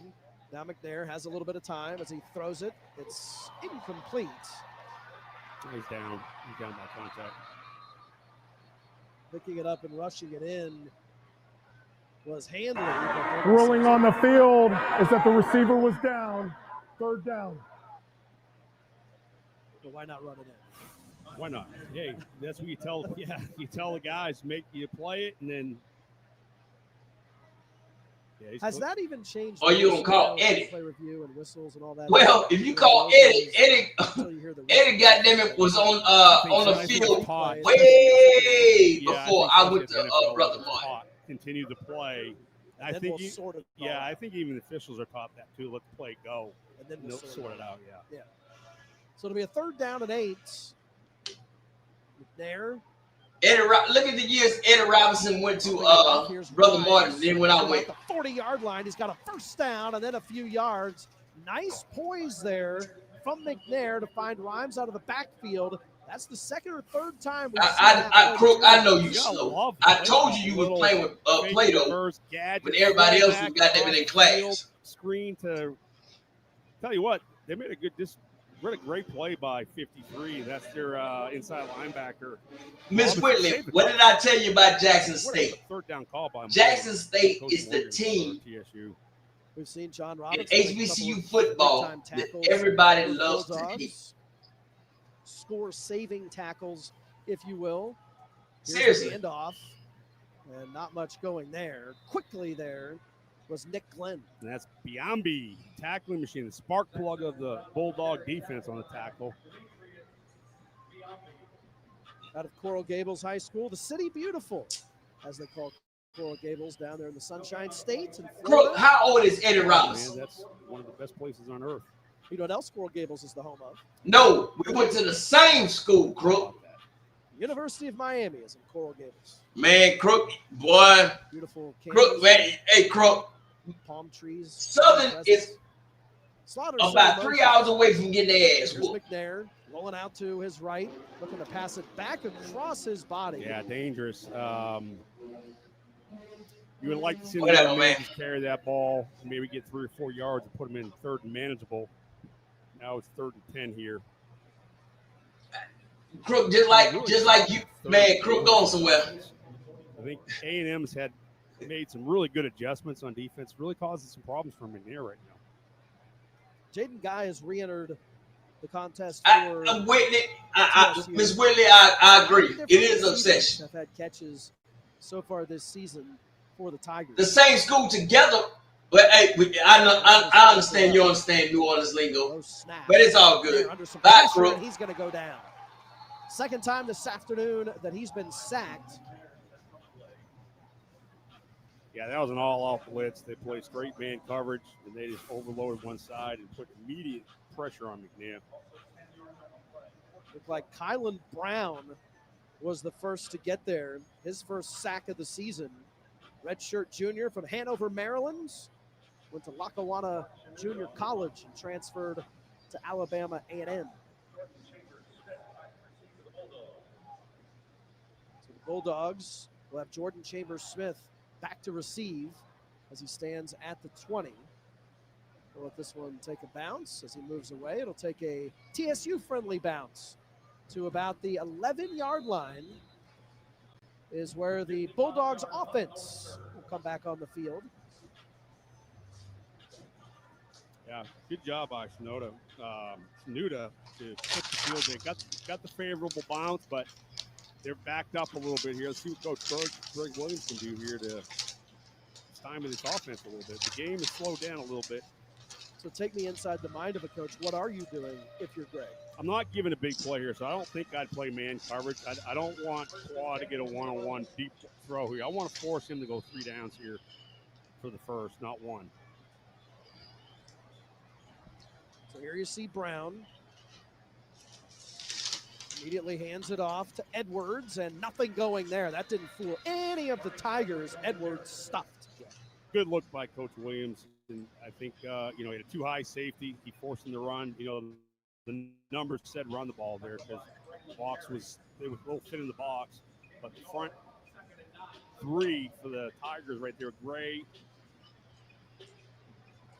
Stewart. Hey, do y'all want to see the Alabama State band? They performing. If y'all want to see it, I can turn it on there. Braylon Perry has made it into the game. So is Perry, big boy from Tuscaloosa, Alabama. Transfer in from Prairie View, 6'3", 293-pound senior. Sidearm style. Take your long nap, man. Big time stop there from the TSU defense, as that was number 51, Pokosi, tackling machine. This guy's got one motor, and that's full speed. He's not. That's a damn good catch. Damn good hit. He'll strike you, as we just saw right there. But I'm not running across the middle. Big time hits coming from the left coaster, making his way here to Nashville from San Jose, California. So that's going to bring up a okay. Nobody want to watch the band. All right, we'll stay at the game. As it's from the Bulldogs' own 15-yard line.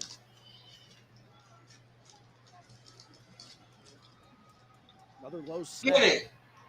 Crook is a master troll. Firing out, finding his man, 30-yard line, 40-yard line, still on his feet, cutting it back toward midfield before finally being brought down into TSU territory.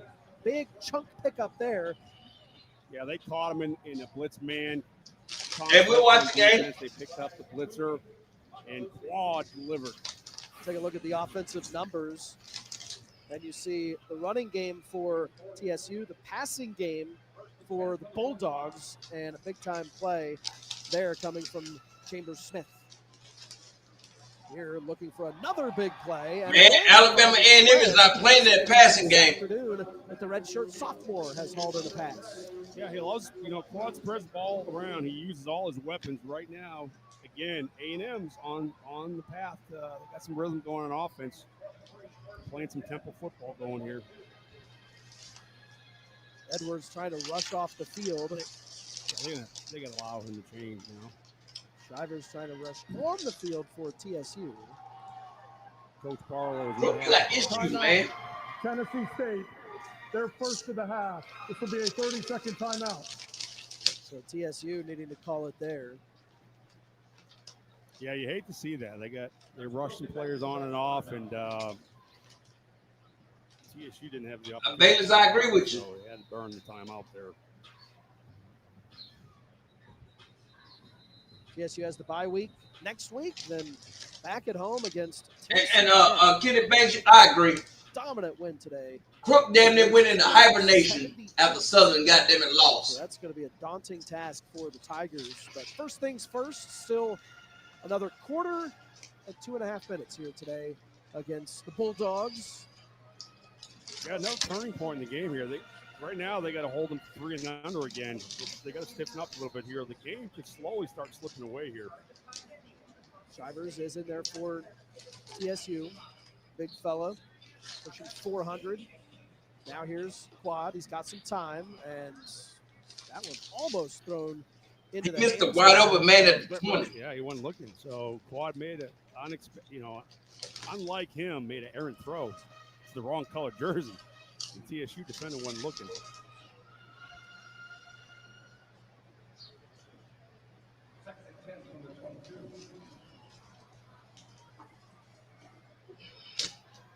One-point lead for the Tigers. 2:25 to play here in the third.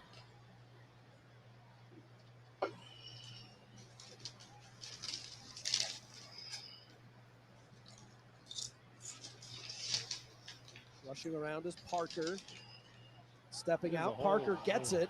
And now he is going to be out of bounds at about the 15-yard line. Sorry, I'm a fan. Saw that hole right away, and I didn't think they were going to call it, but it was like the tight end there, slot back held. Safety there, yep. Take care and they call the hold. Holding offense, number 85. 10-yard penalty, second down.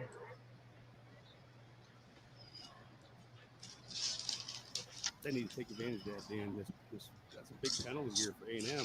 Sets them back really on the bridge of possibly outside of field goal range.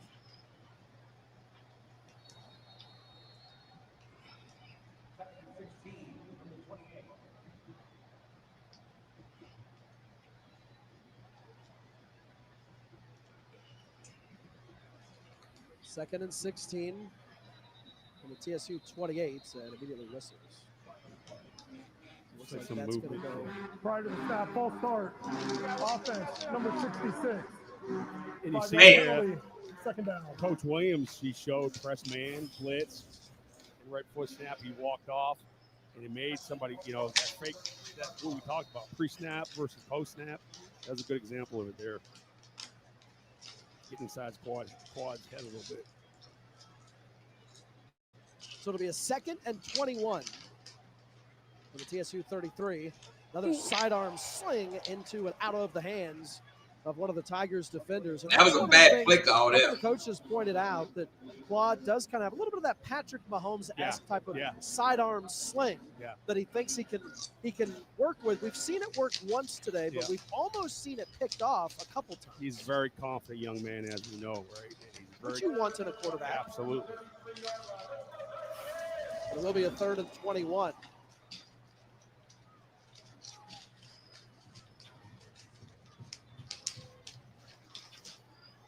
Shivers was back there in the backfield, which has to make Greg Williams happy. Anytime you can insert a big man who can run, you're happy. Prior to the snap, Alabama A&M has called their first time out of the half. This will be a 30-second. Big 75. It looks like, I'm not sure. That's a big dude, man. I believe maybe it was not happy. Not happy. On their so sideline. ebbs and flows, right? It's a game. You'll get that holding penalty. Now they take 2 pre-snap penalties. You're a coach now. You're on the verge of increasing or going ahead, getting the lead now to possibly being out of field goal range because of pre-snap penalties. So, and he had a burner timeout. And just a couple seconds ago, it was Reggie Barlow that was upset that he had to call a timeout. Now Coach Shade thinking, what are we doing here? And we're looking at 21-20 games, so that it's really evenly matched everywhere you look at it. Penalties, flow of the game. Really Bayless, yeah. Bulldog thought it was a good football game. The FAMU team. Like what seeing, even though his team trails by 1. I mean, this game right here is such a 1-point game. I can't stream it. Let me see what channel are they on? What channel is the FAMU game on? It up the middle. Let me see if I can stream it on there. He's brought down by Brentwood Brentwood Academy, James Stewart. How many times has Brentwood Academy come up in this broadcast? Gosh, well, you got a lot of BA players out there, and 7 happens to be one of the better players in the field. So Shivers. Oh, they on Swac TV? Okay. James really does. Let me pull him up. He's been making those plays. Those are critical plays. They're right on the bridge here now. It's not going to be easy field goal. We're looking at a 45-yarder. So Barbosa is on here to attempt the field goal. So far today, 2 for 2. His longest was 26 yards. Those are the only field goals he's attempted this season. The kick here is up, and this one is good. Not by much, but it was able to clear and was able to get through, and that gives the Bulldogs the 23-21 lead. Yeah, just enough legs to sneak it over the crossbar. That's a big kick for this young man and to put his team ahead. As we head into the 4th, we got a ball game now, Dan. It's going to be interesting. It's going to come down to the wire. 23-21. Expected at the top of the broadcast, we talked about numbers. All right, let's take a look in on FAMU, man. Even matched. There were certain things. We're gonna take a look on FAM. And hey, trust me, we're gonna come back because this game is too good to be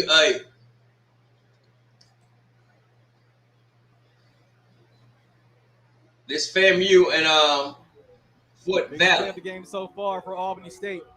3rd down and 7.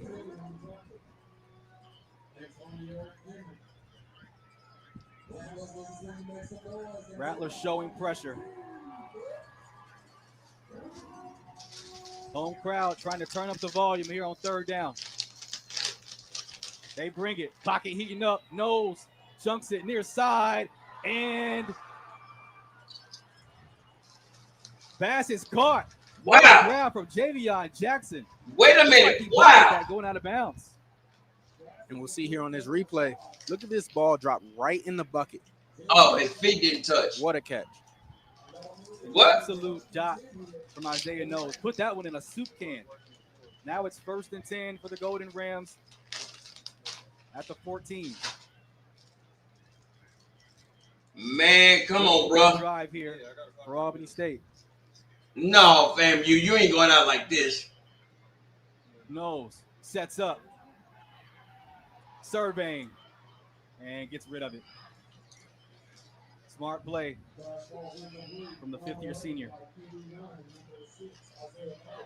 And one thing you'll notice so far early in this game with this tempo offense, it's not allowing Florida A&M to substitute. So whatever they come out in, they got to stick with it because you're not really going to get a chance to make substitutes if Albany State doesn't. Keep in mind, Xavier Herndon is a guy that Isaiah Knowles loves to go to, the big tight end, 6'3", 245. Inside the red zone. He had 2 touchdowns last week in the red zone. Amari Stewart, the motion man. Knowles sprints right, looking, quick throw. Amari Stewart gets the catch, but he's decked by Jalik Thomas. Good pass, good catch, and good tackle. Hey, trust me, we gonna go back from game to game to game to game. And on the last 3rd down, Florida A&M came out with a pressure and a man look here. Hey, you said it, man. Are they going to get after here and make him have to? You said it. I can't say nothing about it, brother. You said it. Call it 5. Watch Albany State offense. You said it, bro. I can't say nothing. Running back. Knowles drops back, steps up. He gone. Touchdown. Spins, gets inside the 5. Touchdown. Reaching for the plane. Going to be down at the half-yard line. Half-yard line. That was a touchdown. In the opening series. And what an effort from Knowles there. And a heads-up play. He got him good. You know, knowing that you don't necessarily have to get the touchdown there, you can settle for the first down. Albany State using tempo. Knowles hands it off. Easy walk-in for the Golden Rams. Wow. That kind of statement on the road. Touchdown, Albany State. Wow. Tie and watch. Wow, FAMU. Score of the season. Wow. What the hell is going on? What's going on in this camp? Sophomore year. What a drive. Coming here on the road, getting that ball first and setting the tone, saying, hey, we're here to play. Wow. Kyle Wright on for the point after. Holy shit. Wow. That's all I can say. Oh, and he doinked it. Man, he missed a damn extra point. No good. Nonetheless, they go down the field in their opening series. Swac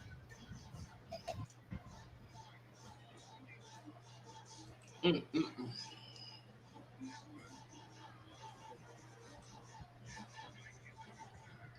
Wow. That's all I can say, man.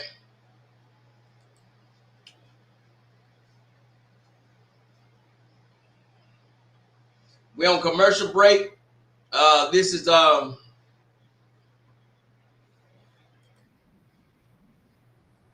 in 2 for Miles College. Play action across middle, and again that effective. It's Alabama State, Miles. Hey, we gonna bounce around, man. If it's okay with y'all, we gonna bounce around from game to game. Pick up 5 yards on the play. Yeah, we saw them come out, from the slot position, just throw some slant passes on 2 of their first 3 plays, and it's been effective.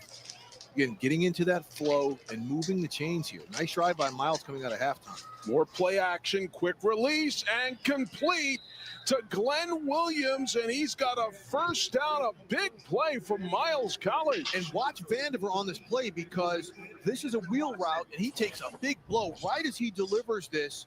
You see the route here.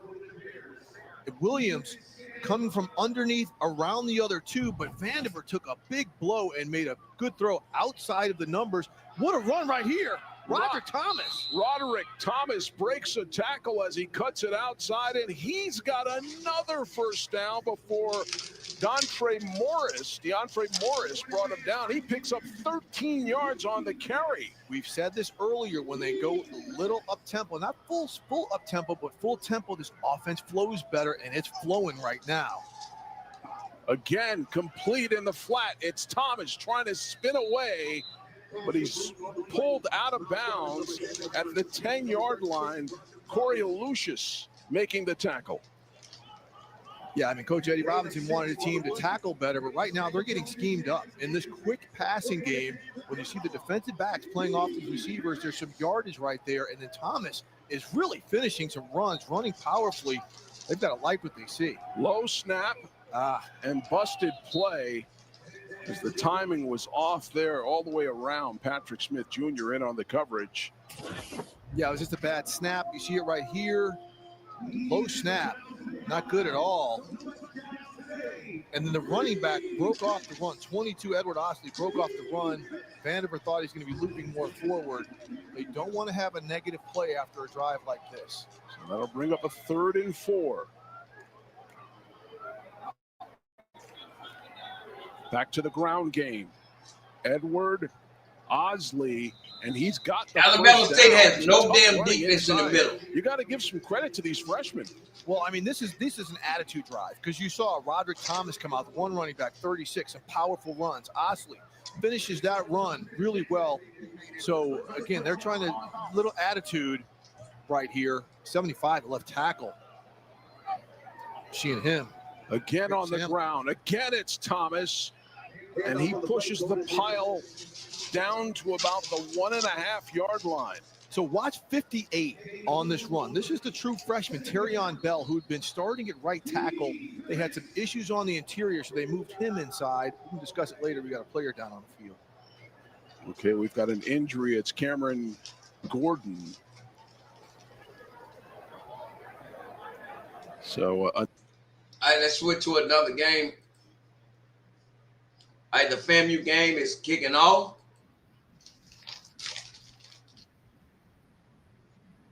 The 10. And Kanari Wilcher gets tripped up as he crosses his own 25. Let's see if FAMU can answer.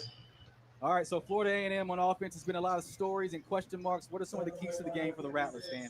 On offense, they can't start fast. They have to score fast. They have 0 first-half touchdowns so far this year. They have to change that tonight. And then on defense for Albany State, they have to force turnovers. 4 interceptions and 3 forced fumbles.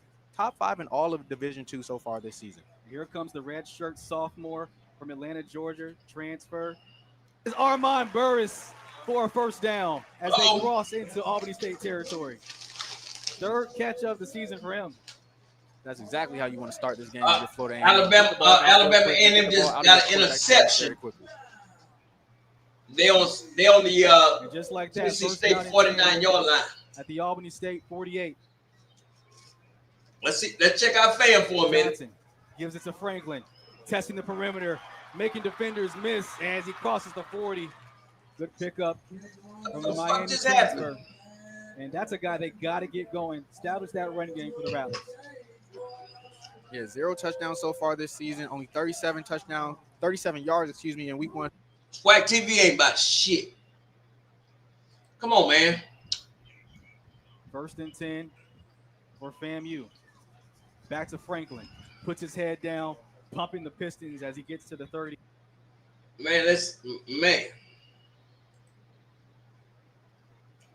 Florida Classic record against Bethune-Cookman. I have no idea why they're doing this, man. 3 touchdowns. I have no idea.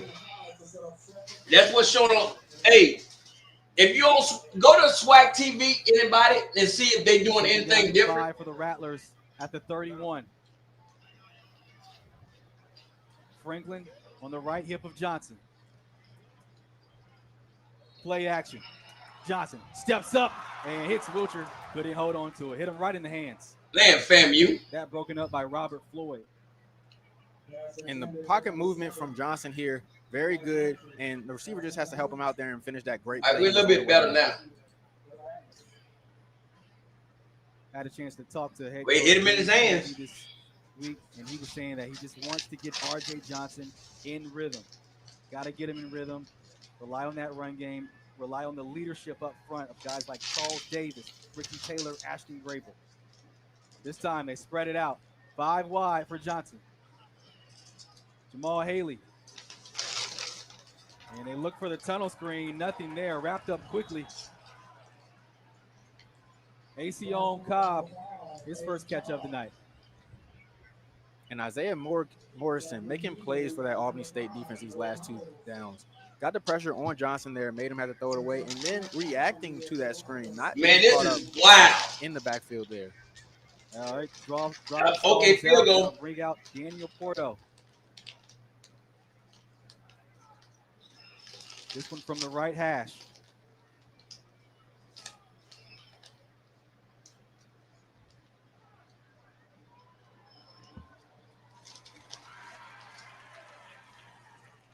It's good. On the play. No good. And it goes through, but there is a flag. Wait a minute. They say no good, good. What the hell is going on in this camp? Not sure what it was there.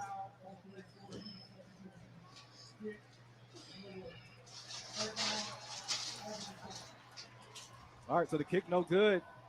No good. State takes over. AAMU. Break. Albany State getting set for their second drive of the game. 7:03 to go here in the first.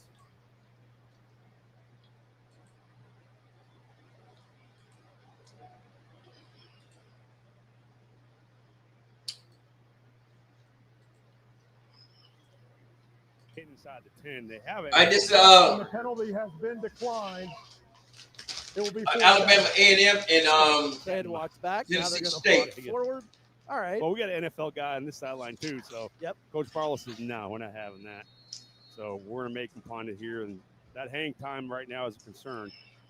Yeah, about 4.5, 5 seconds of hang time at his best. As this one is up high, and that's going to take a bounce into the end zone. So TSU comes out with pretty good field position here with 12:14 to play in the game. 2-point edge to the Bulldogs. Back with more after this. Well, that's in the timeout. Let's see if we got a game that's not in the timeout.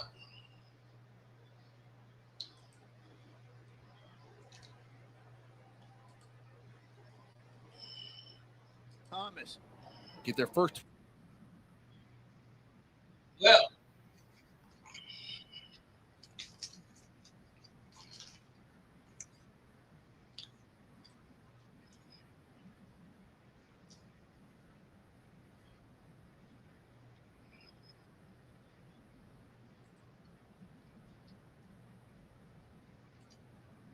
build. They had a tough one against Virginia Union in Canton, and the loss to Edward Waters, and then here you see them. We talked to him about their attitude as the extra point. Bad snap. Fire drill. And so they'll miss the PAT. So, oh man, now their kicker, Scotty Jackson, the holder, looks like he got hurt on that play. There's a flag down on the field as well. It's Willow Levette. On the defense, number 28. Offside, so they're going to get another shot at it. They might be having to go for 2. They might have to go for 2 now. I mean, this is a team, again, that's short on the roster. So, an injury to someone in the kicking game right here could make him. Yeah, let's take a look right here, though, while Scotty Jackson's getting worked on. I want you to look at this offensive line. Look how they push. Zone blocking. They fold it to the right side. And it's PB7, right 0. Thomas just uses his side shout out G-Boom. to get into the end zone. He's like, it's about time you gave me the rock. Let's go up with it, baby. Gennaro Scott, the backup running back, giving him some love as he comes off the field. Wow. Oh, boy, that does not look good. So they'll get another shot at the PAT, but their kicker, Scotty Jackson. If you breathe on the kicker, he gets Scotty hurt. Jackson is their Hey, man, you know them kickers, they did nothing. Potentially, except if kick. they have to punt the ball, if they don't have a backup punter, yeah, Jackson was the holder on that play. Reed Greck is coming on. All right, so they do have a backup. They do have a backup holder, and it's going to be. Let's see. Looks like number 12. Number 12, Amari Griffin will hold.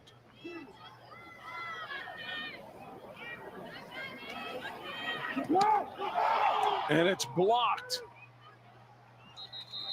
And there Boy, was a I don't know what to tell you. operation as it looked like Griffin could not take the snap. I think Trey Phillips got it, number 21 for Alabama State.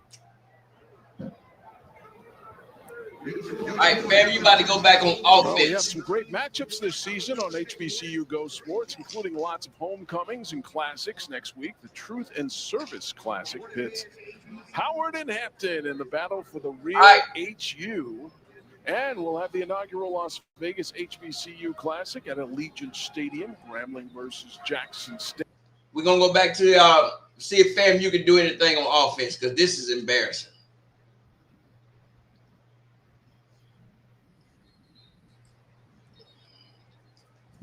This is embarrassing. Come on, fam. Oh, shit. My bad. This the FAMU. This is their first offensive possession.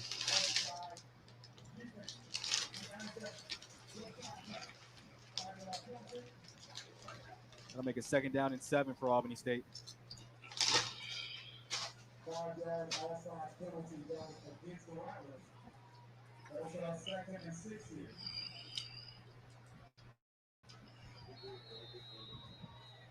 Second down and 7 for the Golden Rams. Trips to the top. Florida A&M showing pressure.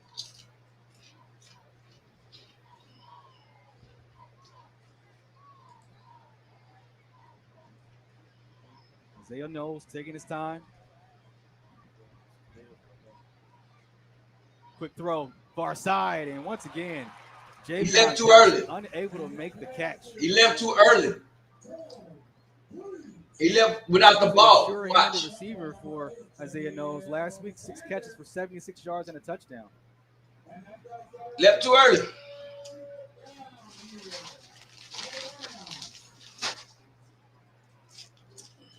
Passing situation for Albany State. See if Knowles cuts it loose here on 3rd and 7. Knowles stands tall. Loads up, deep shot, far side, and it's caught in bounds. What a dot from Isaiah Knowles. Wow, come on, FAMU. Another 3rd down conversion there for Albany State. Come on, FAMU. Pass against man coverage from Knowles. They are really taking advantage. Jamil Williams with the grab, gain of 17.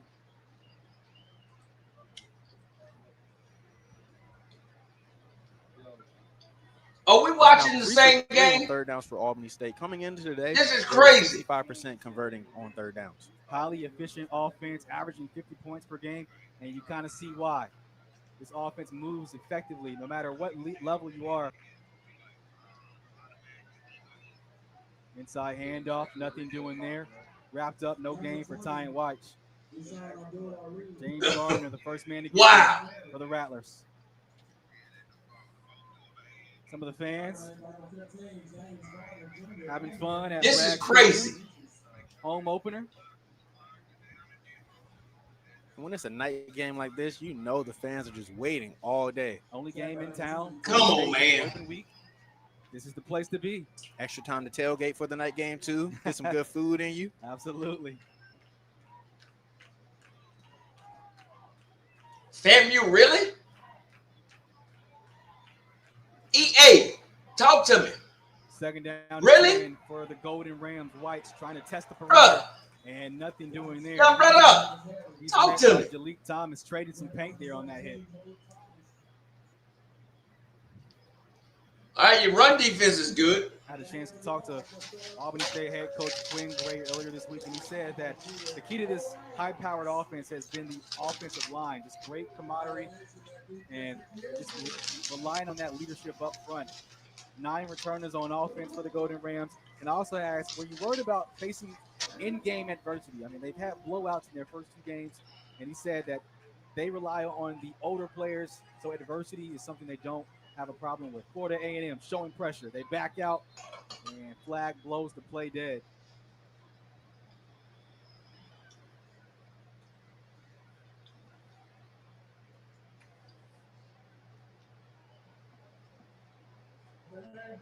Delay game.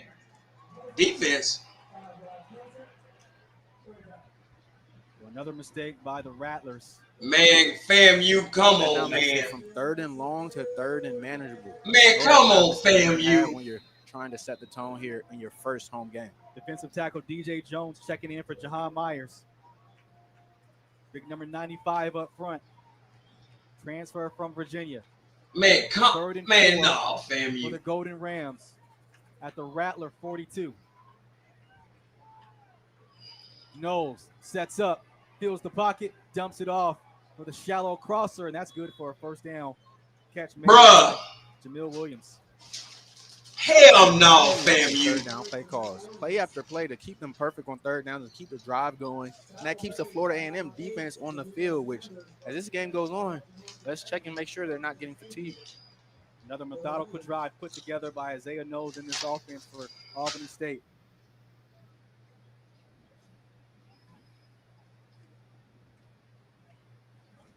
Impossible. Unbelievable. 6th play of the drive for Albany State. First down and 10. Unbelievable. Play action. RPO to the far side, and he's got his tight end for the first time tonight. Xavier Henderson, 6'3", 245, and you see why. Muscles his way for that first down. And look at how that run up the sideline got the sideline hype there. Just got the whole defense into it. Herndon with 4 catches and 2 touchdowns last week. Albany State. How you doing, Mississippi?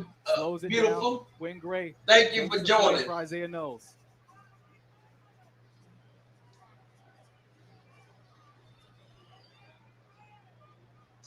This is crazy, man. I don't know what I'm watching. Sets up. Has all day. Takes a shot to the end zone. Looking for Amari Stewart, and there's a flag. What the hell am I watching? And that's going to be most likely on FAMU. No. A little bit man, come on. This got to be a joke. Bro, I'm joke. No, this is a joke, man. Come on, man. This got to be an AI game.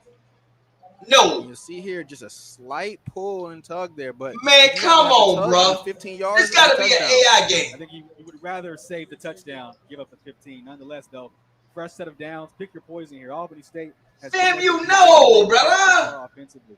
Only one time this season, Albany State has not scored in the red zone.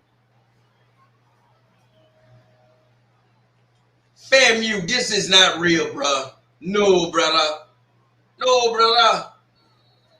First and goal to go for the Golden Rams from the 10. If they score this, man, I'm going to have to go get me another Old English. Trips to the bottom of your screen. If they score this on this possession, I got to go get me another Old English. FAMU brings pressure. Knows, keeps it, dumps it, and too far in front of Herndon. He was wide open for 6. Just going with a tight end pop pass there, just trying to fake the run and just sneak them out, Roderick McCrary checks in at running back for the Golden Rams. The backup tight end, Jamarion Davis, also in as well. Going with the 2 tight end look here down in this red zone. Could mean they're about to run this ball. Second down and goal. Can the Florida A&M defense stand tall here? Under 2 minutes to go. Pistol formation. Knowles keeps it, dumps it off to Herndon. Nowhere to go. Knocked out of bounds. Oh, man. Ooh. Ooh.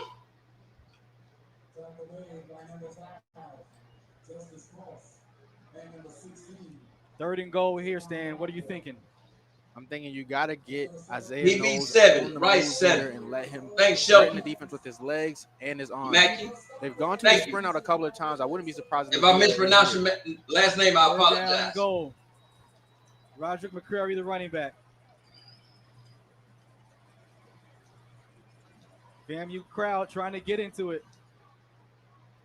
Herndon, the motion man. Knowles looking. Receiver knocked down in the end zone and just gets rid of it. And a late flag comes out. Jamil Williams. Boy, FAMU. Damn, James. What the hell is going on in this camp? Come on, FAMU.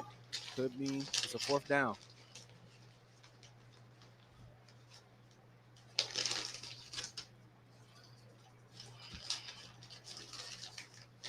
Head coach Quinn Gray for Albany State said they had to play a perfect game tonight.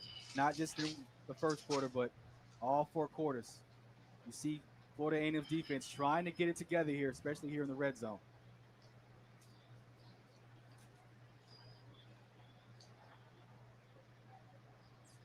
Beautiful night here at Bragg Stadium. You know, head coach James Coley told us that this is one of the toughest places to play. This can't be real. At the HBCU level. This can't be real. Stadium, trying to rely on the home crowd and re-energize his team, you know, after those 2 tough losses. Here's the call.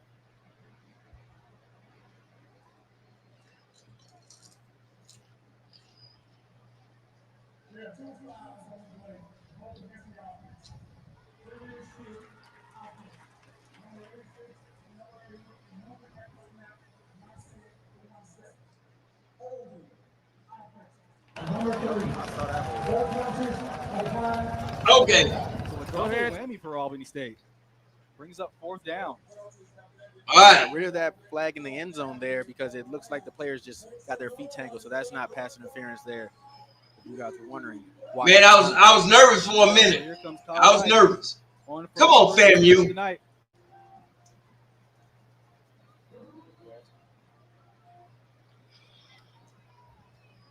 From the right hash, chip shot.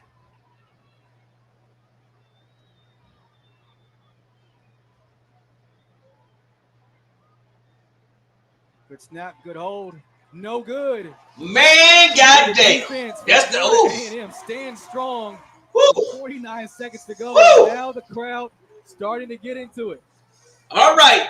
Good job, for MAGA. And a missed field goal now. So that kicking game needs some work now for Albany State. All right, so Albany State. My goodness, man. That was scary.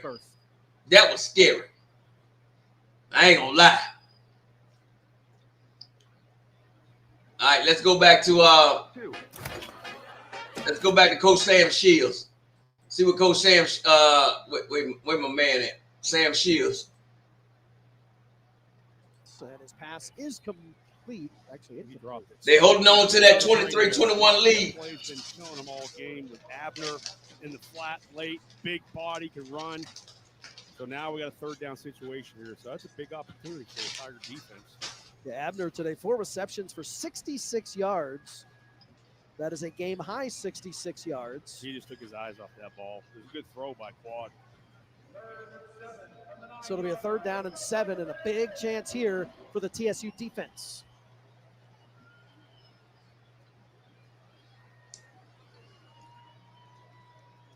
Here's Quad.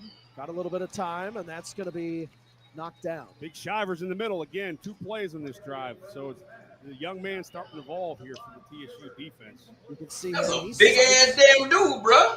Watch it here coming in the middle of your screen. Oh, that's a big paw going up there, man. That's an awesome play by that young man. He is pumped. Super excited. He's fired up. 6'4", 400 pounds, a freshman, but he's in shape. And that was one of the big keys TSU said is he works hard and he got himself in shape. Yeah. I love this. You got to love the coaching staff. They understand development of players and how to get guys in the right frame of mind and getting their body. Come on. One of the top defensive. Oh, he almost got it. School Shivers was. Initially went to Florida, now here at TSU. Taylor is the return man, has it. Unable to get to midfield before he's gang tackled by the Bulldogs. So that starts with Shinoda, right? On the everybody on commercial break. Media timeout. We'll pick up that thought when we take a timeout. Back with the final 7.5. All right, everybody on commercial timeout. The first game that come back on. All right, the first commercial game that comes back on, we're gonna share, man. Hey, FAMU fans, if y'all up in here, man, won't y'all take y'all ass down there, get them folks some snake venom or something? Ain't looking good for y'all, man. Hopefully, hey, I'm going for FAMU. I don't like to see the SWAC lose, man. So, they back home. Let's see.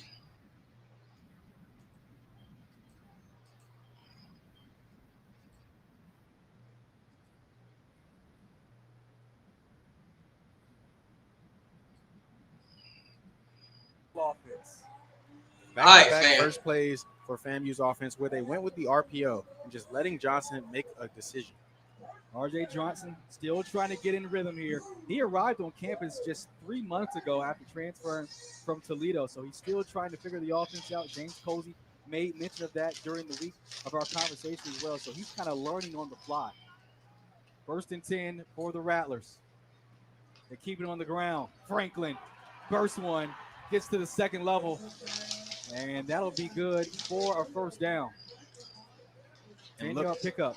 Look who's making that pull on this play right here.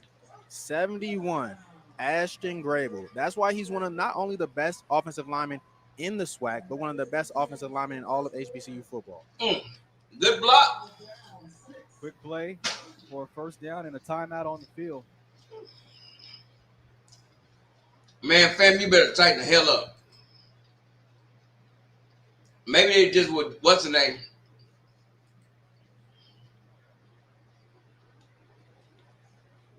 That's,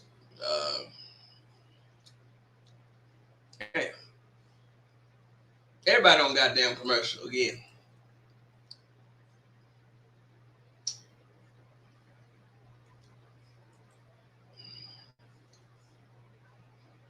This Miles. And an in-state showdown Saturday, September 20th, 3 p.m. Eastern, 2 Central. Presented by PNG. That's my first text of the day. HBCU. I must have been behaving. It's unfiltered. Whatever. Everybody on TV, commercial break, man.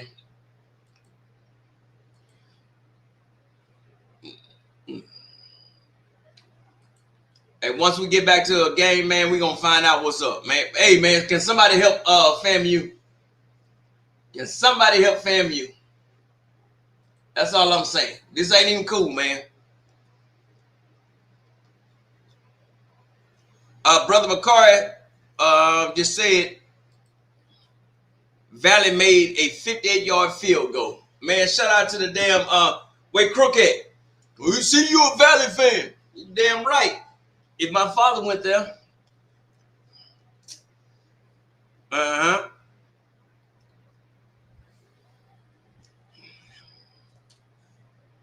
It's all good, man. Once a game come back on, because they all on commercials right now. Once a game come back on, man, I'm going to put it on there. All right, here go. A game is on.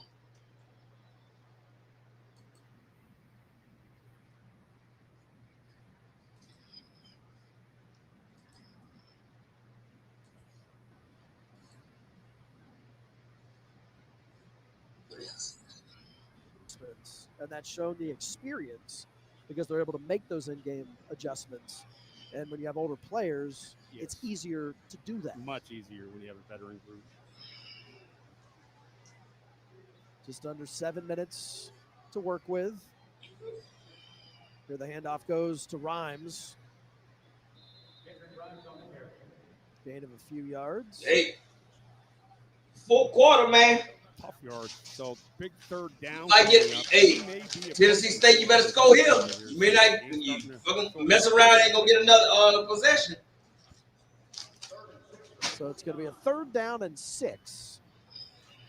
Tyson Edwards back onto the field for TSU. Edwards had a nice catch earlier today that was erased on a penalty. It was a touchdown. But he is toward the bottom part of your screen. Here's McNair. He's being rushed as he steps back and nothing going. And there again, you credit the Damn Bulldogs. Coach Sam Shields, boy. Going in there, forcing McNair back. And even though he I'm had a 10 punt. receivers, was unable to get the ball Yeah, to him. they're really bringing the pressure now. They brought both inside linebackers in those A gaps. They're making it really hard on him on these third downs. They're getting pressure right in his face. And that's testing his thought process as well as his physical ability, arm strength. Sure. So it goes back to game reps. You talked about it earlier. The game hadn't slowed down mentally for him yet. So when that happens, it's faster than he thinks. So once he gets those reps, that will slow down mentally. He'll make those throws. He's just not seeing it right now. Chambers Smith has it at about the 6-yard line. And he'll be brought down at about the 15-yard line, and that's where the Bulldogs offense will come back onto the field.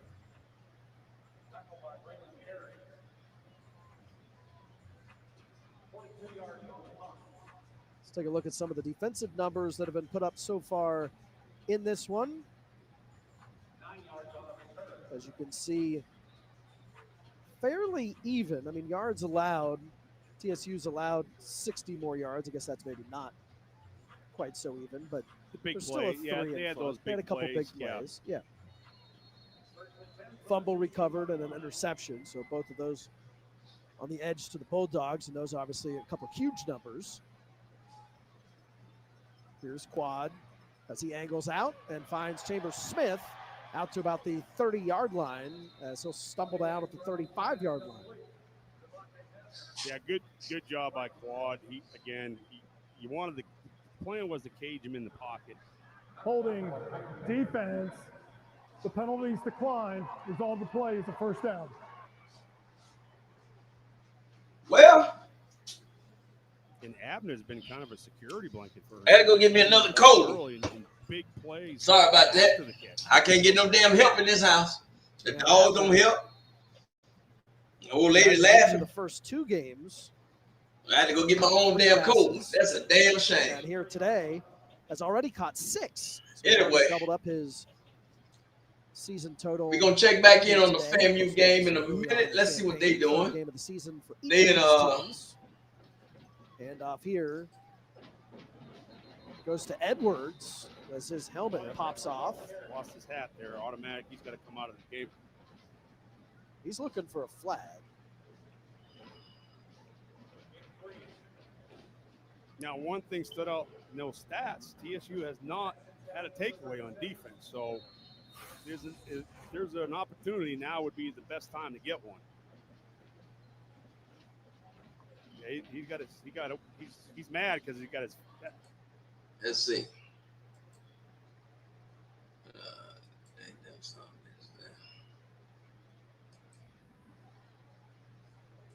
End over end kick. Great defense. Deflected and knocked away by Amari Lee. Uh-oh. But there is a flag. Let's look again. Hey, No. That's defensive holding every damn time. So no flag, incomplete. Yeah, you look at that play, Stan, and that just looks like great coverage. Nah, he grabbed that He man. had a hand on him, but that's not a flag. So he has a hand on him, feeling the receiver, and going up with that offhand, perfect technique there, teach tape right there from Amari Lee. Lee had an interception against Howard in week 1. You got to let him play a little bit, you know? No, that was interference. All right, following the incompletion, 2nd down and 10 for the Golden Rams at their own 41. Knowles with the play action. Takes another shot, far side. And Stewart tried to one hand out. When that time, the flag may stand there. And that one, he pulled that inside arm there. You saw Stewart go out with the one hand for a Man, reason. come on, FAMU. Are y'all watching this with me? And an old coach told me back in the day, if he's even, he's leaving. And that's exactly what Isaiah Knowles sees out there when he's going against Amari Lee on back-to-back plays. Amari Stewart does have great game-breaking speed. The transfer from Bethune-Cookman. 3 catches for 55 yards last week against Kentucky State. Also had a touchdown Beautiful touchdown catch in the back of the end zone. If you haven't seen it, folks, Crook, Grambling playing goddamn the public's back, boys. 14-0. Following the pass interference, first down and 10 for Albany State at the Rattlers 44. Pistol formation. Nose. Rolling. Near side. And nice pitch and catch. First down to move the chains. Bro, what the hell is going on with FAMU? Coach Gray is continuing to move that pocket for Isaiah Knowles and allowing him to get on the run and throw this ball and slowing down that pass rush from FAMU. Oh, you say Grambling losing 14-0. That's sad. Elijah Nye Thomas, the running back, play fake. Stewart on the quick slant. Breaks the tackle, one man to beat. And brought down at the 10-yard line. And here comes Albany State moving the ball. What the hell is going on with this game? Tackle made by Bro, this can't be real. Rams go quick on the ground to Thomas. Looking for a lane and inside for a touchdown. Yo! The Rams here on the road.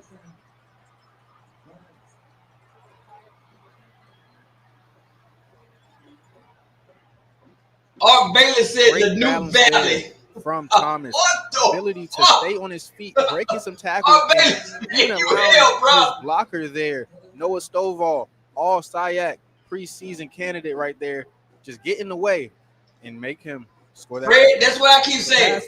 Fred Allen, I keep saying, is this an AI game? Plays. Elijah Nye Thomas finds the end zone for the first time on the ground. Wow. Looks like Albany State lining up to go for two. This is not real, man.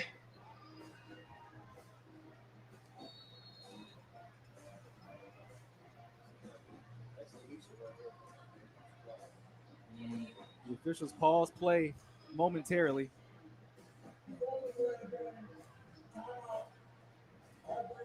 A quick timeout here for Albany State. So the Rattlers moving methodically offensively. We knew they were going to come in with this high-powered offense. We talked about it in the open, averaging 50 points per game. And Isaiah Knowles is a guy who is going to control this game, and we've seen that so far offensively. And he's making great decisions out there, whether it's an RPO, deciding to hand off that ball or throw the ball on a slant there to get that drive going. He's making great decisions, showing why he is the reigning Offensive Player of the Year in this conference. All right, we'll take a quick break. Early second quarter, Albany State in control here in Tallahassee.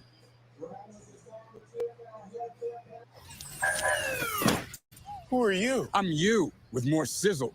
When you try Jack Link's Doritos barbecue flavored beef jerky, you unleash the you with more flavor. Also, I rescued your cat. Wow, this man. isn't a cat. Let's look at the comments.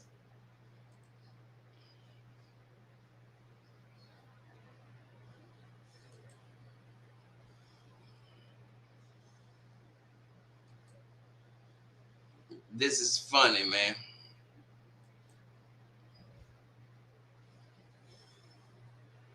Put your comments up there. Man, this is hilarious. This is unfreaking believable.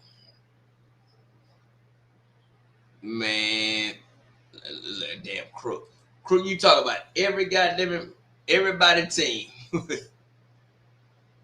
It is. Mm-hmm.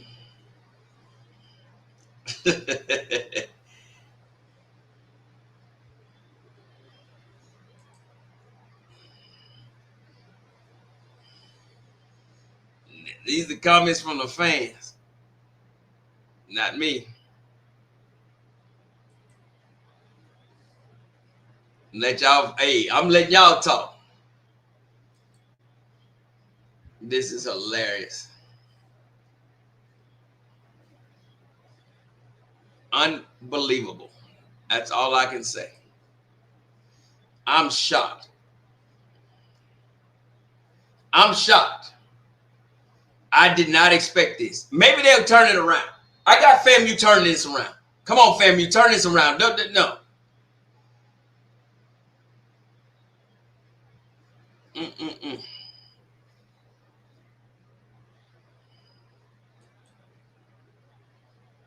All right, here we go.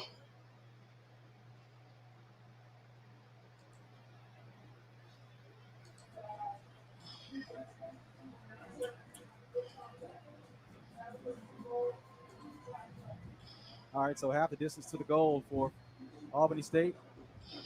Looks like they will continue to line up and go for 2 here. You almost have to go for 2 here after using that timeout during that break. Here we go, man. 2 receivers to the bottom of your screen. And another big motion here for the Rams. Let's see what Isaiah Knowles has in his pocket here. A low snap. Oh, and they still get it. How about that? Xavier Herndon. What the hell is going on, man? Isaiah Knowles. No. What an afternoon for this kid. And that play almost got messed up from the snap there, but that shows just how great of an athlete Isaiah Knowles is there, being able to pick that snap up off the ground. What a play. 14-3 here. Albany State on the road. Holy moly. Albany State is a D2 program, but they don't look like it tonight. And, you know, we talked to head coach Quinn Gray from Albany State on Isaiah Knowles, and he says he loves to make great plays, smart decisions, and he's a coach on the field, and that's something you can't ask for more than a play caller like Quinn. What the hell is going on, man? So far tonight. I mean, it really comes down to decision making, being able to know when to throw the ball, when to run the ball, and when to give the ball to your playmakers. And he's just doing a great job all around tonight.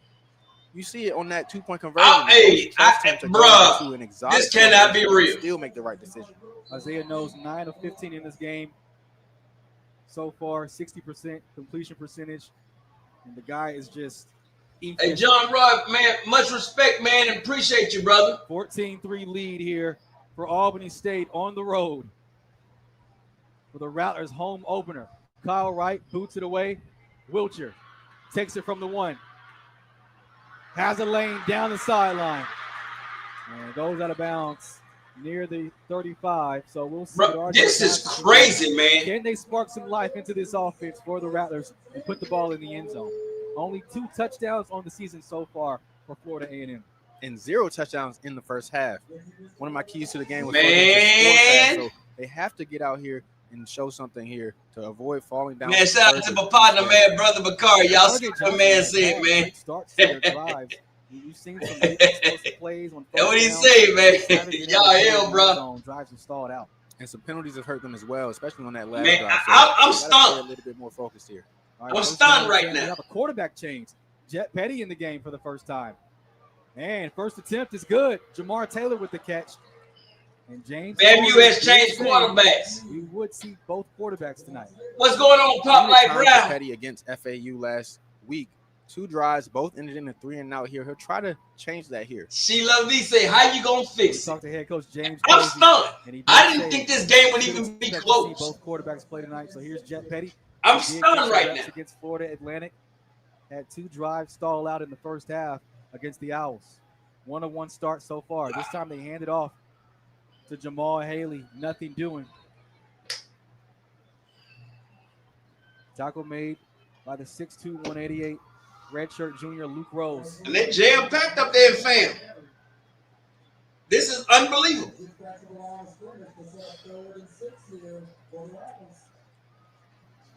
All right, so let's see what they dial up here. Will they keep it on the ground or let Jet cut it loose here on 3rd and 6? Petty in the pocket, lets it fly, and a low catch. Edwards digs it out the ground for a first down to move the chains. And Edwards coming off of a big week last week where he scored a 65-yard touchdown against FAU. Also playing against his hometown team from Albany, Georgia as well. Good throw for Petty. First down and 10 for the Rattlers at their own 45.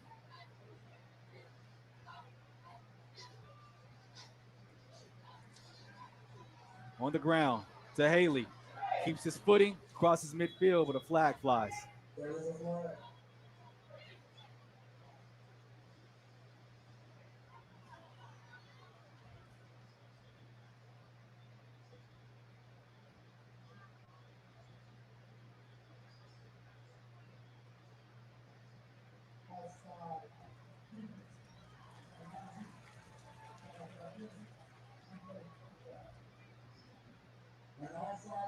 All right, so an offsides on Albany State.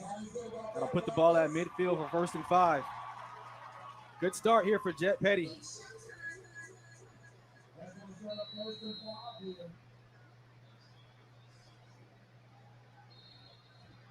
Three receivers set for the Rattlers. Haley, the running back. Petty on the slant. Has Taylor caught for a first down. Gain of 19.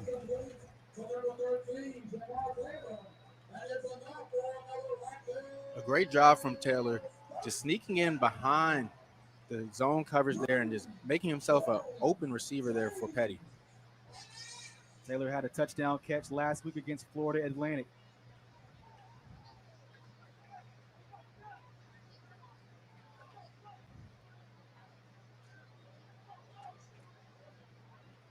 First and 10 for Florida A&M.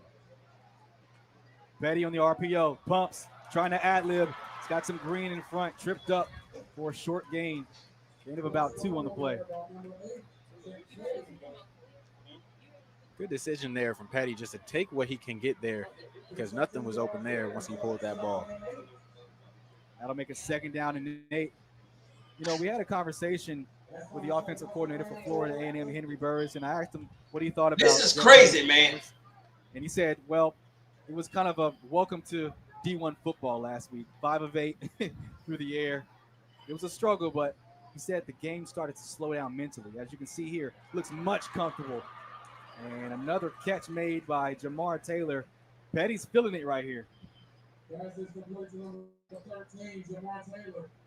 And a good tackle there from Dre Miller-Ross. If he didn't make that tackle, that would have been 6. Exactly.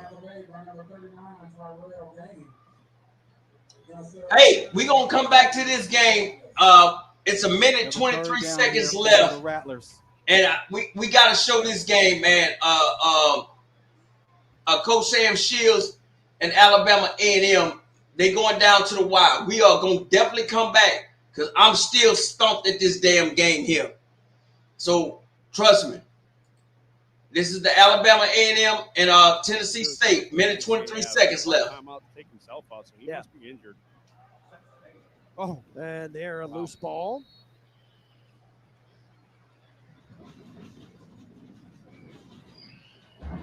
Tennessee State has called their final timeout of the half. This will be a 30-second timeout. I will go back to the FAMU game. I got to see Coach Sam Shields. What'll be upcoming for Alabama A&M? Yeah, so they have no more timeouts. However, they're going to force a punt here, so they're going to have one crack at either a block punt, punt return, or maybe even one offensive play. So, game's not over yet. This Alabama A&M and 2-point edge to and Tennessee A&M. State Legacy Series. First of a 4-year deal between these two teams. Next year it'll be in Huntsville, Alabama. Then the Bulldogs back here in Nashville in 2 years, and then in 3 years back up there. Dr. Mickey Allen, the athletics director for TSU, joined us during the broadcast and said, hopefully it's just the beginning of many. They'll just be able to keep extending that deal on and on and on, but we'll see. It's a nice natural rival. It's yeah, right a couple down the hours road, away. 65 South. Here the handoff goes to Edwards. He's able to cut it upfield for the gain of a few yards, still on his feet. So it'll bring up a 4th and probably 5, 6, 5. See if A&M winds it down and takes a timeout. And then see what they're going to do here in 4th.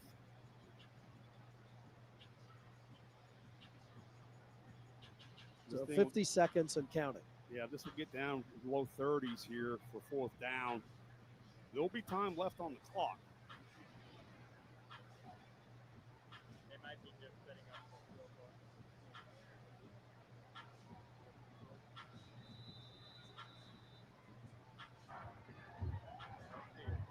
Alabama A&M has called their final timeout of the half. Why would you call a timeout? Huh? So they want to talk about it. No. Game, 34 seconds left. You just want to make sure that you don't make a mistake, even though they're experienced. It's still a big game here early in the season. You know, and the option may be to run their offense up here and try to use a hard count to draw them offside, the automatic first. If not, take the penalty and punt it. So we'll see what they do here. They got a backup quarterback in. They have maybe one of the best punters in the league, if not the country. Alabama A&M, part of the SWAC. And TSU, part of the OVC Big South Football Association. Bring their offense out here. Just look for them to try to force them offside. So we'll see the Tigers' discipline. Yes. Here.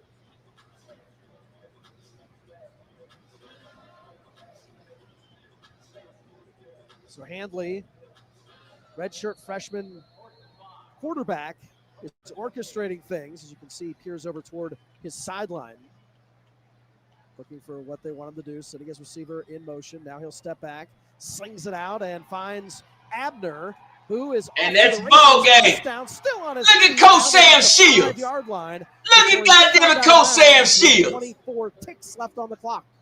Look at Coach Sam Shields. Big call. That's trusting your team. And Abner really been the secret. He's been the X factor. Go ahead, Coach Sam Shields. And that's trusting a freshman sub quarterback. Go ahead on Coach Sam Shields. Do your thing, young brother. Say the confidence in Handley. That's got to give him a boost. Yeah, no doubt about it. Gives that whole sideline a boost. There you can see Quad. Okay, nice to see him. Big one more snap, man, it's a wrap. Touchdowns. Coach Sam Shields did the goddamn thing. Go ahead, Coach Sam Shields. Well-earned victory for A&M. They came in the second half. And really, that's a wrap, man. Man, salute and shout out to him, man. Commanded the whole second half. Hey, man, Coach Sam Shields won that game. Let's get back to the damn game that everybody cannot believe.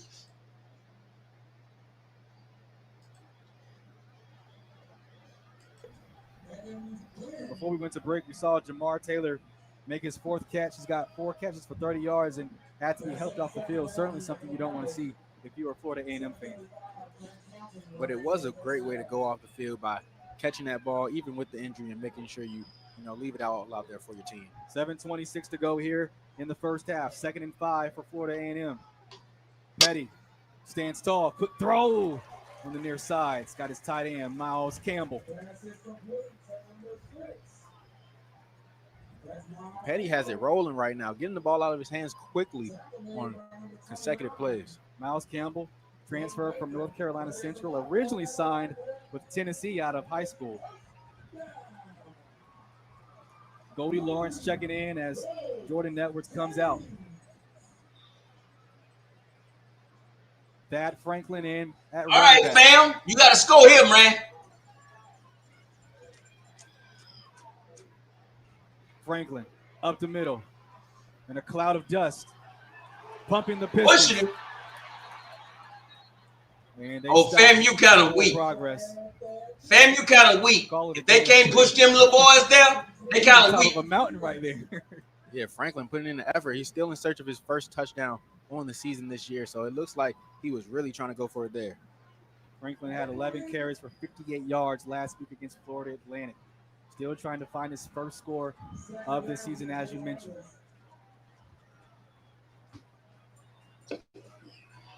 Jet Petty goes under center this time. Franklin the deep back. And they give it to Wilshire on the jet sweep. No! What the fuck you quit running for, homie? Man, come your silly ass on. Bruh, the lane was wide open. You silly as a damn goose. Man, come on, brother.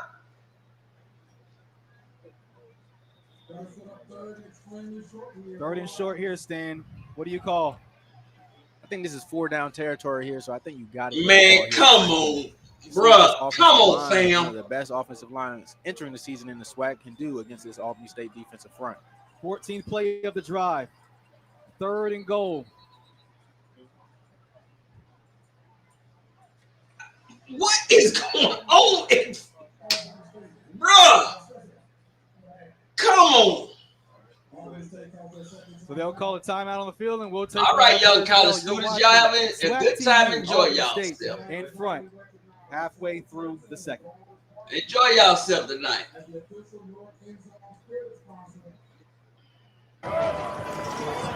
I don't know what the hell's going on, man. I seen that. My old ass can see it. Man, let's see what's the name of them doing, man? Over there at Miles in Alabama State. Miles still playing hard, man. Okay, it's 34-9. I don't think Alabama State has any problems. I gotta watch. I was gonna turn the damn TV off and go to the bingo hall. I'm gonna have to watch the what's the name game, man. Real talk. And look at this offensive line blocking. His mix takes off in the run. He has to get north and south. But this offensive line has had its moments tonight. Yeah. And I mentioned it earlier. They're coached by first-time offensive line coach Andre Smith, who was the number 6 overall pick by the Cincinnati Bengals out of Alabama. About 13, 14 years ago. And so everybody, the coaching staff, the players, they're all still getting to know each other. I mean, Coach Good even joked, hey, I'm still trying to learn some of these guys' names, and there might have been some truth to it. But if they are patient, they get some things going, they get a summer program going and things like that. They had no summer program. Their offensive coordinator, Kenny Ray, got to campus and had 8 days to install the offense before they began spring ball. Yeah. And then we talk about just how young they are. Look at this offensive line. I mean, redshirt freshman, and then a true freshman who they say might be one of the best of the bunch, and another redshirt freshman. So there's a timeout on the field. We will take a break here as well. Again, our score 34-9 here.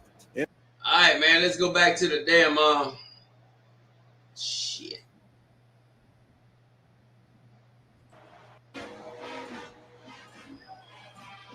I do apologize, FAMU. Look, they must have scored.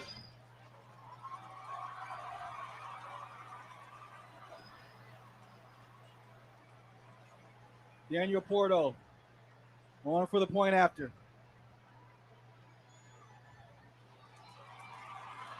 Kick is between the pipes, and Florida A&M starting to feel it here at Bragg Memorial Stadium.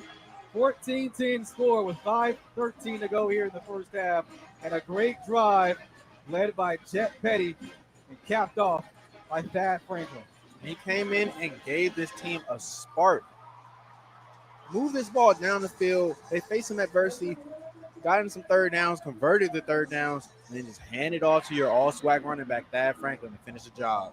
14-play drive, covers 67 yards. Yeah, Miss Whitley, I was going to go to bingo.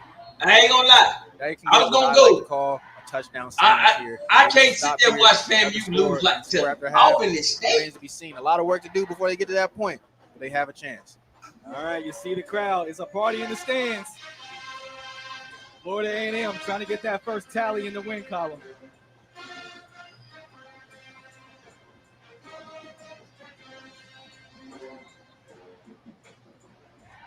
I left my hotel about 4:30-ish. I saw people tailgating from down the street, man.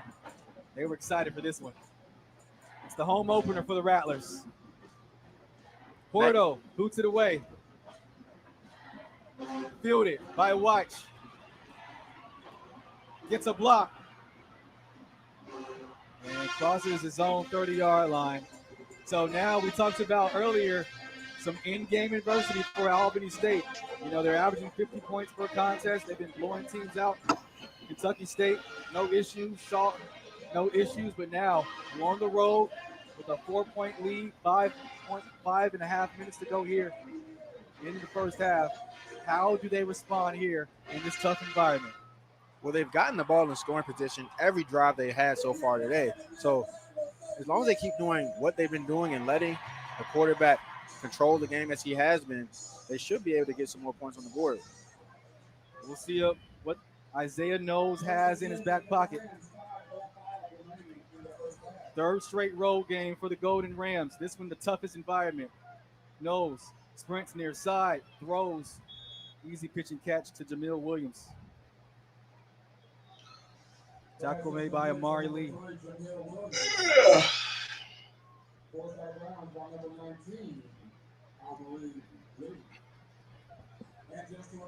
3-yard gain makes it 2nd down and 7 for the Golden Rams. Under 5 minutes to go, clock rolling. Albany State with 1 timeout remaining.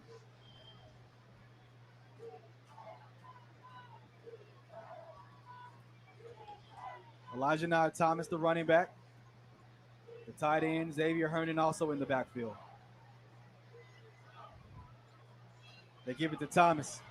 Has space on the perimeter. Breaks the tackle down the sideline and gets in Rattlers territory. Unbelievable. Or first down.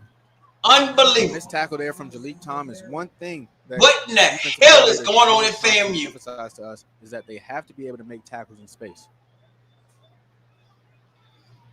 Albany State using tempo. Trips to the top of your screen. Back to Thomas and met in the backfield. There we go. That's a good hit. Big time hit. Come on, God damn it. FAMU. Nayron Jenkins. And if you want to stop them from using tempo, the best way to do that is to stop them from moving the ball. And Nayron Jenkins did it right there.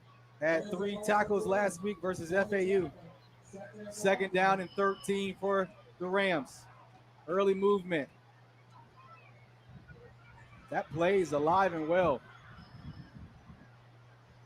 Ball is incomplete. Isaiah Knowles was looking for a free play. Not really sure if the officials let play continue. There's a flag down. Terrence, I got you, brother. But come on. Albany State, though? Call it third. That can't be that bad, bro. My goodness. Passing situation for the Golden Rams.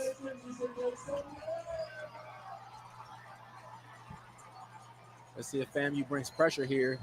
3rd and long.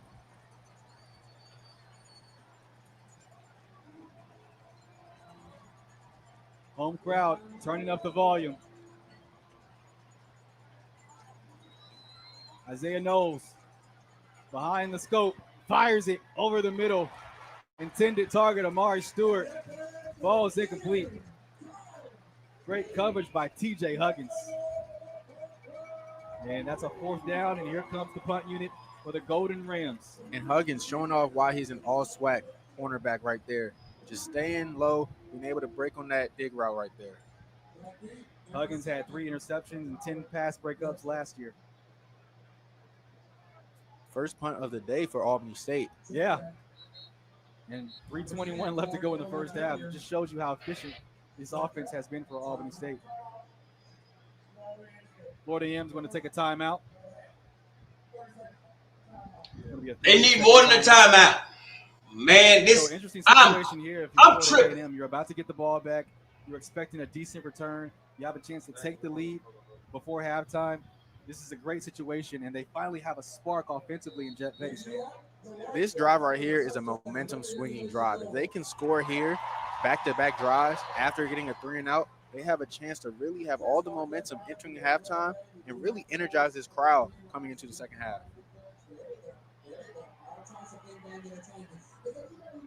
4th down for Albany State. Drive stalls out. Man, it's crazy. Brown.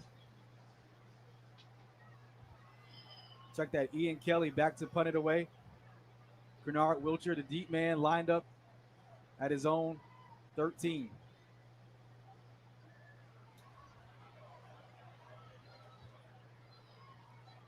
And that takes an Albany State bounce. There is a flag. And that looks like it might end up being an illegal formation. Man, hell no.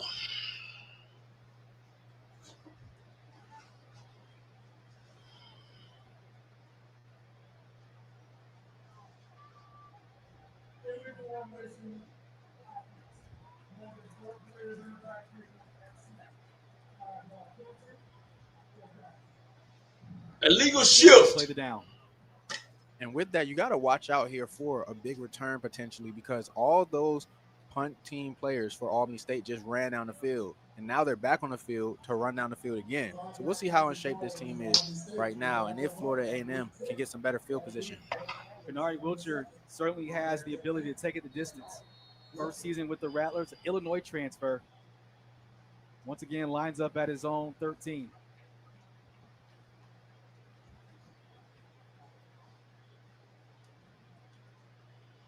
Ian Kelly boots it away. And this one's going to be caught. And it'll be a fair catch. All right, FAMU. Take over at the 14-yard line. Man, this Florida crazy. A&M, 3:21 to work with. 3:05 to work with. This crazy. They've got a chance to take it downfield and take the lead for the first time tonight. 3:05, and they have 2 timeouts and the 2-minute timeout as well. So they have a good chance here to potentially stop the clock, take advantage of the full field as they try to push that ball downfield. James Cozy did say we would see both quarterbacks tonight. Jet Petty has looked pretty good so far here in this first half, taking over. He was 5 of 8 last week against FAU.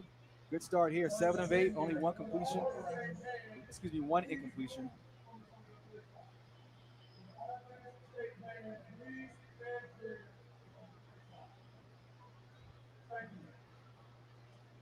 Had the band in front of the play clock there. Any advantage the Golden Rams can get here on the road. First and 10 for the Rattlers at their own 15. 3 receivers set. Petty hands it off to Haley. Trucks one guy. Call it a gain of 4. And that's just a play there. Get that clock moving. Backed up in your own territory there. Got to get that clock rolling a little bit. In the case you don't get a first down here, you don't give Albany State too much time on the clock. Rattlers moving with tempo. Still no turnovers for Florida A&M.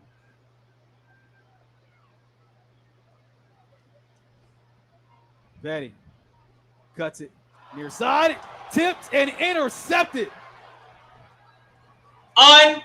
Freaking believable. For the Golden Rams. Man, what the hell is the bad news bears from FAMU doing out here? And now Albany State. You gotta be shitting me, coach. What a heads-up play there from Carr. Just match. What is going on? You know, if it hits the hands, you got to catch it. But when I was playing DB, one thing they always told us, tips and overthrows, and that's exactly what that was. A tip pass, got to catch it. Man, this the bad news bears out here, man. Come on, FAMU. And what did Coach Burris tell us there in those meetings? He said, if you don't protect the ball, you won't play. Yep. But you can't blame that one on Petty. He put the ball in the receiver's hands. So that's not on Petty. Unbelievable. But it will go on the stat sheet as an interception. Unbelievable. So now you give Albany State a short field to work with. It'll be 1st and 10 from the 23-yard line. 2:26, 1 timeout. Tyan White's the running back. Nose, ad-libbing, gets rid of it. And that's Brian Norris Jr. blitzing from his linebacker position. That's one thing you have to do on Isaiah Knowles. You have to get him off his spot, make him uncomfortable. Florida A&M has been bringing pressure all night, and Knowles has handled it for the most part. Are we watching the same game? Let's see if the Rattlers can extend their lead here with 2:20 left to go. Unbelievable. In the first half. Or can the Florida A&M defense? This got to be the bad news bears out here. Interception. Got to be. They used to call this sudden change back when I was playing. That's one of those times on defense you got to come out and be ready to go. Nose, quick throw on the slant. That one broken up. Mari Lee on the coverage. My goodness.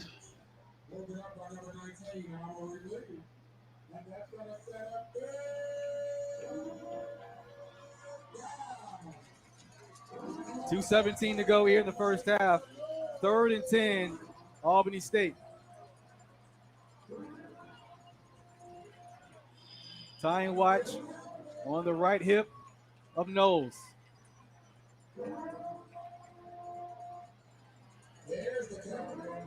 Jamil Sanders showing pressure there before the audible. Rattlers bring pressure. They keep it on the ground. White right up the middle into the blitz. That's not going to be good for a first down, but does pick up about 8. And let's see if that offense stays on the field. It looks like they are. Remember, they missed an extra point. They missed a field goal already. Looks like the offense is staying out there. Well, they'll have more time to think about it here. 2-minute timeout here at Kenny Riley Field. Man, bruh. 14-10 score. Albany State trying to extend their lead. This cannot be real life. 2 minutes left to go here at Kenny Riley. Albany State? Come on, y'all. Come on, man. Bruh. And y'all laughed at me when I said Charlie Ward gonna be the next head coach at FAMU. Bruh. That's all I'm saying. I ain't missing that game, man. I'm gonna keep it right there. Can't do it.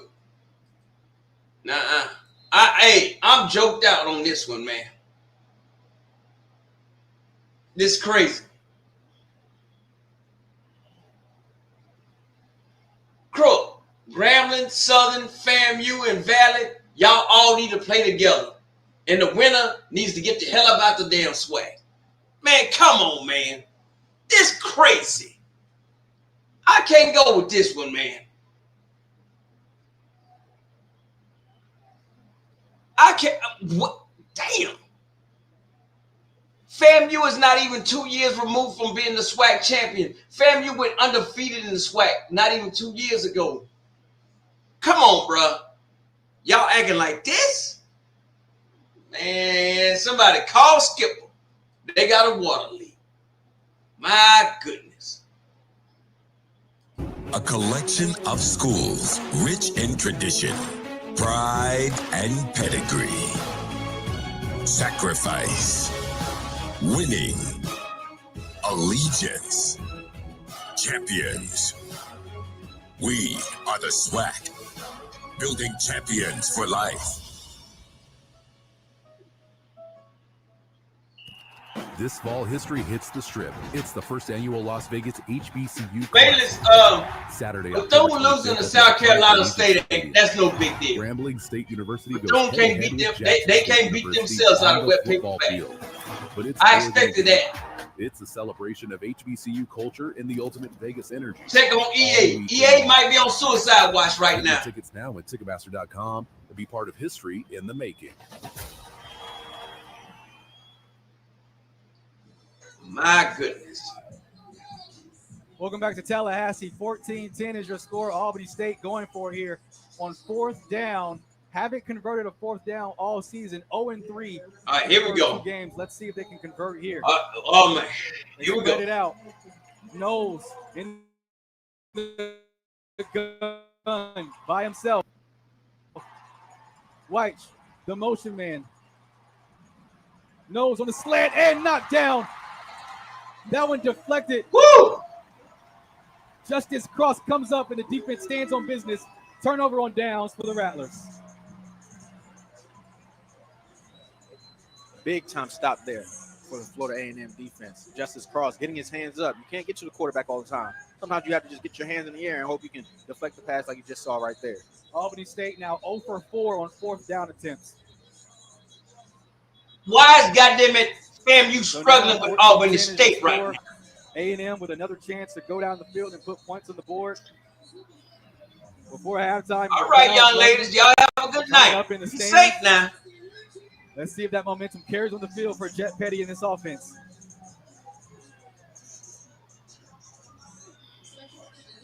Defense for Albany State late getting on the field.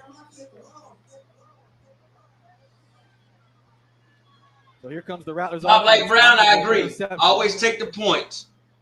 Petty to throw. Checks it down to Franklin and snuffed out at the line of scrimmage. Clock continues to roll. Shit, I'd stop the clock if I was Albany State. This Albany State defensive line has been very disciplined so far against screen plays against Florida A&M. We saw earlier in the game, Isaiah Morrison made a play on the screen, and there you see it once again. Miles Jones making a play in the backfield. Will Petty and the offense get aggressive here and try to take some shots downfield? 4 receivers set for the Rattlers. 2nd and 12. Petty with time over the middle. Wide open. Miles Campbell with a lot of green in front of him. Does he have enough juice? Go. High stepping. Trying to get away inside the 5, and a huge chunk play for the Rattlers. Woo! And that's why they brought him in here from North Carolina Central. They raved about him all last season. He makes it worth it right there.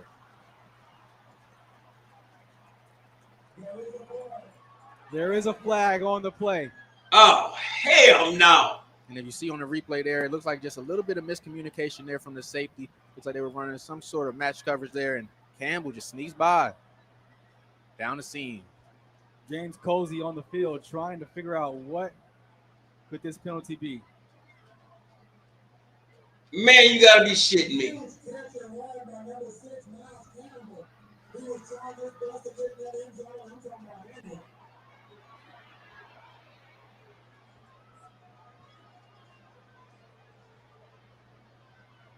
This was taking a long time here. Hopefully a face mask. Hopefully a face mask or something. I don't even know what they could be discussing. Did you see anything? Oh, looks like it might be a block in the back, potentially on Wilcher there. That would be costly. Blindside block. Is that a crackback block? Haven't been able to do those since I played Little League. Oh, he's in front of him. Yep, it is. I don't know if is that a blindside hit? They called it. Wow.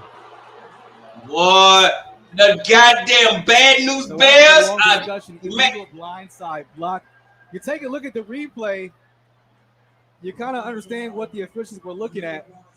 Boy, about that one. if this ain't the bad news bears playing on TV right now. The defense, you know, the offense gets a lot of protections there, you know, defenseless offensive receivers. So now you get to see a defenseless defensive player running down the field.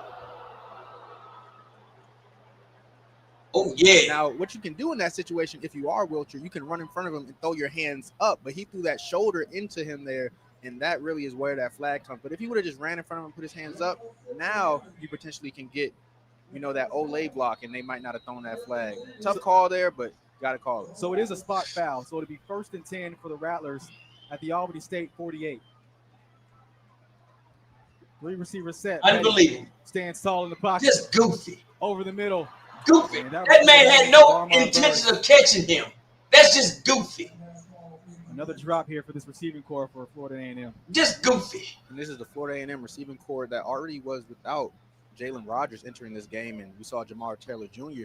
exit this game. So got to wonder if these, you know, receivers coming in to replace them are having some trouble just from reps. Give credit to Jet Petty. He's standing tall in there. He's playing a heck of a game so far. He is. He is. Boy, they know they goofy. Unbelievable. Petty, 9 of 12.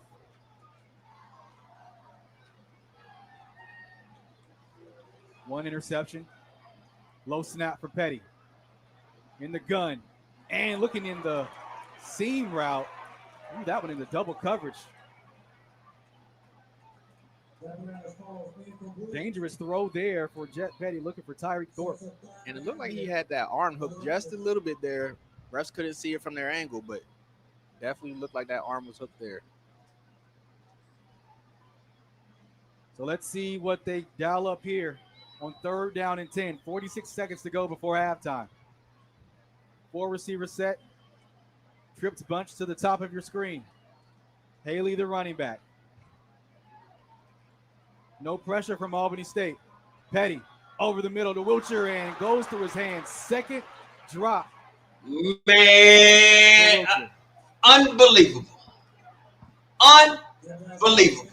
And that's 2 drops on this drive. That Unbelievable. 1st down catches. So I'm Petty stunned. the ball to his receivers. They just got to finish the play. What in the heck is going on in this camp? Really hurt that drive there for Florida A&M. Unbelievable. Blindside block penalty. The bad news bears. 4th down and Hey, 10. hopefully at halftime they can go up in there and drink them something. Angsler out. Drink them something to make them better. This unbelievable. deep man, Cameron Watts for Albany State. He's dangerous. Had a 42-yard return last week and a high punt. Takes an Albany State bounce. So 32 seconds to go for Albany State. We'll see how they play this here. Unbelievable. 14-10. I can't believe it. it. Down the field, or do you sit on this and take it to halftime, Stan? Got one timeout, so they can get it in the field goal range, but then it becomes a question again. Do they trust their kicker after some early misses? We saw a doink earlier in the game off the goalpost, so got to see what they do here. Oh, man. Got to be impressed with what you've seen. This game got to be. This game got to be sponsored by AI. Efficient, moving the ball. There's got to be an AI game. A new spark offensively. We've seen them drive the ball downfield, but still trying to punch it into the end zone a couple more times. They had their chances, but couldn't make it pay off. 32 seconds to go here for Albany State. One timeout to work with. They keep it on the ground. Thomas gets out of bounds to stop the clock momentarily. Number 0, Osborne Thomas on the carry. 4th out of bounds. Conservative play call. Wonder if they're thinking about just playing it safe here. Already have the lead. A&M does get the ball to start the second half. Miss Hattie, it got to be AI. This got to be an AI game. I can't believe this. Soft coverage from Florida A&M.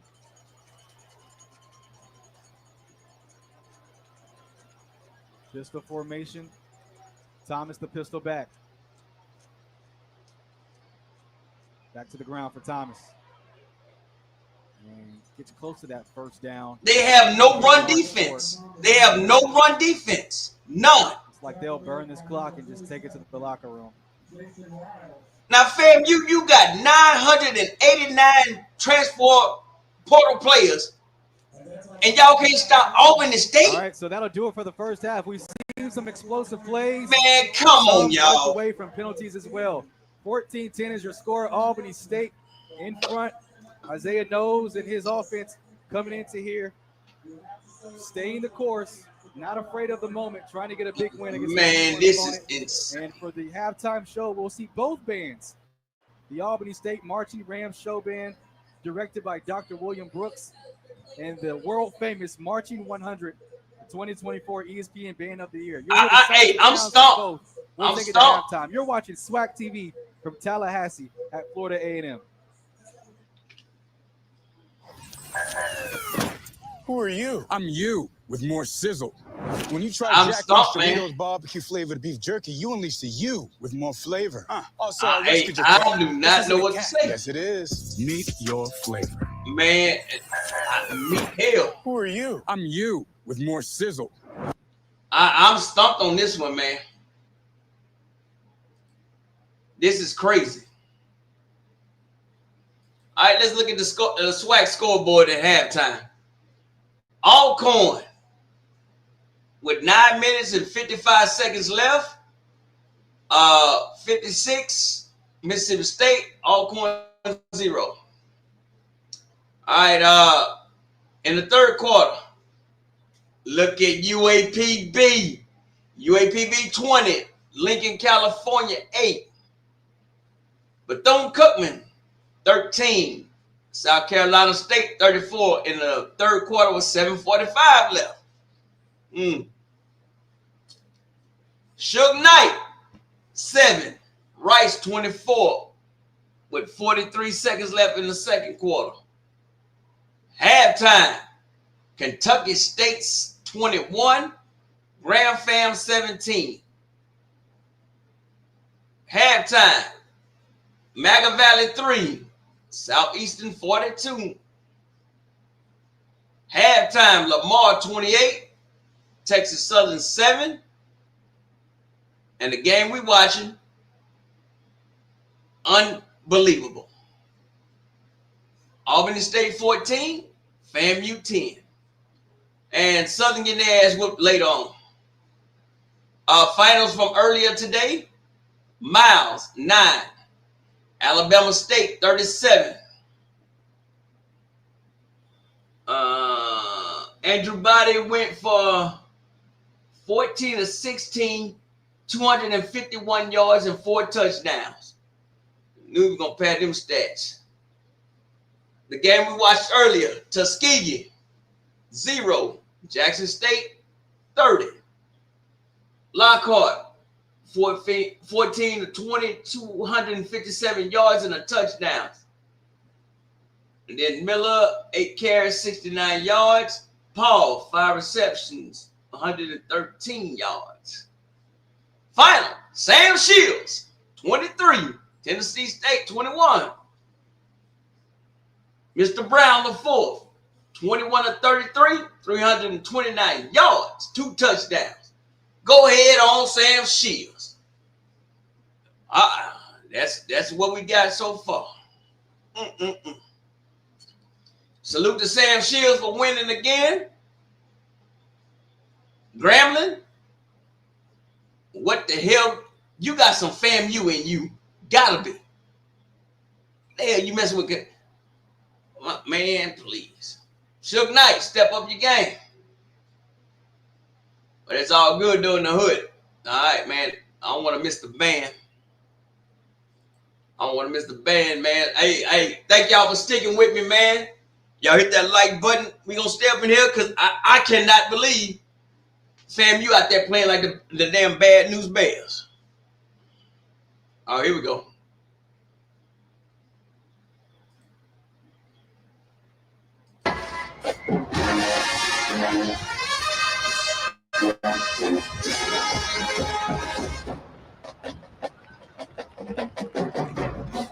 Welcome to the Dog House, where we talk about get strong, and we skin from mind as our blood in the pen of Dr. William Brooks.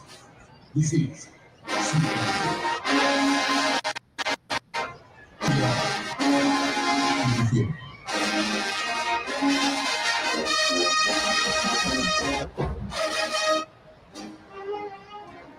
You're right, Mr. Lockhart. He had 2 touchdowns. I do apologize. I read it wrong. Pop Like Brown, you're right. He had 2 rushing touchdowns.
You are now listening to AAMU WNRSC.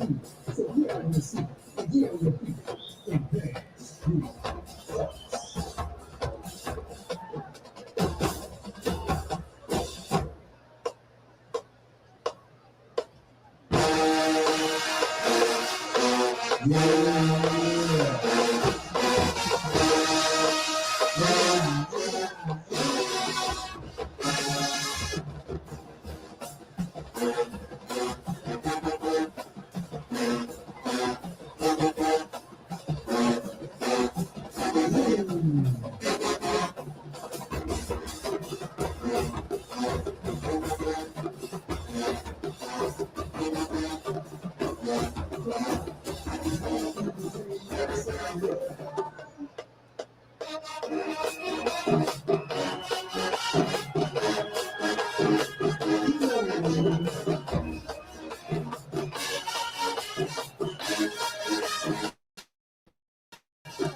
They getting down.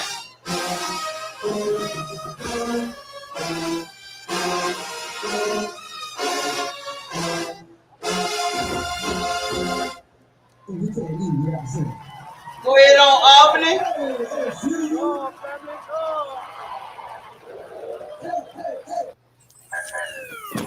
Who are you? I'm All you. right, then. With more sizzle. When you try Man, Jack shout out, Doritos salute to barbecue Albany flavored State, beef jerky, man. Now the Marching 100, y'all gonna have to come out there and do a little something different, man. I ain't playing. Hey, that was all right there. I ain't hating on them.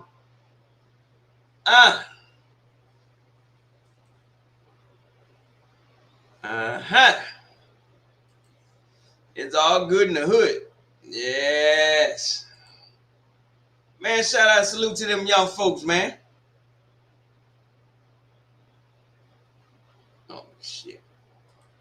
That's all right, man. Hey, man, shout out to Albany State, man. That little band did a little thing there, man. Soon as Famaga come out there, I'm gonna show you the Famaga band, man. I'm still shocked at this game. FAMU, bruh. Man, I thought Alcorn was a bad football team. FAMU, you creeping up on Alcorn status. Southern, you ain't too far behind. Valley is Valley. But I'm shocked. I ain't gonna lie to y'all. I'm kind of like, whoa. I was gonna turn the TV off and go play me some damn bingo. I ain't gonna lie. I was like, man, I'm gonna go to the bingo hall. I thought the score would probably be about at least 28-0. Now, I'm interested in watching the game. So, FAMU, if you mess up my damn bingo night and don't win this game, it's gonna be some goddamn consequences and repercussions going on. I ain't gonna lie to you. I can't stand to see the Swac lose, man. No. Man, FAMU, Whew. Man, and I ain't got nothing about it. 4 more old English left to drink. God damn. I don't know what's going on, man. How y'all feeling tonight? Y'all tell me something good up in them comments, man. And not you, Crook. Because, Crook, you've been trolling everybody. Man, this is unbelievable. That's all I can say. Unbelievable. We gonna figure it out, man.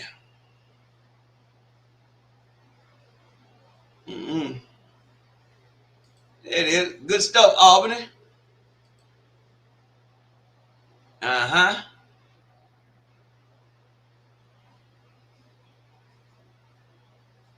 And look, Crook still trolling.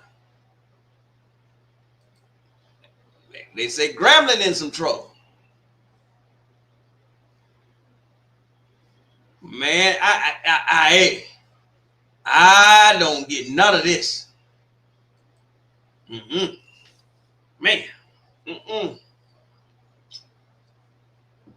Man, I ain't got nobody to run to the store to go get me no damn old English either. Man, we might be in here all night. All right, here we go. Here go, what's the name? Let's see what Graham got.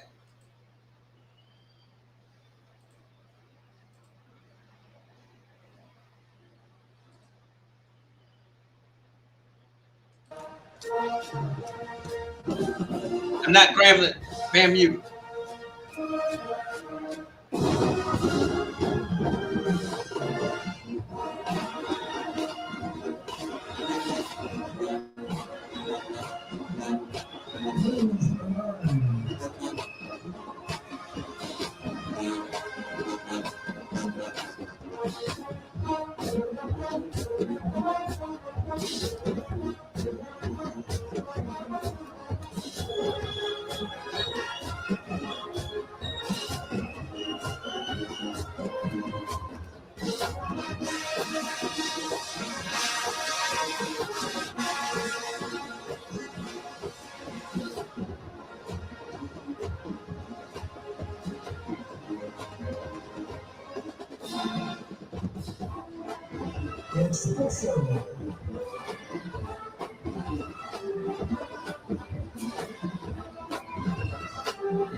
Oh, ladies' night. Hey, oh, ladies' night.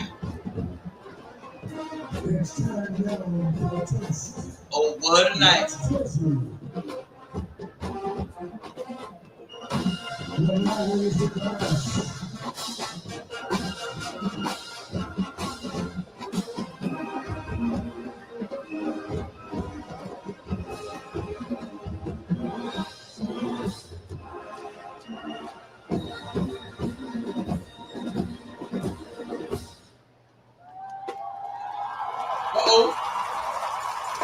The consistency of AAMU, 1946 to 2025.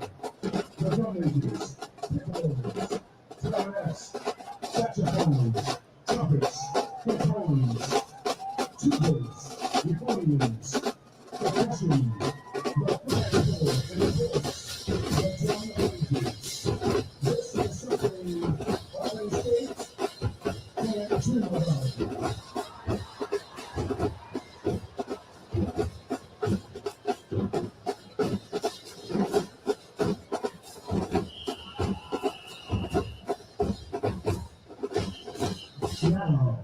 the Penn Veterinary FAMU Ranger and Professor Lindsay Sargent.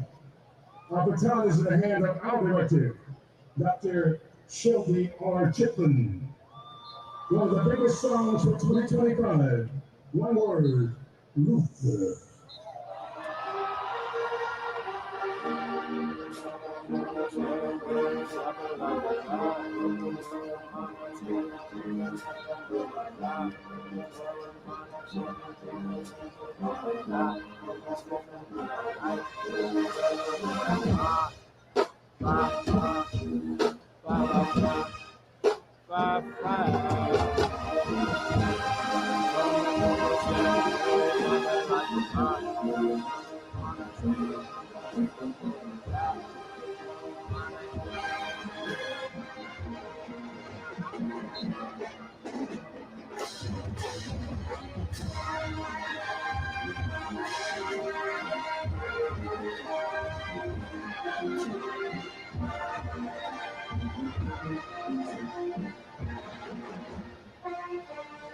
Welcome back to Florida A&M campus. Albany stayed up with a 14-10 lead at halftime. The march 100 currently on the bench. Whoa, they cut off goddamn FAMU halftime. Ain't my fault.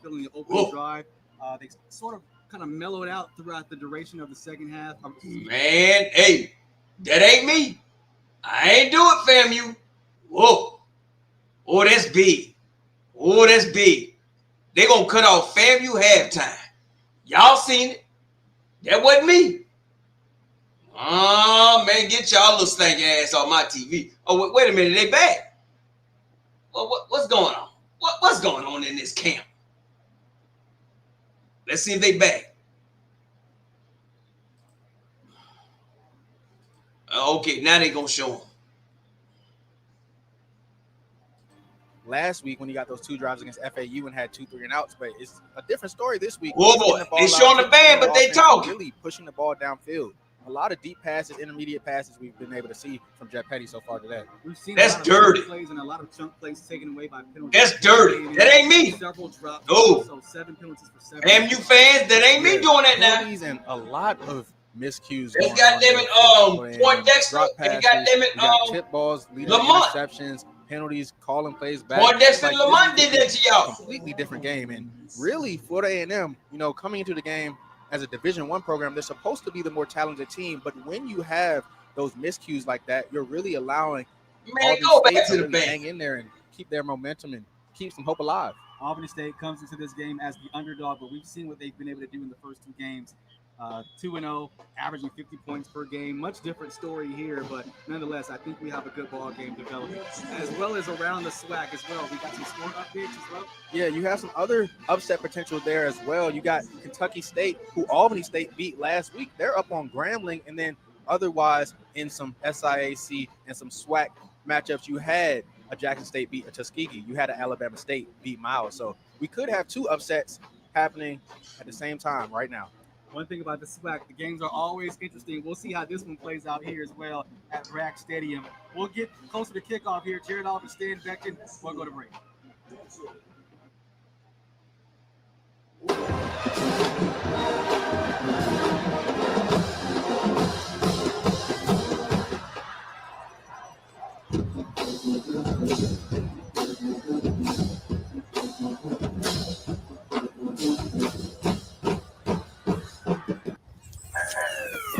Wow. I'm you with more sizzle. Well, when you hey, all I can say is, y'all know that was not me doing that. I had nothing to do with it. All I can tell you is this: FAMU, I did not cut y'all halftime show. I did not put Poindexter and whatever the hell the other dude name is up there. That's not on me. Hey, that's not on me. Oh, here we go. Comments. I like to see the comments from the. Hey, I love y'all comments, man. I really do. I love y'all comments. And when I get a chance to put them up there, I will put them up there. That's a comment there. Man. Oh, Pop like Brian, what's going on with you, brother?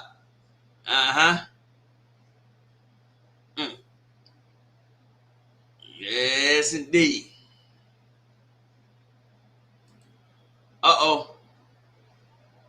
There it is. I'm lost for words too, baby. Baby. Ooh.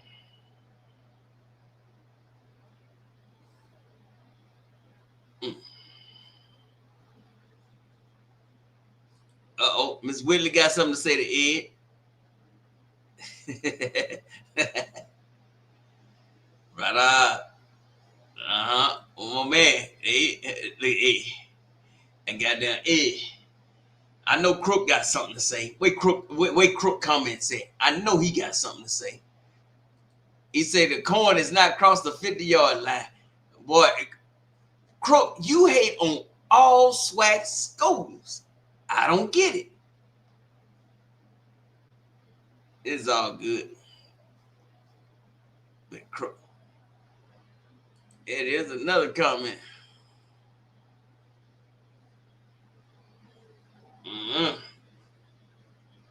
Boy. It is a curse. Man.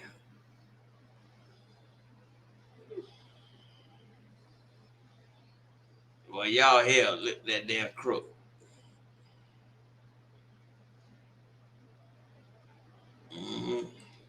All right, it's almost kickoff time, man. Let's get back to the game, man. I love y'all comments. Keep them going, man. And we gonna roll out. Go back on Swac TV. They about to kick off. The backup quarterback in the lineup now on the field. 9 of 14 in the first half. That does have that one interception. Get myself. I can't blame that one on him. Pass needed to be caught. Kanari Wilcher, the deep man for the Rattlers. Let's rock and roll. This home crowd trying to win and will their team to victory tonight on the home opener here for the 2025 season. And it's a little bit of deja vu here for Florida A&M fans because, you know, you go back to 2022, Florida A&M also started 0-2. They lost to Orange Blossom Classic. They lost to an FBS opponent to go 0-2. They had a new starting QB entering the year. And guess what happened? They played a close game with Albany State. They won that game. Ended up winning. Oh, I see Albany State fans up in here. Second half. All right now. A&M leads the with their blue and gold hearts. Go ahead on Albany State. Last matchup was in. Hold on, let me shout y'all. Let me put y'all on the big screen. That one by 10. Wilcher. Miss Star Carter. Welcome. Congratulations. Just hit the like button. Gets taken down. Let's go Albany. Go ahead on, sister girl. I see you. So I got you. All right now. They got to put our hearts up there. Go ahead on, sister girl. Nah, look at her. Albany State in the building. Go ahead on, Georgia. All right now. I'm sure I got you. Wants to also establish the running game. I love it. Welcome. Touchdown. That Franklin got his first rushing touchdown of the season. It's just still not getting those chunk plays. Ain't nothing wrong with it. Accustomed to seeing in the past. And it looks like RJ Johnson is back out under center, so another change at quarterback. Oh, okay. So here we go. Interesting move by they got another quarterback up in the game. How many goddamn quarterbacks they got? To start the second half. Quick throw. Wilcher with a whole lot of speed.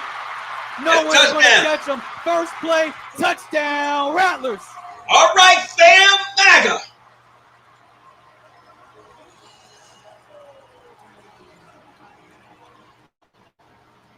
RJ Johnson says, don't forget about me. Touchdown, fam, MAGA. Touchdown.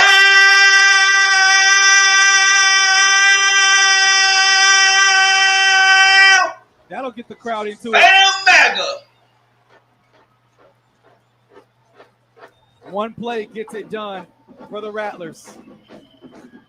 First lead of the game.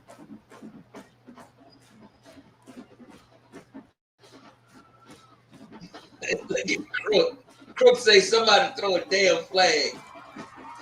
Football is a game of momentum. All right. One play. A&M in front. And that's just a post route right to Wilcher. Get him the ball, have him beat his man, get him the ball, and let him get upfield.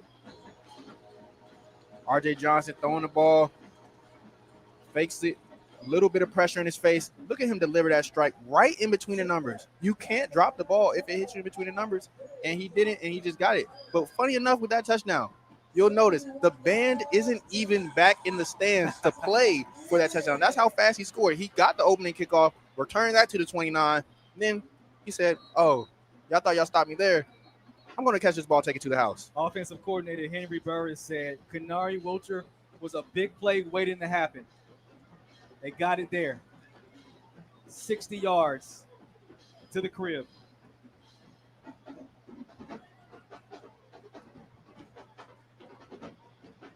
How does Albany State respond to the in-game adversity?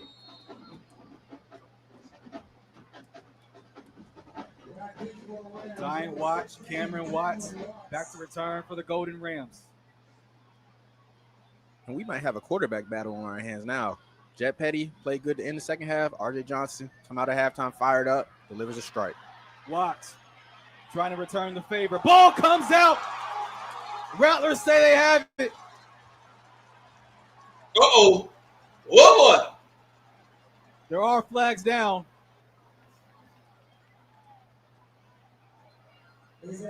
Whoa, boy.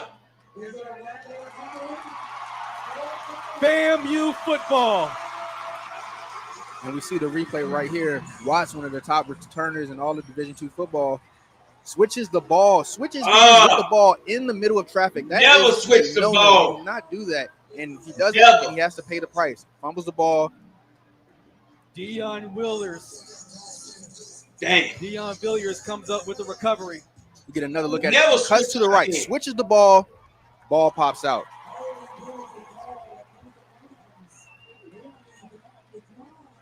That's how you swing momentum if you're Florida A&M.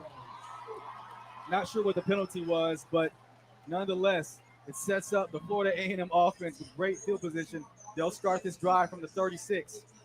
RJ Johnson back in at quarterback after the 60-yard strike to Wilcher.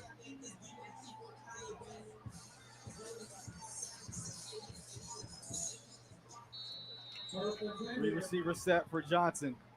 Bottom of the screen, Goldie Lawrence. Low snap. They pitch it to Franklin. Loses his footing. Trying to get back to the line of scrimmage. And that's all he got. A whole lot of something for nothing.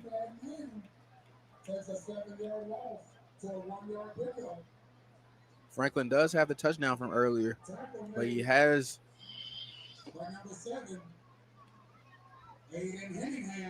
only 34 yards so far today. Certainly want to get your All-American running back going, but if Johnson's going to cut it loose like he did on that last drive, ride the momentum. 2nd down and 9 for the Rattlers at the 35. Back to the ground game. Nothing doing for Franklin.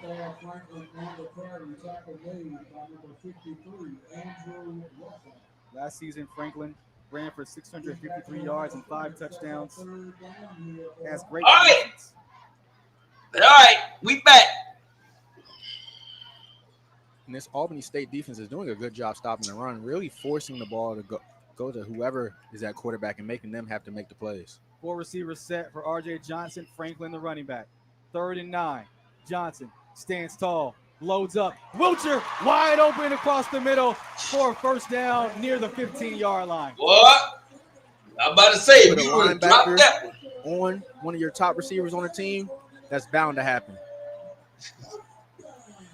Let me get back to these comments. The replay right here.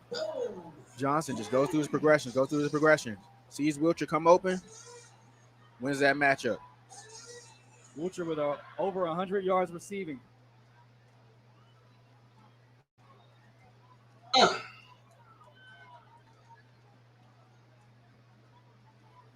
First and 10 for the Rattlers. Inside handoff to Haley. Picks up 4. Number 28, Jamal Haley on the carry. Let's talk about Wilcher making some big plays here in the second boy. half. It's even more important because you've had a receiver like a Jamar Taylor go out with the injury in that first half. You already entered the day with Jalen Rogers out. So you got Wilcher stepping up, taking his bigger role now, and he's making it pay off, making play after play to start this half. 2nd down and 6 for the A&M. Wide open, Haley. Touchdown for Mac. Zone. Easy touchdown for the Rattlers. And look out. The offense starting to find their rhythm.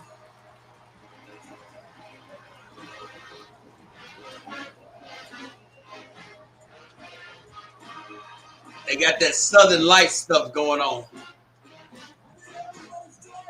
Turn the lights on and off. I hope y'all got solar lights up there. Coach James Cozy said we got to protect our home field.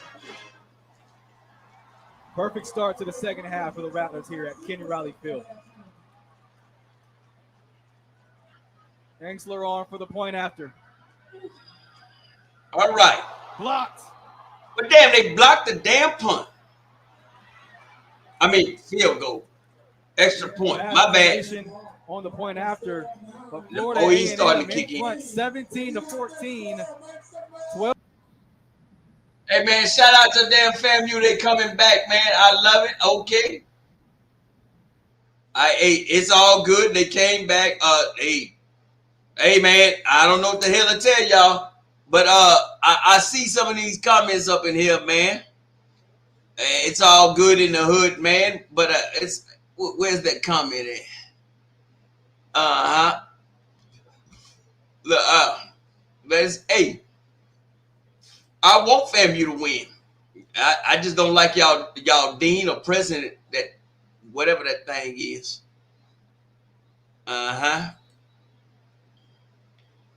He said, "Can I have what you drinking on?" Man, if you drink Old English 800, you good. But Pop Brown say, "Uh-oh. Hold on to the ball, Rams." That's a cardinal sin.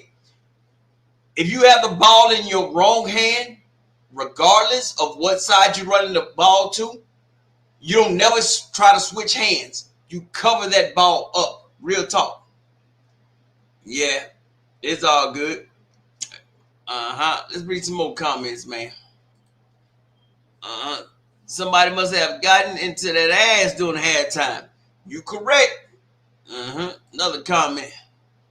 Let's go Rams. All right. We must be Crook. Yeah, Crook, your trolling ass. Come on, Albany. We rooting for you. Yeah, true. Another comment. Let's go Cozy. Oh, that's She Loves D. FAMU just got better athletes. They still a disappointment and a sorry team. Boy, damn, shots fired. Boy, somebody call Skipper. What did it say? All right, Mrs. Star Carter. A numbers of pulling for Albany. Boy, y'all hell, man. Now I'm pulling for FAMU. Y'all know I want Famaga to win. I don't want y'all dean or president to win. She can take her little wig and go head on back to City Trends, man. It's Mike. Let's say we still got time, Rams. Okay, back to the game. Shit. I think they just that kickoff. They just about to kick it off, and we about to get back to it. Thank y'all for the comments, man. And we getting ready to roll. Kickoff just started right there. Ball takes a bounce and eventually goes out of bounds, and that'll bring out the flag. Risky play there from Cameron Watt. I love comments, man. That stuff is hilarious. It executes to his liking. All right, so if you're Albany State here, you're now down 23-14. First time you've trailed. Maybe the second time they've trailed this season so far. They faced a little adversity against Kentucky State last week, but still won by a large margin. If you're Albany State here, what are you expecting to do here? Well, it looks like they might be retrying this kick after the penalty here. But if I'm Albany State, first I want to make sure that on the kickoff I can get the best player on my team back on the field in Isaiah Knowles. So I'm telling those returners, hold on to the ball this time. Don't do too much. And then I'm trying to just Michael Watson, you more than welcome. How it was in that first quarter. Thank you, man. Only thing I ask you, just hit the like button. Getting Isaiah Knowles on the move and just trying to attack this FAMU defense. Right now, all the momentum is with the Rattlers. So after the penalties, they will re-kick the football. Engsler will boot it away from his own 30-yard line. Crooks say Campbell gave that wig. Cameron gave her that wig. Campbell's some hell, man. He hell. Big swing from the Rattlers here to start this second half. 23-14. Low screwball for Engsler, and that goes out of bounds again for the second straight kick. Not sure what exactly he was trying to do there. Seems like they're trying to. Dr. J got his he got his FAMU hearts. Kind of force the return to go a certain way. You know, you got an explosive return. Oh, that's a rattlesnake. Oh, I thought that was one of them damn little sea donkeys. Him out of the middle. Of the that's a rattlesnake. My bad. All right, my bad, Dr. J. I thought that was a sea donkey. So the kick goes out of bounds, and not sure why you would want to do that if you're Florida A&M. You've got all the momentum. Now you give this Albany State offense a short field to work with. Uh-oh. Albany State will have the ball at their own. Miss Whitley say, man, I don't want to see no snake in these comments. Y'all quiet as hell for over an hour. 9-point game now, 23-14. Both teams have missed an extra point so far today. So here comes the offense for Albany State. Isaiah Knowles, 10 of 21 in the first half. Pistol formation for the Golden Rams. Inside handoff. Elijah Knott Thomas. Hey, but real talk, FAMU, your left side of your defensive line, that was a problem last year, and it's like it's rolling over to this year. Y'all got to do something with that. Your left side. I mean, my bad. Yeah, that's your left side defensive line. Y'all got to do something with that.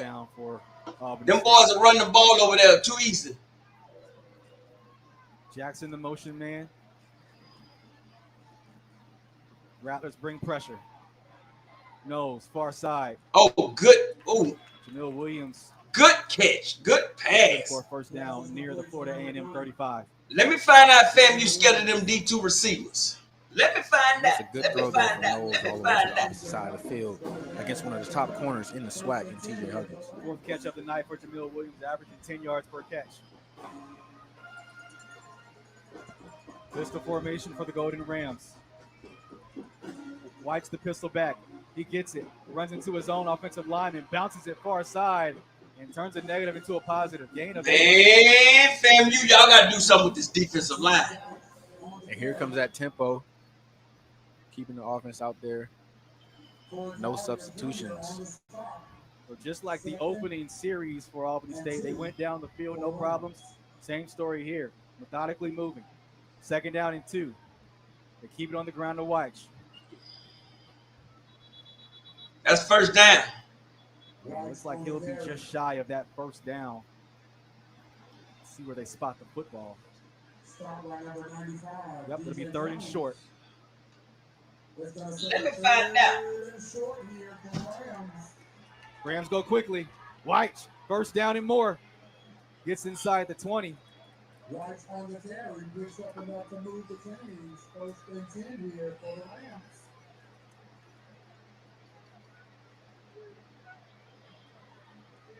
Pistol formation for the Golden Dr. Rams. J said he bleed orange and green.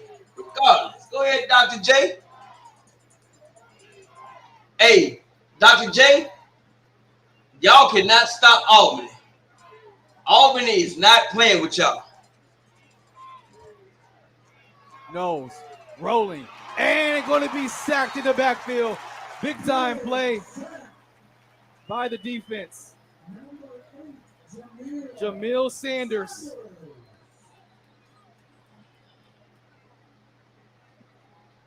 And Sanders, he was on the preseason Aeneas Williams watch list as one of the top DBs in all of HBCU football. Showing his versatility there, getting after the quarterback. Albany State now in a tough situation. Hey, Pop Like Brown, I agree with you. He ran into that sack. I agree with you, the Pop Like 9-yard Brown. line for a first down. Nose. Stands tall. Throws one, and that's behind his intended target. Hey, missed that one, homie. You had me. He was wide open. Ball's incomplete. Let me find out. Looking for Javion Jackson there. And again, only down 9, but that offense is staying on the field in what could be field goal range after, some struggles with the kicking game earlier today for Albany State. Home crowd getting into it. Big swing for the Rattlers in the second half, 23-14. 3rd and 20 for Albany State. See if they push it downfield.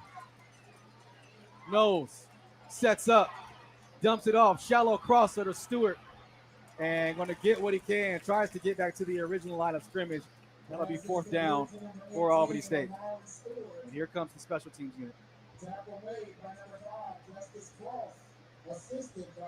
That's a good play there to just make this a more manageable field goal there for Albany State. Kyle Wright from the left hash.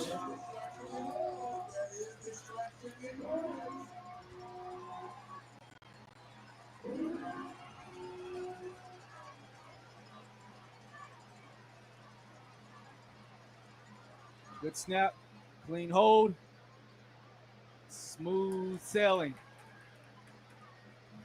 Cuts into the lead. Albany State.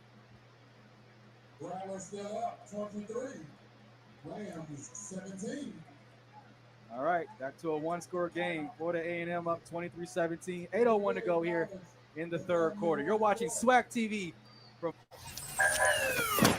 Who are you? I'm you, with more sizzle. When you try Jack Link's Doritos barbecue flavored beef jerky, you unleash the you with more flavor. Also, I rescued your cat. This isn't a cat. Yes, it is. Meet your flavor.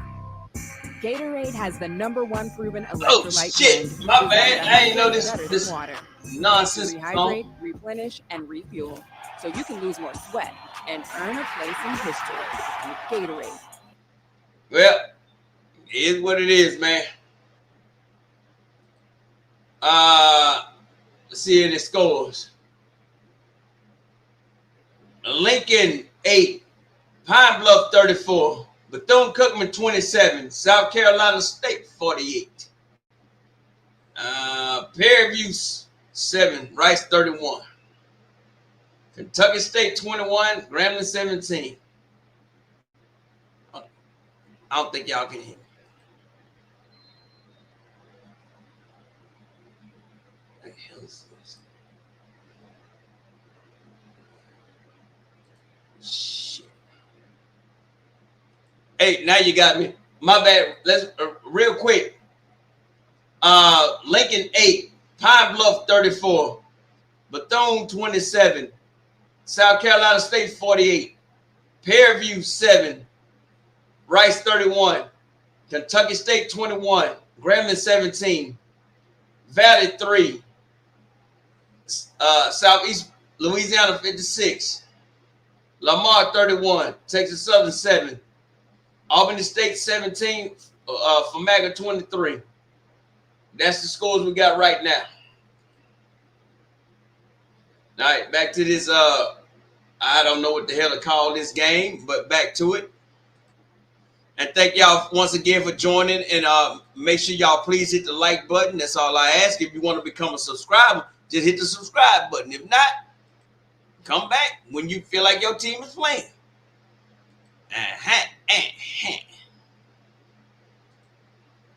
Look at old FAMU up there.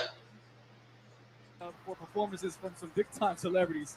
You got some of the names written down. What are they, Stan? Yeah, this crowd is turning up another notch, in the words of Party Next Door, because he's going to be one of their homecoming performers. You got G Herbo, Life Still Lit, Boss Man D-Lo. Maybe we'll see a game winner out here tonight. You got Lotto out here. That got the crowd really turned out here. So we might have to come back for that game, whether we're on the call or not. Alcorn State, October 18th. That's going to be fun, man. FAMU always brings the fun. Crowd is into it. Look at little fun man. Go ahead on, FAMU. And this crowd, You know, you announce the homecoming. They try to say they have one of the best homecomings in all of HBCUs. No, you know, you got that's a lie. Homecoming. You got No, Howard no, you don't, homecoming. FAMU. You No, got no, no, no, you don't, North FAMU. Carolina No, you don't. A&T. No. So a lot of good homecomings out there.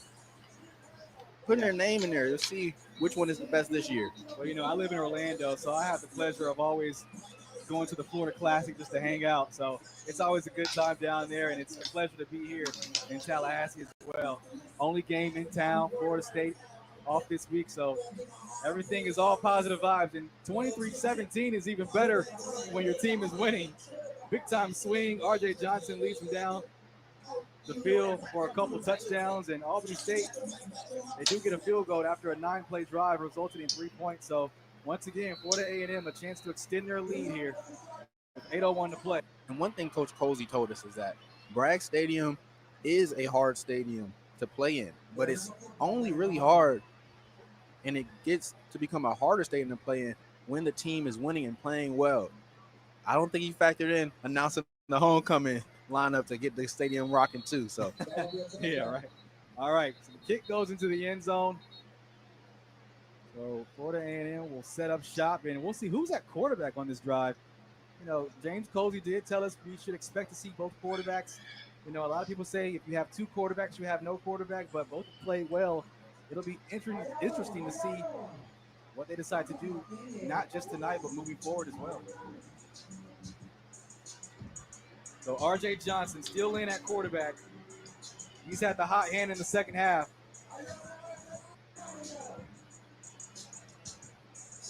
First and 10 for the Rattlers at their own 25. Johnson to Franklin. Makes a man miss into the secondary, and that's good for a first down. Gain of 14, but a flag flies late. Face mask. That look like face mask to me. Oh, come on, goddamn.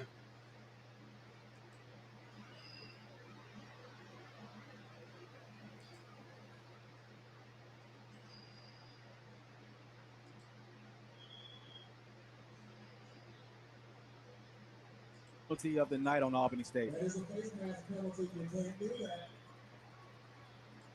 Meanwhile, Florida A&M has that was a face mask by mistakes tonight. They've got 8 penalties for 77 yards. So that'll move the chains following the penalty. First down and 10 for the Rattlers at the 46. Johnson hesitates and takes too long.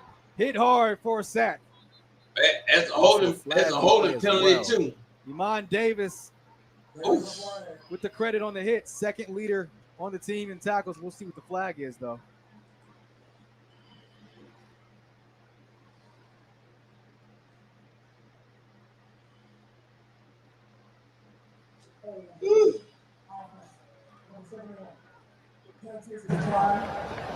Second down, yeah. Sack does stand. Iman Davis gets it. Last season, Iman Davis had 18 tackles, 1 sack, and a blocked kick. Had a season high 6 tackles week 1 versus Shaw. So that'll set up second down and 15 for Florida A&M. Thad Franklin on the left hip of Johnson. Johnson over the middle to Franklin. Breaks on again. Makes a move. Franklin hard to bring down as he gets across the 30-yard line. And a big chunk play for a first down.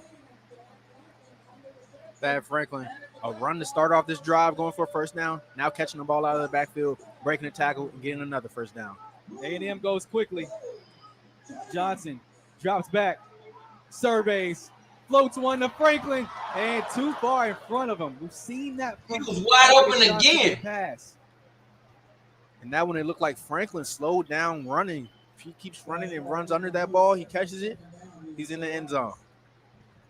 We've seen that Franklin drop a wide open pass, maybe on that same play in the last game. Typically, you know, Jamal Haley has been that receiving back out of the backfield, already has a receiving touchdown, and he now checks back in after that play. Second down and 10 for Florida A&M from the 30. trips to the top of your screen. Haley, the running back. Johnson up the middle. Ooh, gets hit hard. Trading some paint up there.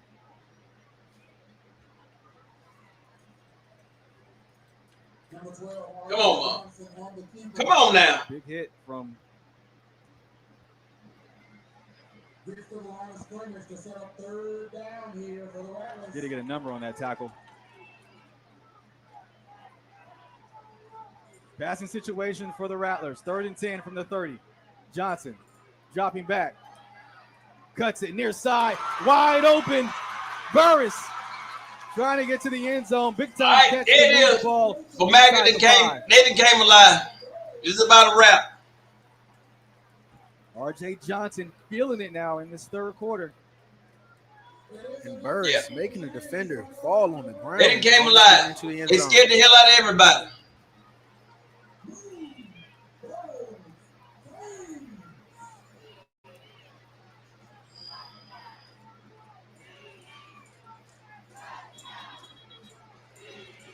Late whistle timeout on the field by Albany State. Yeah, they didn't came alive now. Yep.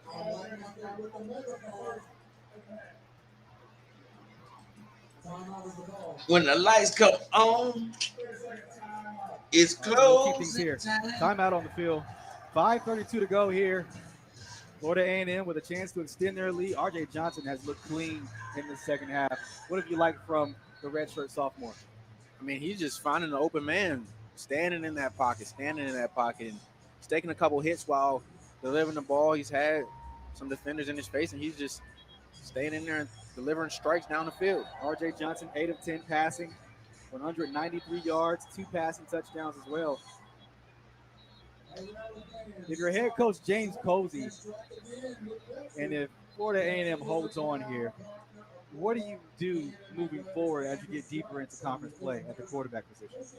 I think we got to see how this drive ends first.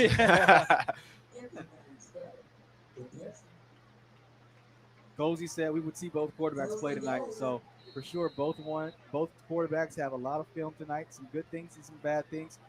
How does this drive end here for Florida A&M? 1st and goal for the Rattlers at the 6. And a flag flies. It'll be a false start on the Rattlers. False start.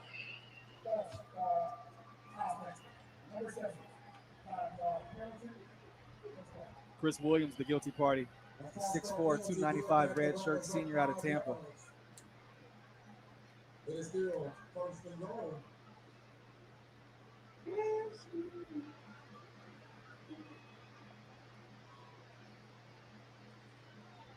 So 1st and goal from the 10-yard line for Florida A&M.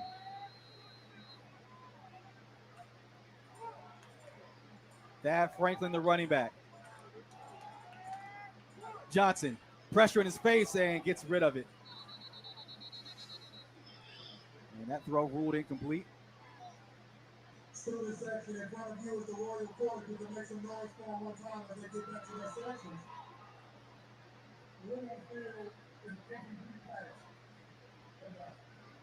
Now, if you're RJ Johnson, you don't want to force the ball here, right, Stan? You want to take care of the football and a chance to extend your lead.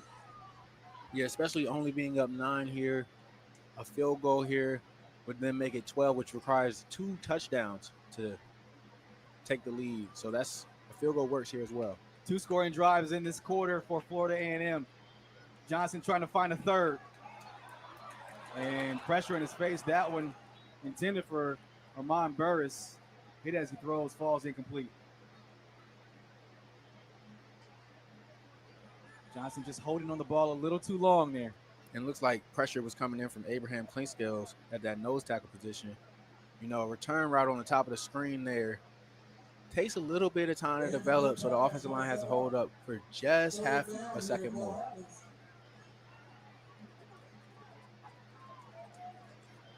Third and goal from the 10 for A&M.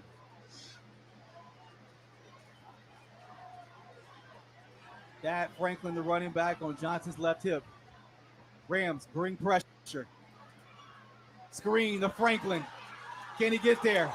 Wrapped up by the feet, and another flag. Decline the penalty. Decline it. Jonathan Carl on the tackle. Going to be holding against Florida A&M. Another penalty for the Rattlers. I told you. Decline it. Man, penalties are. Man, decline that.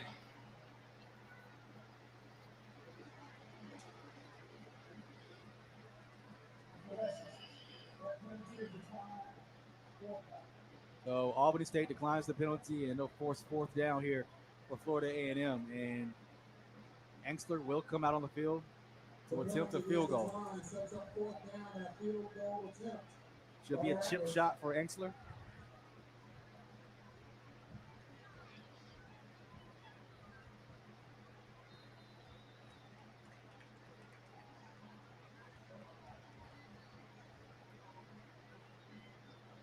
Excuse me, Daniel Porto. Perfect tonight so far. Up and through. Makes it 26-17. Drive stalls out, but Florida A&M responds to put some more points on the board. 5 minutes to go here in the third quarter. All right. 3 straight scoring drives for the Rattlers. All right. Hey, fam, you all right now? Here at Kenny Riley Field, we'll go to break. You're watching SWAC TV.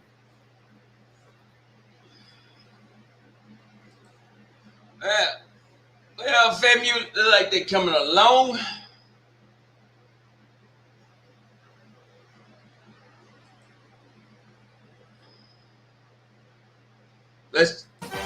We're checking on grammar.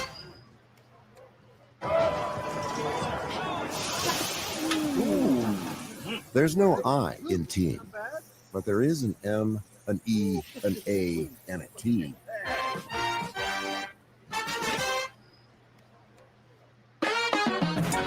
We are exactly what you think. We are not at all what you think. Hey, let's check on Grambling right quick, man.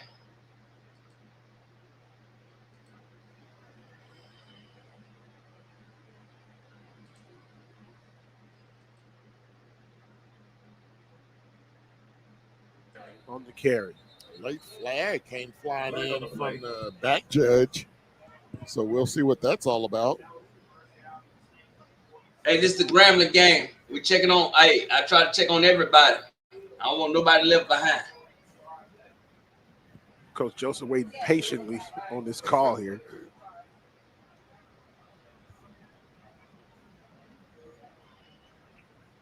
South Florida says. Both of these coaches from South Louisiana and having deep ties, of course, Coach What Joseph, 9-12? his family, all the ties that he's had and being able to bring players from South Louisiana. And, of course, Coach Huggins talked about that as well. Personal foul, targeting, defense, number 24. The foul for targeting. Crooks say, look how small Grambling is. This could be huge for Kentucky State. This is their starting defensive back, Isaiah Clay. Yeah, let's see if we can pick up what happened here. Clay, 24. We'll try to see if we can see that again. Oh, right he there. lowered his head. Yeah. Now, lowered his head. Did the crown of the helmet make contact with the helmet of the runner? That will be what the replay official is looking at. But we're going to see what happens here after the review. Let's look at it one more time. Here it is. Right there. Yeah, I think that may be targeting because not only are you putting the defender at the runner at risk, you're putting your own self at risk by lowering your head. You're not looking at your target. And that's how you end up with serious neck and head injuries. Right there, yeah. Yeah, so I think that's going to be upheld as the new terminology dictates here in 2025. And number 24 may have an early exit to the showers.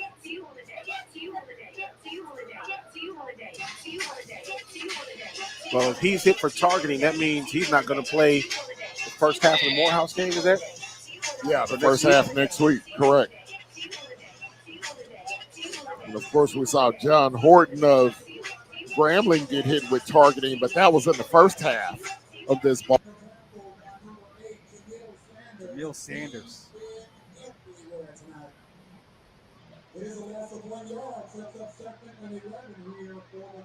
Second down and 11 for Albany State.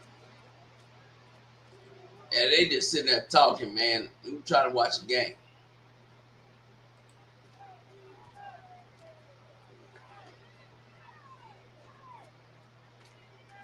Petty, the motion man, moves to the slot, knows, makes a defender miss, makes a second miss, and turns a negative play into a positive. Gains 4.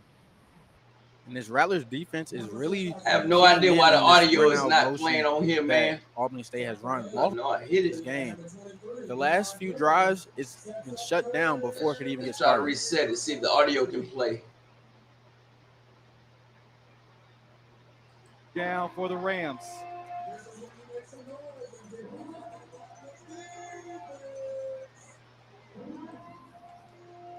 Rams 5 of 9 on third down tonight.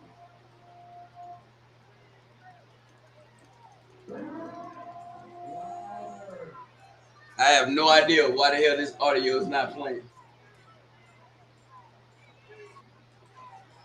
Florida Anyway, brings pressure. Back, No, throws deep, into it, batted at the line of incomplete scrimmage. pass. It was a And tip another pass. stance for the A&M Not interception. That was a 3rd and 7. And that's the second third down this game that an Isaiah Knowles pass has been batted All right, down. FAMU. When you start to look, he's only We see 5 y'all for there. 11. So when he's throwing against these big guys on the Florida A&M defensive front, you got a Jahan Meyer 6'3". You got a Nick Demetrius 6'5".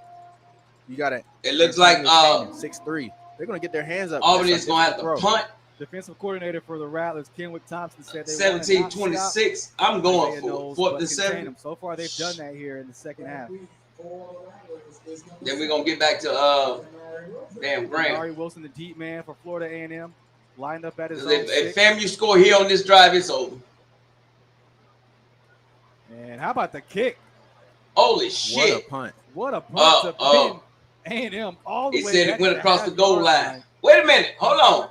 Ian Kelly, how about that punt? You know what they say, special teams, special plays, special players. And that's a special play right there. Look at him. Little young badass kids. Right there.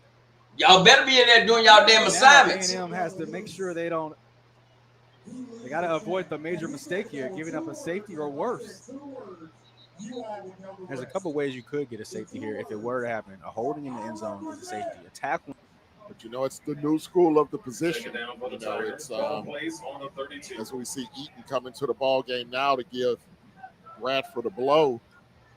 You know, a lot of coaches, it's very rare that you'll see the Derrick Henry type.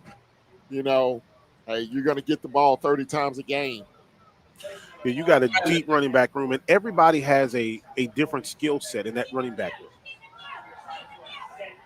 Here's T-set, incomplete.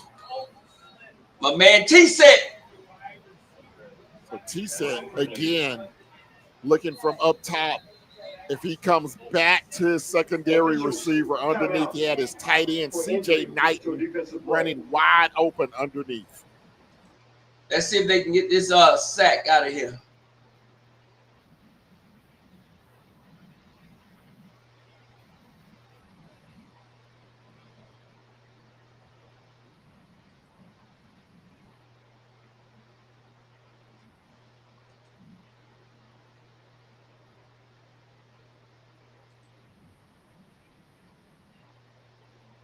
That's a safety. Fuck. Man, come on. Hey, I apologize, man. I apologize. They just got a damn safety. There's something with this damn.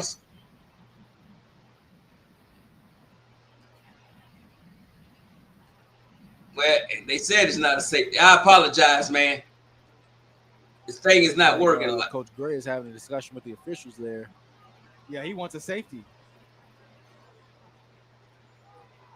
Johnson did just enough to put the ball out of the end zone. Now it's 3rd down. Johnson the throw, rolls, checks it down to Haley. A lot of grass in front, picks up a 1st down. Clutch play from Johnson. Keeps the drive alive.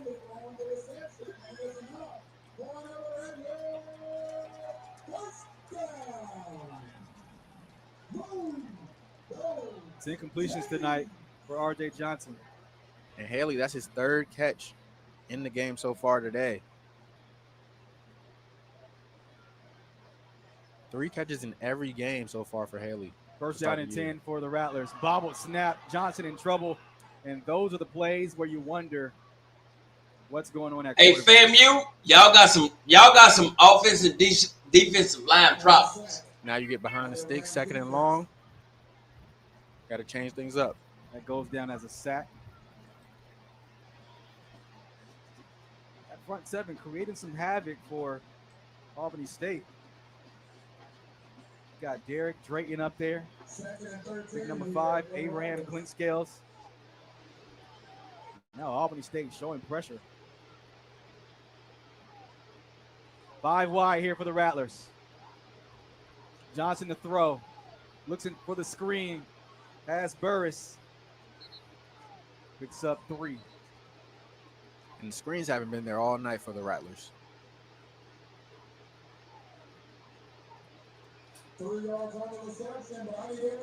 26-17 your score. That'll be the end of the 3rd quarter.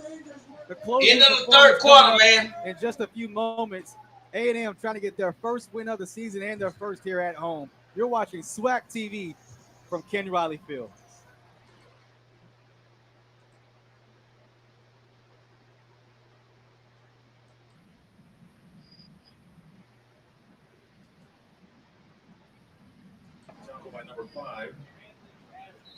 Tackle by Curry.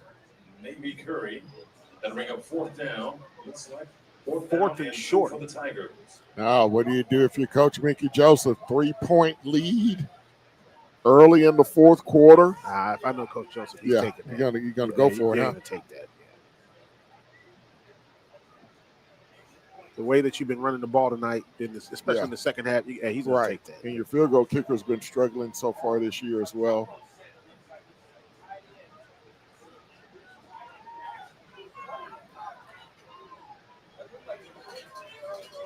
Still 11 left on the play clock. T-set hands off to Eaton Jr. Eaton Jr. gets down inside the red zone to the 19. 1st down. On the carry. Byron Eaton Jr. That's just playing the odds here. You know, the way that they've been running the ball, you're getting 3-4 yards at a clip. That's 4th and 2. You're going to take that all night down. Yeah, absolutely. And Coach Joseph said this year he's going to try to be a little bit more aggressive on those 4th and short situations. Big offensive line doing their job here tonight. The center, Vigil, leading that group.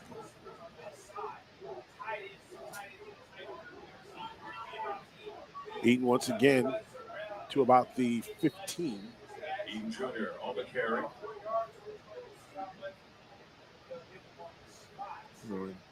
Coach Joseph, unlike many coaches, says, "Hey, I'll play 10 offensive linemen, to keep them fresh throughout the game." 2nd and 6. And that's a big 4th down conversion that happened because it keeps the clock running, and then that defense stays on the field for Kentucky State. Absolutely.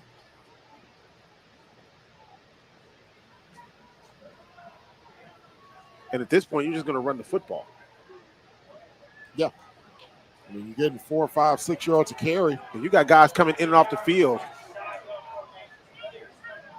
And Coach Joseph is going to call a timeout. He wanted to delay a game there because Kentucky State was still running players off the field. They were allowed to substitute because Grambling made some substitutions. It's just that Kentucky State kind of took their time to go off the field. And look, it's a judgment call by the officials as to how fast you have to get off the field, and the play clock was running down. So instead of taking that delay of game penalty, decided to take the timeout, reset the offense. This is a very important possession, even though Grambling has dominated this second half. They still only have a 3-point lead. That's not the with a Grambling little over offensive 11 line that I minutes used to go. I'm So used to. still anybody's ball game at this point. Yeah, and I think that's the thing to remember right there is that it's still 24-21. Yeah. And so you still got a ton of time left here. You got an offense that can explode at any time. Right, absolutely.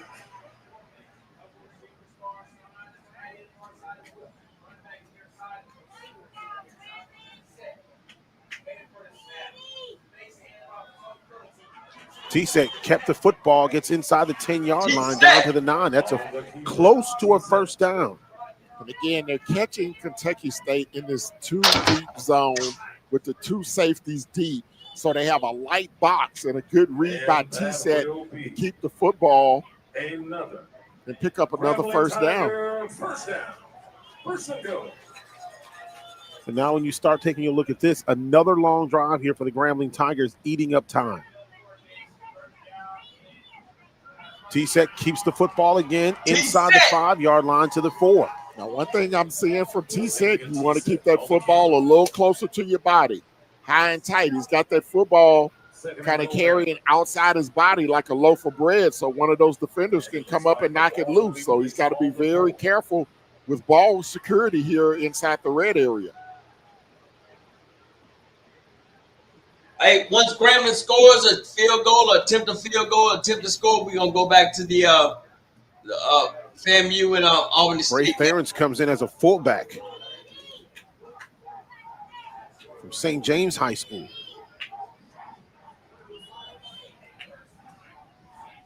Here's the give to McClendon inside the 5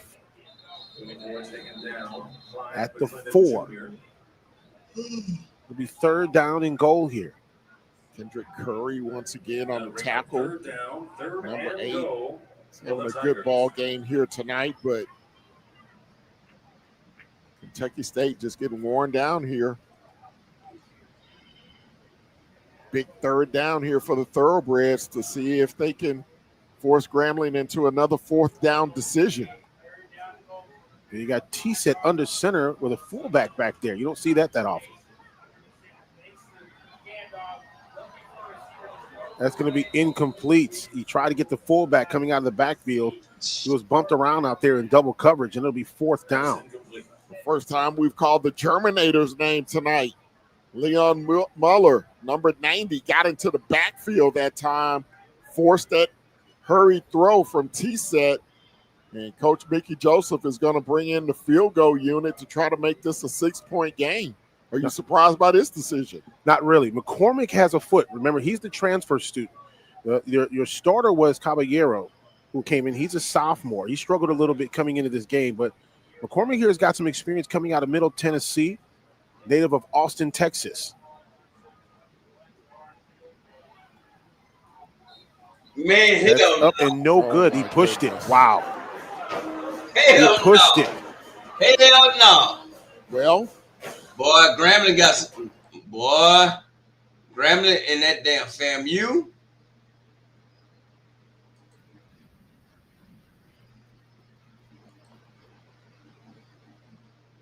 All right, look, college kids.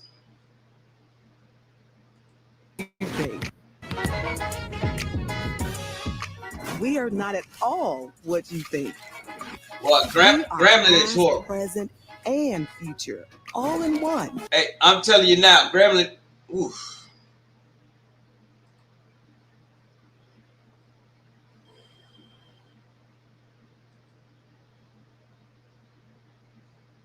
I'm telling you now, Grambling is horrible. That's horrible, Grambling. FAMU, you a step above Grambling. Southern, undetermined.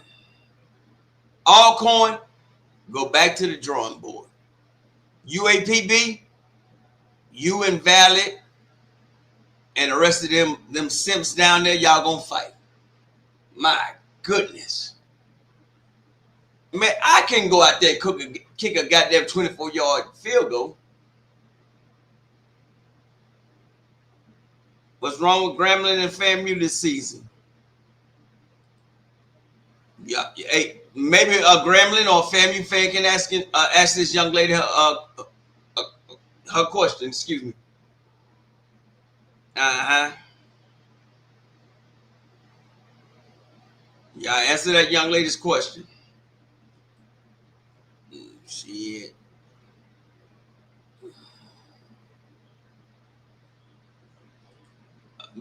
You're right. That was a terrible kick. I trust me. Thank y'all for these comments. Trust me. Man, this man said all of them bow-legged. All right, this is funny. All right, let's get back to this game, man. Trying to This extend the lead. FAMU. R.J. Johnson has been effective in this second half.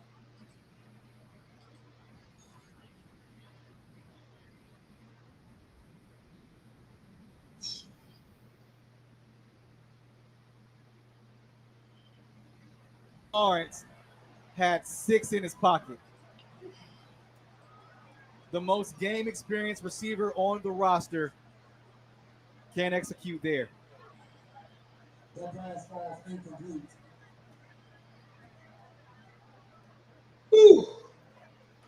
Cody Lawrence, the transfer from Florida State.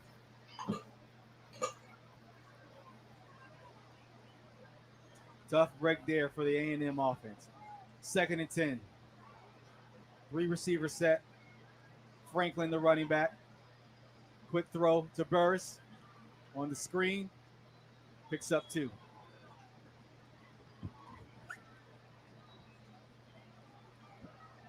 Pass is complete to number 87. Can't blame that one on R.J. Johnson.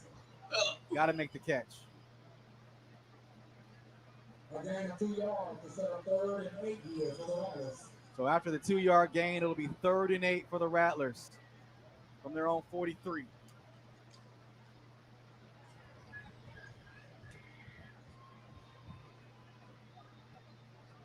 Four receiver set. Franklin, the running back. Johnson steps into it. High throw and a late flag. Intended pass target, interference. Miles Campbell. And that one could move the chains there for the Rattlers. Yeah, it's gonna move them.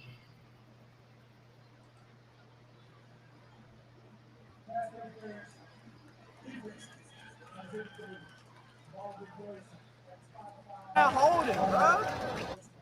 So A&M gets the yardage regardless. Pass interference on the defense moves the ball up to midfield. That'll be good for a 1st down. Keep in mind, Florida A&M started this drive at their own half-inch line, and they've been able to move the ball up and up and up in the field. Now they're at the 50-yard line. 12th play of the drive for Florida A&M. Up the middle, Franklin. Head down, 1st down. Number 0, Franklin on the carry. Offensive line starting to lean on that front 7 for Albany State.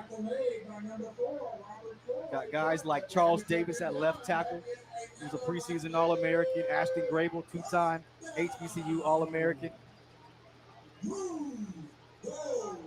James Cozy said he wanted to rely, and he also challenged his offensive line to lead the way as the offense continues to figure it out here.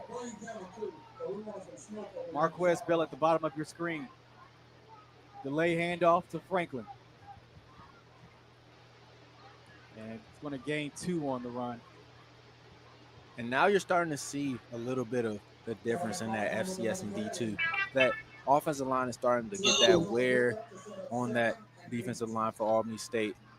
Just play after play after play and starting to reestablish that line of scrimmage 2-3 yards back every time. And that's what Quinn Gray said. They would have to play a perfect game in for 4 quarters.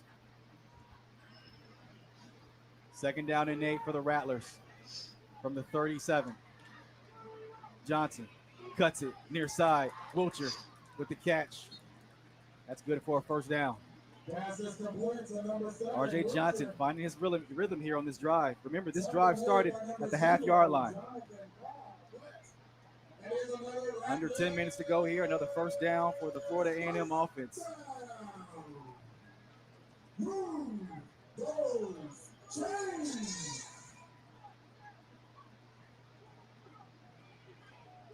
First and 10 from the 30 for A&M.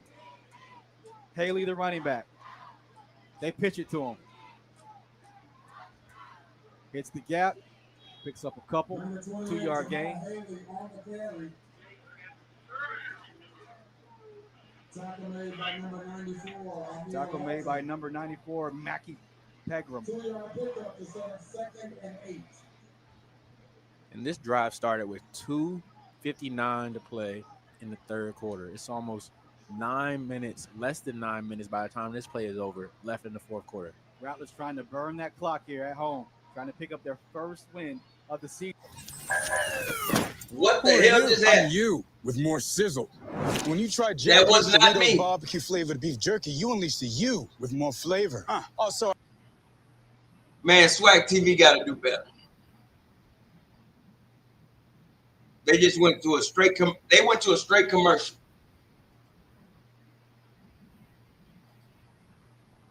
Let's see what Grambling doing.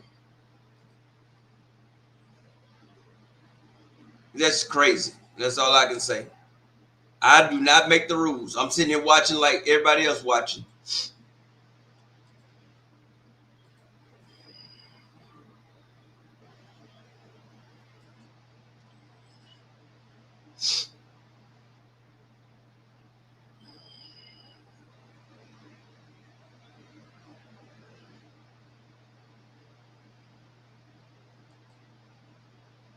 Let's see. All right. You tell me stop showing that stuff. They got the same commercials going on both channels for Swac. I have no idea what's going on, man. I don't make the rules. This is crazy. As soon as the game come back on, I'll show you the game. But right now, they both in commercials.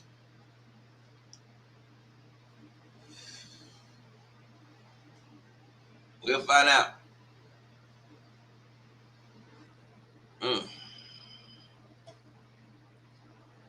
I have no idea why they did that. They keep showing them damn Coca-Cola commercials. I know that.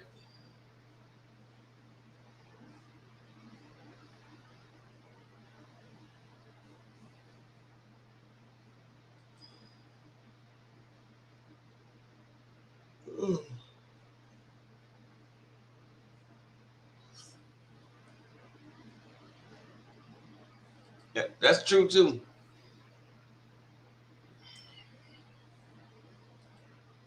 All right, back to a game.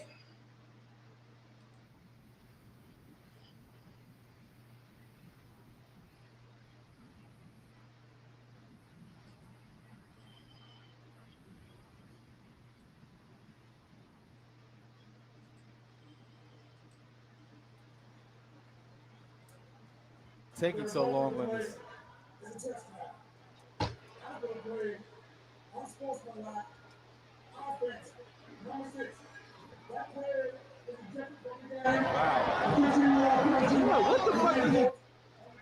That's Miles Campbell.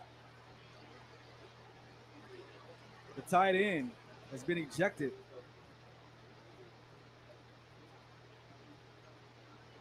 It's not what you want if you're Florida A&M.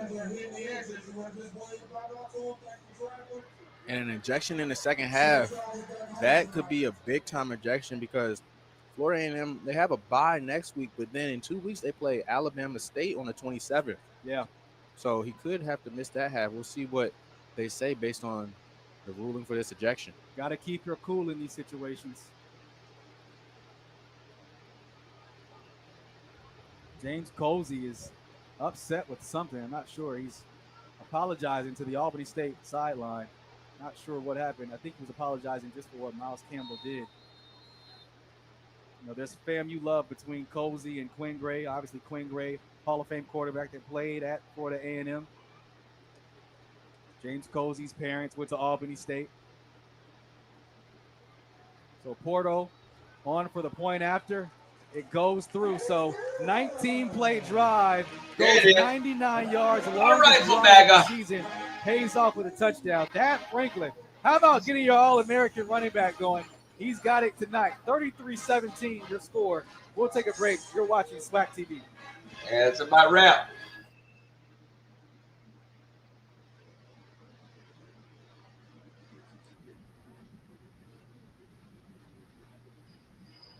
Hey, grab me one too. 17 to go. At the 31-yard line.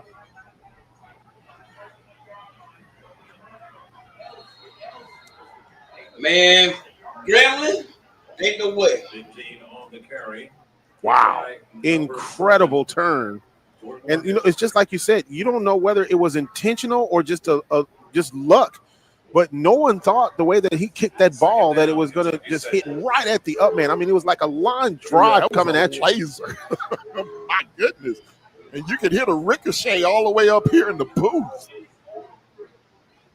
He had no chance to recover it because it bounced all the way back to the 32-yard line. Yeah, that was just unfortunate for Grambling. What do they say?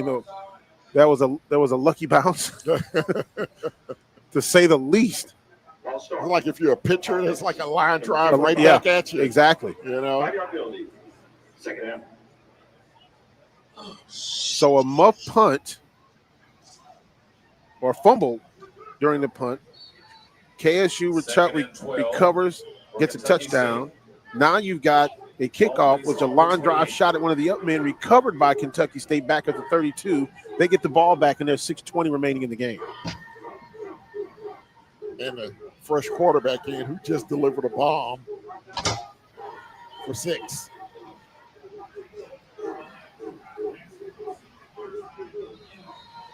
Second down and long, and they get some big yardage out of this one. And it's going to bring up third down and short. Bardell, he's a transfer from Arkansas Pine Bluff, 3.0 GPA, graduate student. Coach Huggins says, hey, he's got the strongest arm in the quarterback room. He can really push it downfield, and we saw that on the previous possession, the Cyprian, and see what they got up here on third and short. Here is the give. This one to Middleton. I don't think he got the first down. I think he's going to be a little short. Tried to push it up behind his big tight end, Timothy Pitts, number 49. It's going to be fourth and short now, and time for Coach Huggins to make a decision. He's going to go for it here on fourth down and about 1.5 yards. I wonder if they'll just try to draw Gremlin offside, but if they get a look that they're comfortable with, they may go ahead and snap it. Still plenty of time left on the play clock.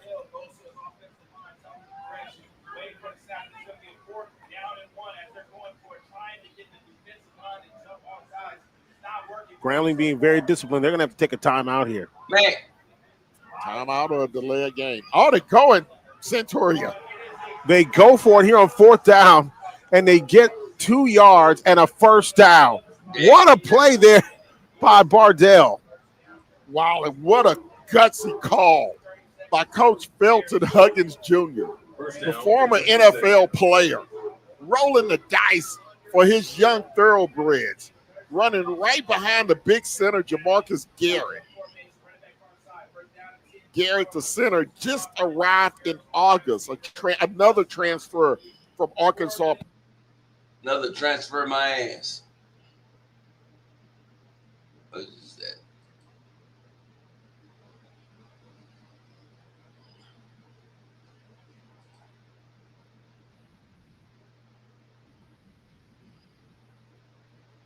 Man, Maga might mess around and lose this game.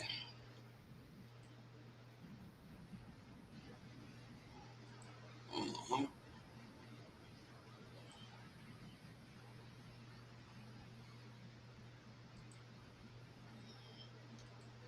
5-yard gain. A gain of 5 sets up 2nd and 5 here. Check that. 2nd and 4 here. 2nd and 4 here for the Golden Rams. Pistol formation. Elijah Knott Thomas, the running back. Florida A&M bringing pressure off the edge. Man, fuck that. Come on, do something different. And that looks like Jamil Sanders once again from that star position. I turned into a pumpkin at midnight. And he's been all over the field today, making plays in the backfield, leading the team so far. That's his 6th tackle of the day. Already has 2 tackles for loss as well. No, it's quick throw. Stewart slides on the quick slant. That's good for a first down. That pass is complete to number 18, Omari Stewart. And we haven't really seen that tempo as much in this second half from Albany State. It looks like they're trying to slowly get back into it, but it might be too little too late. Albany State predicted to win the SIAC for the second straight season. I asked Quinn Gray about that, and he said, well, last year we didn't even play for it, so that's something we don't really put any stock into. Nose with time. Throws to a wide open Elijah Nye. Drop that ball. Can't bring it down. Closest man to him was Corey Collier. And that's a play you got to make at this point in the game. Just over 5 minutes remaining. You need every yard, every catch you can get when you're down by as many as Albany State is down by. Best thing for them on that play, it does stop the clock. Second down and 10 for Albany State.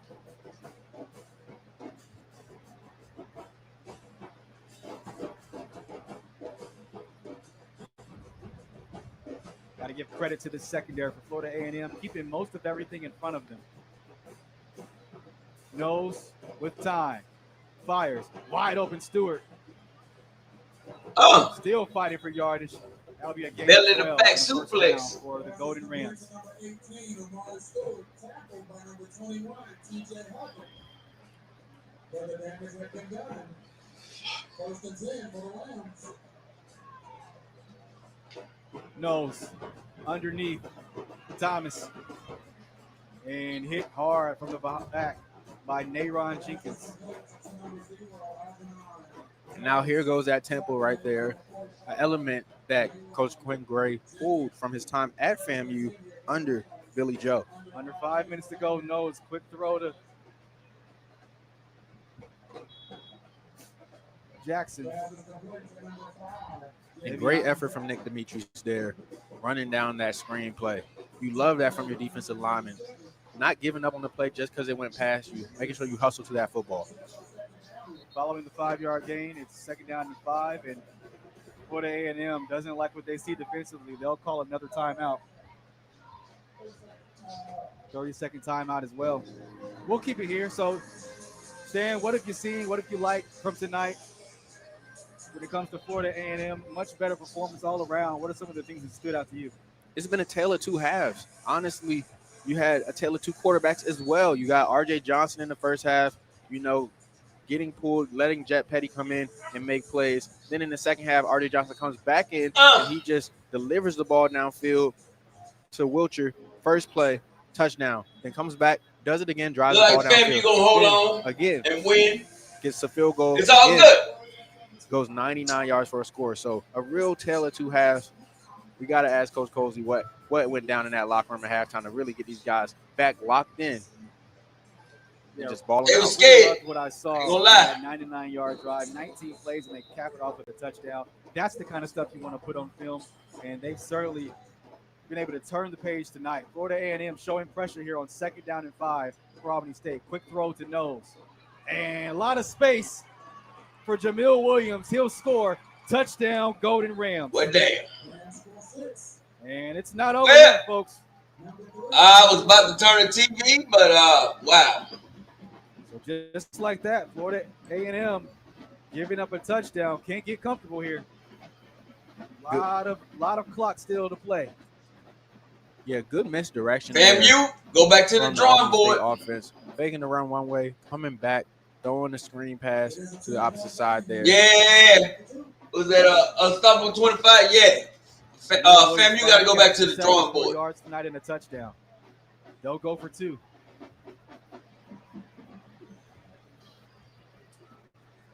Elijah Nye Thomas, the running back. Quick throw, wide open, Javion Jackson. 8-point drive there. And that makes things a little interesting here. 4:24 to play. Florida A&M needs to put another drive together to burn some clock here. Yeah, now that's where that missed extra point, that missed field goal. All right. Going down to the last few minutes, man.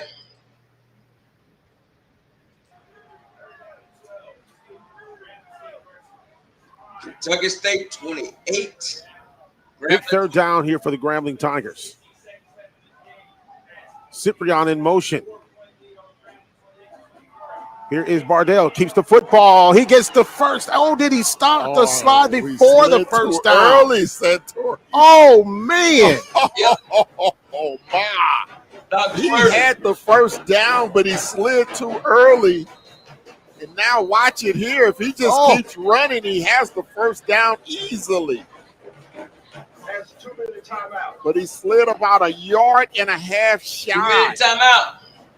So now it's going to be decision time for Coach Huggins after the 2-minute timeout. He started his slide at about the 23. Yeah, hey, North Louisiana. That's all I can say. North Louisiana. North Louisiana. That's what's going on with them.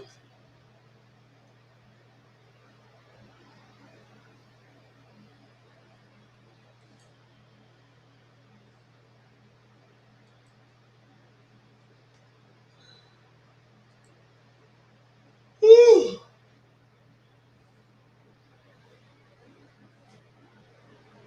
Yeah.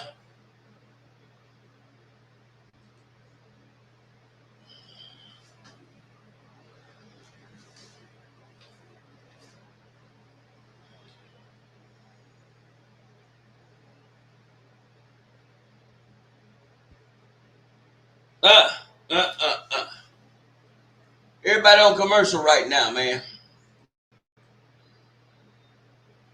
And so, man.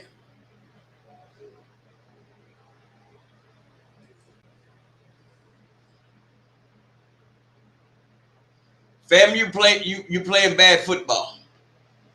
I cannot sit there and sugarcoat it, fam, you any type of way. You playing bad football right now, player.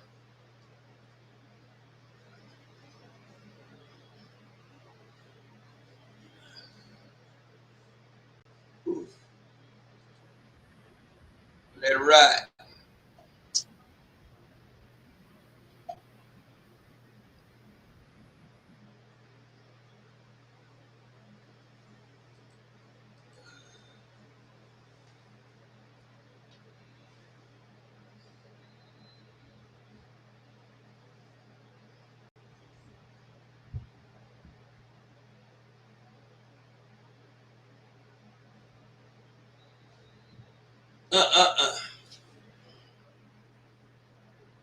No, the Swac TV shit's messing up again.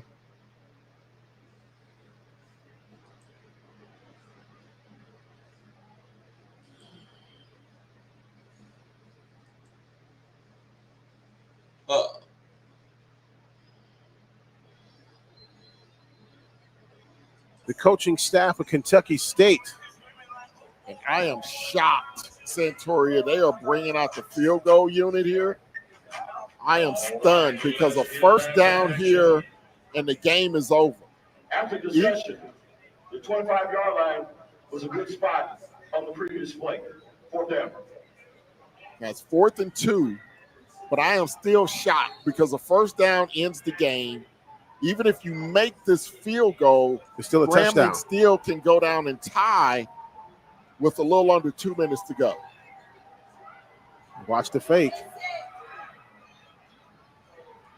It's up, and it is good. The kick is good. Huge kick.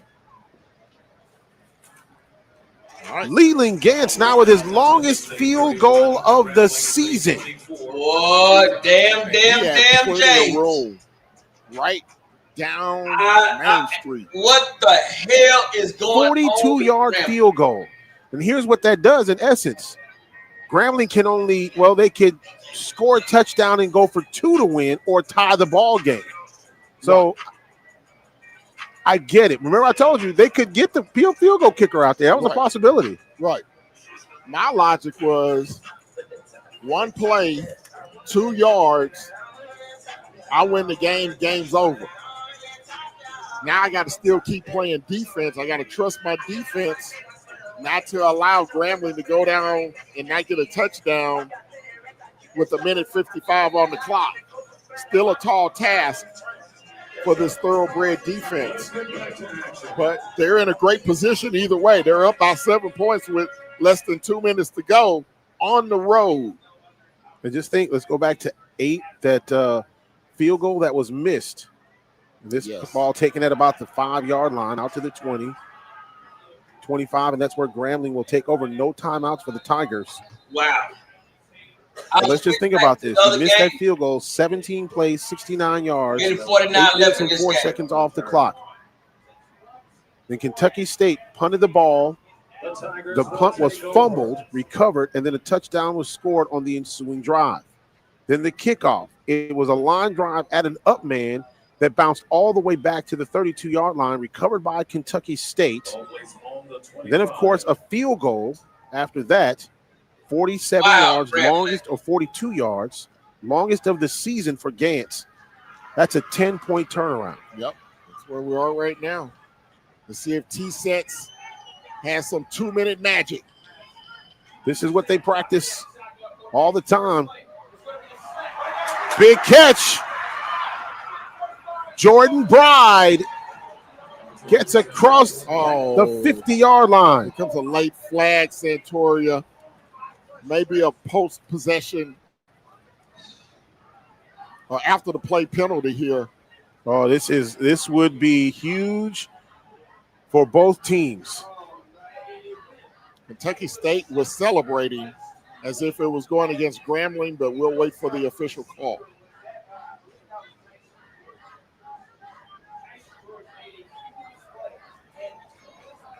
Personal foul. Illegal blindside block. Offense of 24. Clyde McClendon. Correction, number 10. I'm sorry, that's going to be Byron Eaton. Play results. First down. So take it back all the way to the 32-yard line. 37. 37, I'm sorry. Yeah. So they gave him credit for the catch. And then 15 yards from the spot of the foul. So it'll still be 1st and 10. That's the good news for Grambling. Let's see what Grambling got in that damn box left. T-set throwing. Catch. Jordan Bride once again with a big catch. Clock stops until they start it up. And now the clock starts. T-set. In trouble, gets out of trouble, takes off with the football. Lots of room for T-set. T-set tiptoes down the sideline like a ballerina and gets out of bounds after a big gain. Well, Kentucky State, they were in that 2-deep zone with man underneath, and T-set saw it was man-to-man underneath, so there was no one accounting for him as the runner, and he's able to take off and pick up a huge gain all the way down inside the 30-yard line. There's an injured Kentucky State defender on the Kentucky State sideline at the 30-yard line. We're checking to see who that is.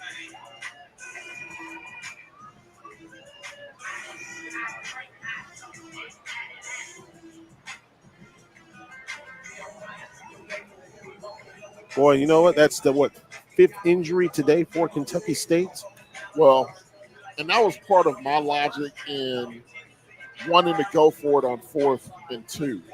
Is I want to end this game. I want to get out of here with no more injuries. But now you're in a situation where you still have the lead, of course, but you're having to continue to play at a high level. And if this game ends up going into back overtime, over, man, after this minute and more 6 plays. Right now, Albany State 25, FAMU 33 with 3 minutes and 10 seconds left in the fourth. Ooh, and that injury was to McConnell. McConnell is their all-conference defensive back, leading tackler on the team, and arguably the best player on that defense. Let's get back to That's the Leon Muller, the Terminator. Germinator needs to make a big play here. Now, he did come off under his own power, so we'll have to see if he does come back in the ball game. T-Set is in trouble. Here is the throw. It is incomplete. Oh, my gosh. It hit him. Jones. It hit him in his hands. Couldn't get his hands around the football. It hit him in his Second down. That was a tough catch. That was the Germinator coming in with the backside pressure. No, bro. Jones just could not get that second hand on the football. Second down and 10 now. Keith Jones with 2 touchdowns already today. But keep an eye at the top of your screen. Number 90, the left defensive end coming with pressure. Here's T-Set. He takes off with the football across the 30. Oh, he gets his helmet knocked off. Oh, wow. He's at the bottom of the pile there at the 25-yard line. Damn. And they're trying to protect the quarterback here because his helmet came off when they were still in play. And that means T-Set has to come out of the ball game for a play. And Grambling does not have any timeouts. If they had a timeout, they could call a timeout and allow him to stay in the game. But as you mentioned, Santori, he's going to have to come out. As you see the replay here, big hit. Number 44, Mataya Yeoman, 228-pound sophomore out of Georgia with the big hit on T-Set. And now the officials will discuss and make sure that they have everything adjudicated.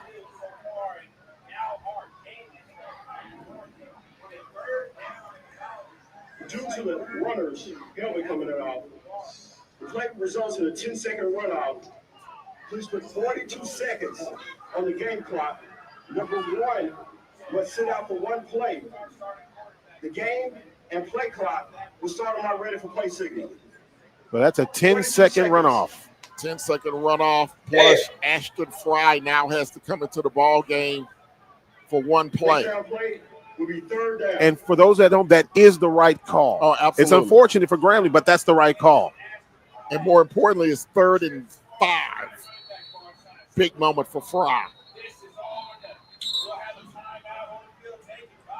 So Kentucky State takes a timeout. Now, let me ask you this. With Kentucky State taking a timeout, does that allow T-Set to re-enter the game? That's a good question. If Grambling had a timeout and they used it, he could come back into the game. And I think that's what Coach Joseph is going out to ask, or one of the coaches is going out to ask, is that since they took the timeouts, can T-Set come back into the ball game? That could be a huge mistake by Coach Huggins if that is the case.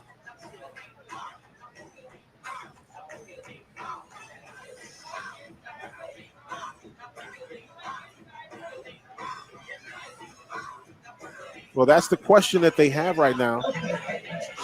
Are you listening? And we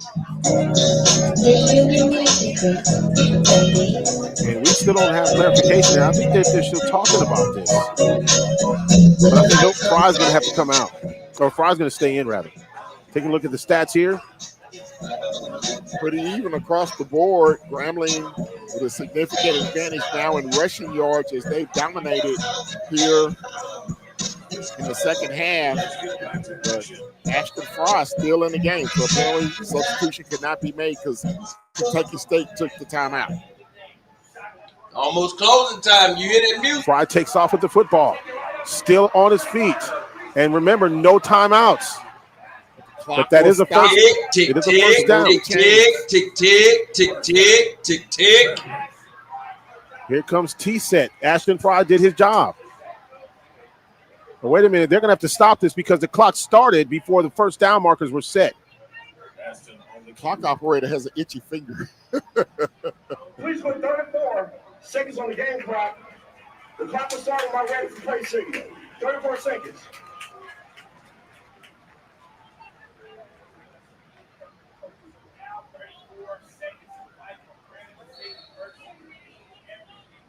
T-Set 228 yards passing, 82 yards on the ground. He's accounted for 3 touchdowns tonight, looking for number 4. T-Set takes off with the football, throws it, nearly picked off. That could have been the ball game. There's a lot going on that play. Man. You had Leon Muller coming from the backside trying to get the sack. He ran into his own defender. T-Set had to get rid of the football, could not take a sack there, and then nearly picked off by Josh Woods. Holy cow. Credit the officials for keeping the time correct on the field, because those corrections are essential for both teams.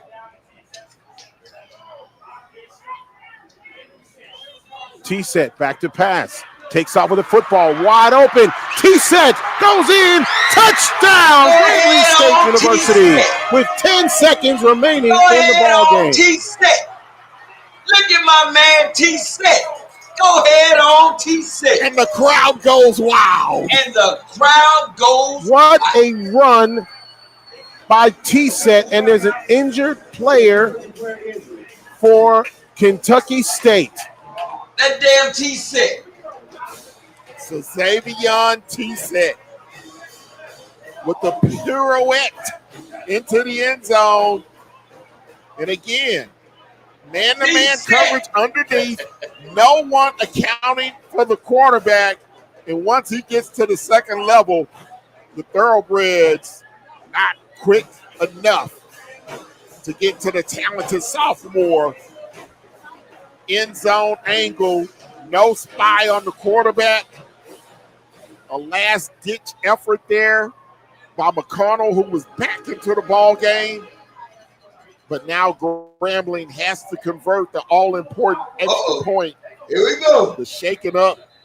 Here we go. Kentucky State player is number 11, Jordan Diggins. Defensive tackle. Diggins is the cousin of WNBA superstar Skylar Diggins. So he limps off.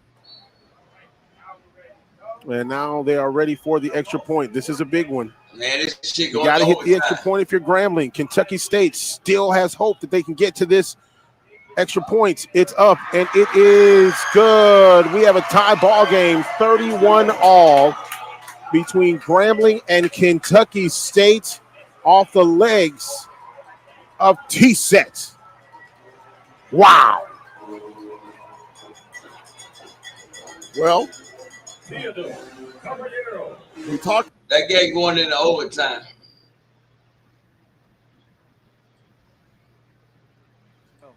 Next week, they'll also be at home against Alabama State. All right. As you can see, here. FAMU victory formation. Flag here. 25-33. Hey, Albany State, you have nothing to be ashamed of. Nothing.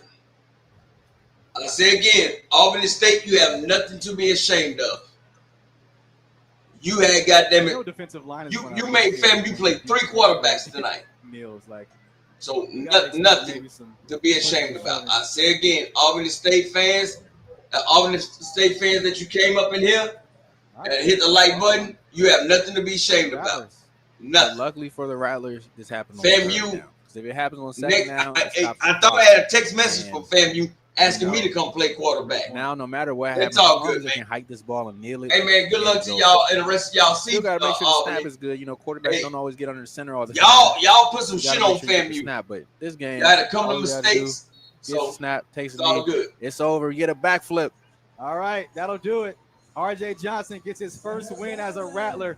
Finishes 17 of 22 for 272 through the air. That's all right. 2 touchdowns. All right, let's get back to the Grambling game, man. That's a wrap. Next week, they'll take on Alabama State. And as for Albany State,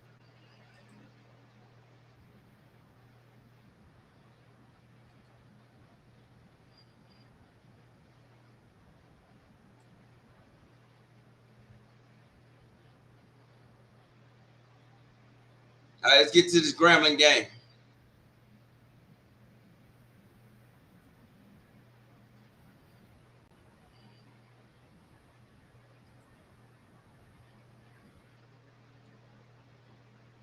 It's all tied up. 10 seconds left. And it's a 5-yard penalty. With 7 seconds. This is going to be an overtime game, and it's going to be a long one. Yeah, you just kneel on this football and go to overtime. Yeah. gonna be a long overtime game. We go to overtime here at Eddie G. Robinson Memorial Stadium.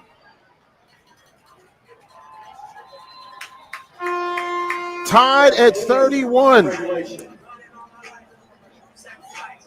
1952, it was 14-13, 53. Grambling shut them out 13-0. What'll happen in 2025? We'll see coming up in overtime here at Eddie G. Robinson Memorial Stadium. Hey, grab me one too. Hey, as you can see, it's going into overtime, man, and wow. Grambling, you in some trouble. I'm not going to sugarcoat it. Grambling in some trouble. If Kentucky State taking you to overtime, oof, good luck. Let's read some comments. Uh-oh. What? Throwing shade by Division II. There we go.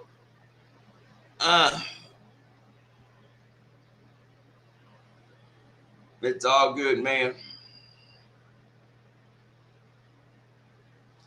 Whew. Man, it's time for my damn bedtime. Turn into a pumpkin.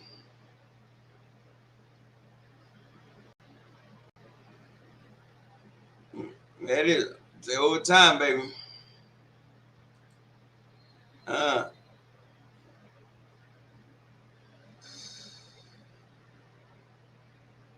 right, overtime rules coming up. Who's gonna get the offense? Who's gonna get the ball first?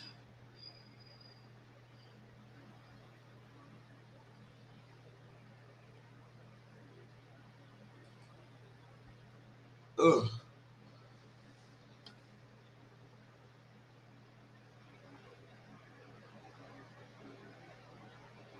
Uh-oh.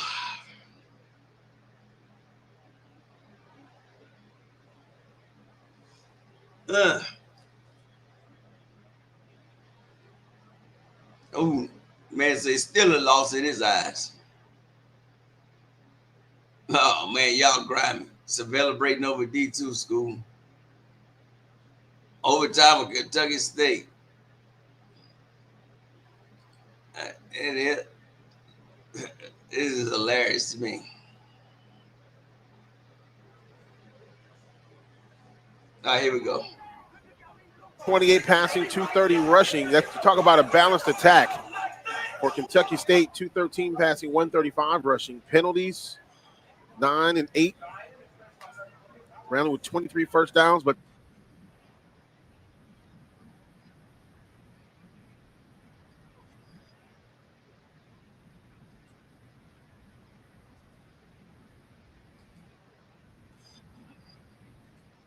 downs in the first half, and I believe 7 of 14 now. And you see the rule officials going over the overtime rules with the captains.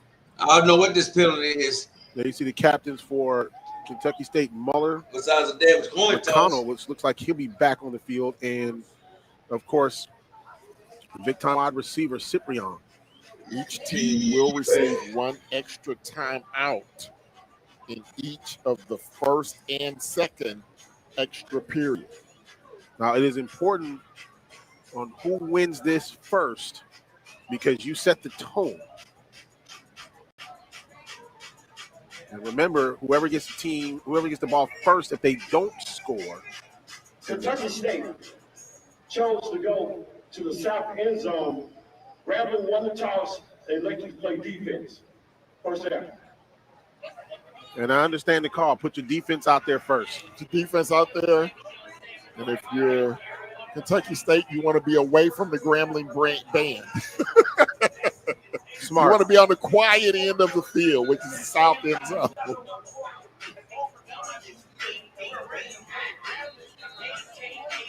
Let's get ready, Tiger fans. We are going to overtime. So now the pressure is on that Grambling defense to stop this Kentucky State offense, which has been led by Torrance Bardell, who really Bardell did a great job in orchestrating that last touchdown that Kentucky State had.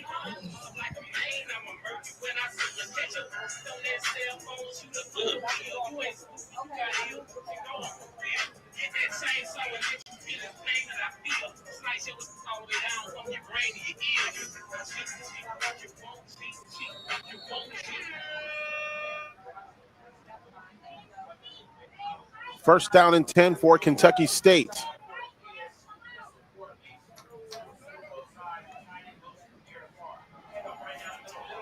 And Middleton goes nowhere. Lost his footing. The old turf monster got him. Those monsters reach up from those lines and get you. So I tell you what, if you are a Grambling fan or a Kentucky State fan, you had to take medicine at the end of this ball game because your blood pressure, your heart palpitations are through the roof on this one. And this is just game 3. Amazing comeback by Grambling in the final 2 minutes to tie this ball game up.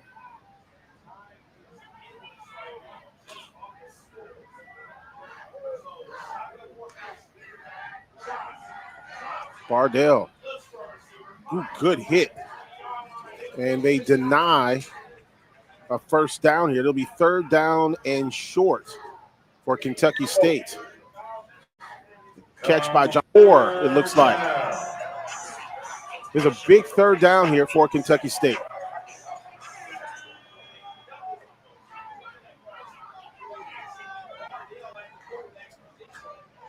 Kentucky State taking their time, looking at the sideline, getting the call in.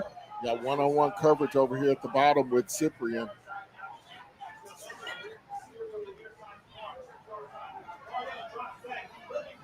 That's a first down and a little bit more for Kentucky State. And it's a fumble. Grambling gets the football. They did not call that ball down. 30, 20, 10, 5. It's a touchdown for Grambling State University. This game is over. What? Tyrell Raby with the recovery and the score. Oh my goodness gracious. Grambling has won the football game after the fumble recovery and touchdown by Tyrell Raby. They will review that call. What a return by Grambling. Well, let's take a look at it here. The pass over the middle to McCall. Now, when is his forward progress stopped? I mean, it's the ball is ripped out. But Kentucky State's argument is that his forward progress was stopped at the 23, 24-yard line. But I never heard a whistle. Never heard the whistle. That's the thing. Now, one of the officials was standing at the 13-yard line as the receiver was moving back. Yeah, at the 14-yard line, correct. At the top, you can't see it in the screen, but there's an official with his arm up as if to spot the football. But the play continued to go on because none of the officials on the field actually blew the whistle. So Raby did what he was supposed to do. No whistle, you run it back. Well, Raby did the correct thing. Rip that football out and take off and run. So the question is going to be, is there proof that the official raised his hand or the whistle blew? Because if there's no whistle that blew, Raby did exactly what he was supposed to do. I don't believe that forward progress is reviewable. So it's going to have to be something where they blew it dead. He's not down. He's clearly not down before the football comes out. And the official to the near side was standing at the 13-yard line as the pile was moving backwards after his forward progress had stopped. So then the question then becomes, as you said, if forward progress is not reviewable and there was no whistles on the play, well, right now, Grambling is up 37-31 pending this review. Tori Black along with Ken Moore here in the booth. And Ken, this is going to be an interesting call. Yeah, I mean, this is a game-changing call for both of these teams because one, you have, was the player down by contact? Was there a fumble? His knee clearly did not hit the ground, so that's out. So right now, the decision is going to be, did we hear a whistle? Did we see an official blow the play dead? Was his forward progress stopped? but I don't think forward progress is reviewed. Yeah, so if that's not reviewable, then obviously then the return of the fumble recovery has to stand. So that's going to be an interesting call here. Let's look at this one more time. Great pass. And as you can see, the forward progress was stopped right there at about the 13-yard line. Yeah. And he's backed up from there. No whistle, no whistle. Raby rips the ball out.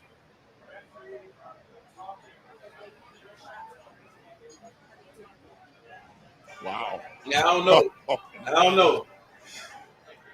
I'd love to get an opinion here of the director of officials to see what the rule is on that. So, it really, again, it's going to be an interesting call. As you see the officials right there still talking to the replay booth, which is right above us here at Eddie G. Robinson Memorial Stadium.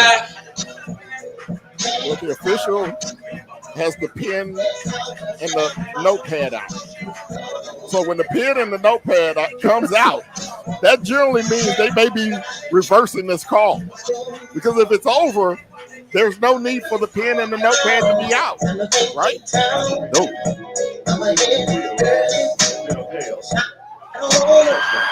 Grambling has won the football game. Touchdown, Tigers, 37-31 the final. And that's a wrap, man. What an ending to this ball game, kid. Incredible. We have lost a lot of ball games together, partner. We have never had one that ended like this.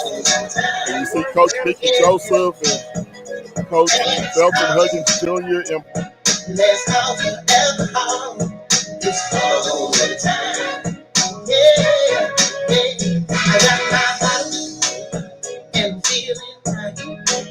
See a few of my homegirls, we out tonight.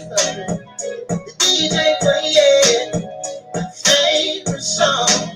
I'm getting full of this drink, trying to get my party on. It's when the lights come on, we gotta go home.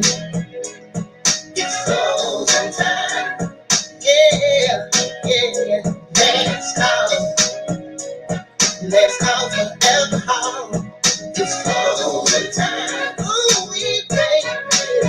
Yeah. Show me how you get it. It's getting real good. Show me how you get it. It's getting real good. Show me how you get it. It's getting real good. It's closing time. Closing time. Yeah, lights go on. Lights go on. We gotta go home. We gotta go home. It's closing time. I'm doing mighty fine. It's a wrap. It's over, man. Hey, y'all. Hey, thank all y'all for joining, man. Hey, I don't know what to say about that damn last Grambling call, but it is what it is. It's over with. This is the RNG Swac Sports Network. I thank each and one of y'all for watching the game, all the games with me today. It's over. Hey, man. Grambling, FAMU, y'all better goddamn get y'all shit together. I'm being real. Grambling, FAMU, get together. Y'all struggle. Y'all, when I say y'all struggle with opponents that y'all should have dominated. But we gonna go over the scores right quick, man, and then we gonna get up out of here, man. Fam, you scared the hell out of me, man. But this is the scores, the SWAC scores today. Hey, y'all all, hey. Long as y'all watching, I'm gonna share. Thank you all for watching. Y'all make it. Y'all make it for me. All right. What we got going on right now? Southern 0, Fresno State 14. Final in overtime. Kentucky State 31, Grambling 37. Final from Jackson State 30, Tuskegee 0. Sam Shields, my man, 23. Tennessee State 21. Mouse College 9.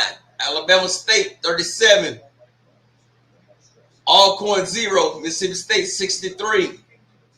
Final, Lincoln, California 8, UAPB, Pine Bluff 34. Final, Bethune-Cookman 41, South Carolina State 55. Final, Prairie View 17, Rice 38. Final, Mississippi Valley 3, Southeastern Louisiana 56. Final, Lamar 31, Texas Southern 7.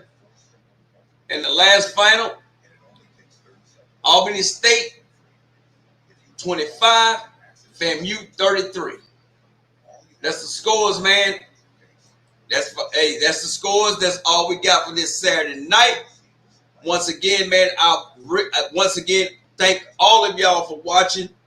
Catch me next weekend before we can sit there. And guess what? We're going to do this. We're going to do it again. Thank you all for watching.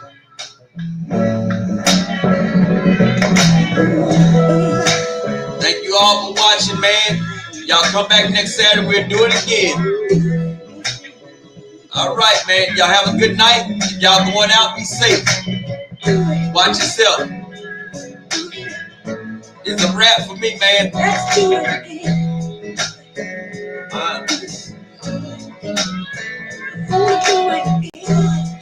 Have a good night. Be safe.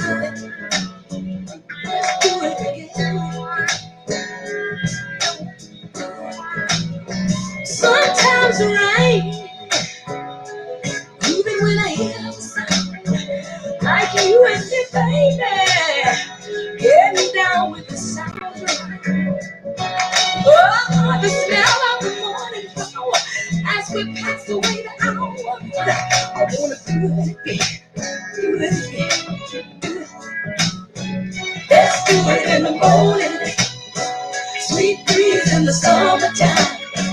Feel your sweet face, all laid up next to mine. Sweet love in the midnight, good sleep come morning light. No worry about nothing, just getting good, just getting good, just getting good. Do it, do it again, do it again, do it. I like you, lady, so fine with your pretty hair. If you don't mind the compliment, just take a minute, close your way. I'm just a man now, don't you fear? I can love you now, don't you hear? Do it again, do it, do it, do it again. Oh! Do it.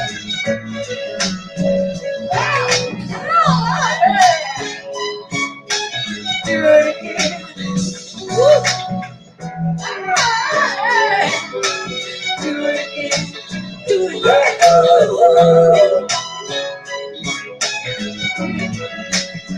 Like a hammer on the clock, love begins to rock. In the system, love and cry. Feel good and satisfied. I'm not a girl to linger, but I feel like a butterfinger. I wanna do it. Let's do it in the morning, sweet breeze in the summertime. Feeling your sweet face, all laid up next to mine. Sweet love in the midnight, good sleep come morning light. No, just getting good, just getting good, just getting good love. Do it again, do it again, do it again, do it again, do it again, do it again, do it again, do it again. Do it.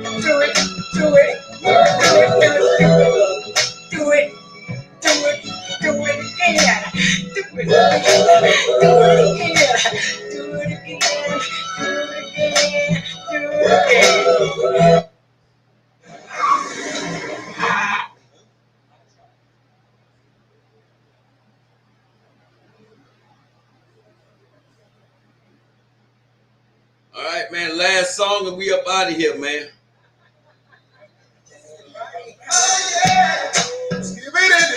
Ended with Lil Luther, man. Last song and we up out of here, man.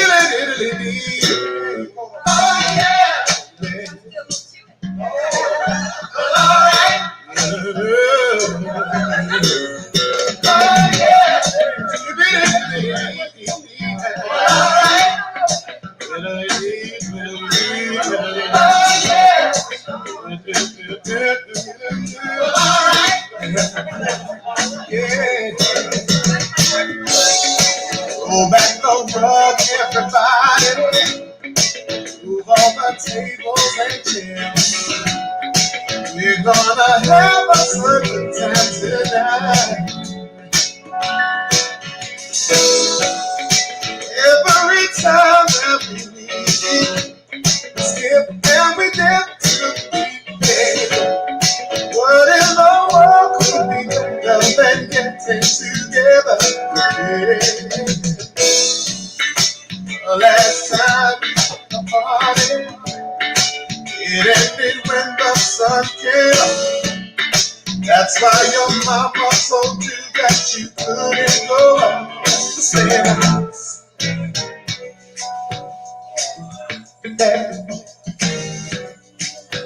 You'll see that tonight. He's gonna take my hand. Cause the show wants to go violent. Everyone's here in the morning. The chandelier downstairs has fallen. I know it's hard to resist. This is the party no one wanted to miss. If you don't get home on the door, are going to be in trouble. I hope your mama don't look in your room, cause if she does, she'll be easy. She's gonna be mad, you're a bad boy, but you got it bad. Say goodbye to your purpose, cause it's gonna be a while till you see me.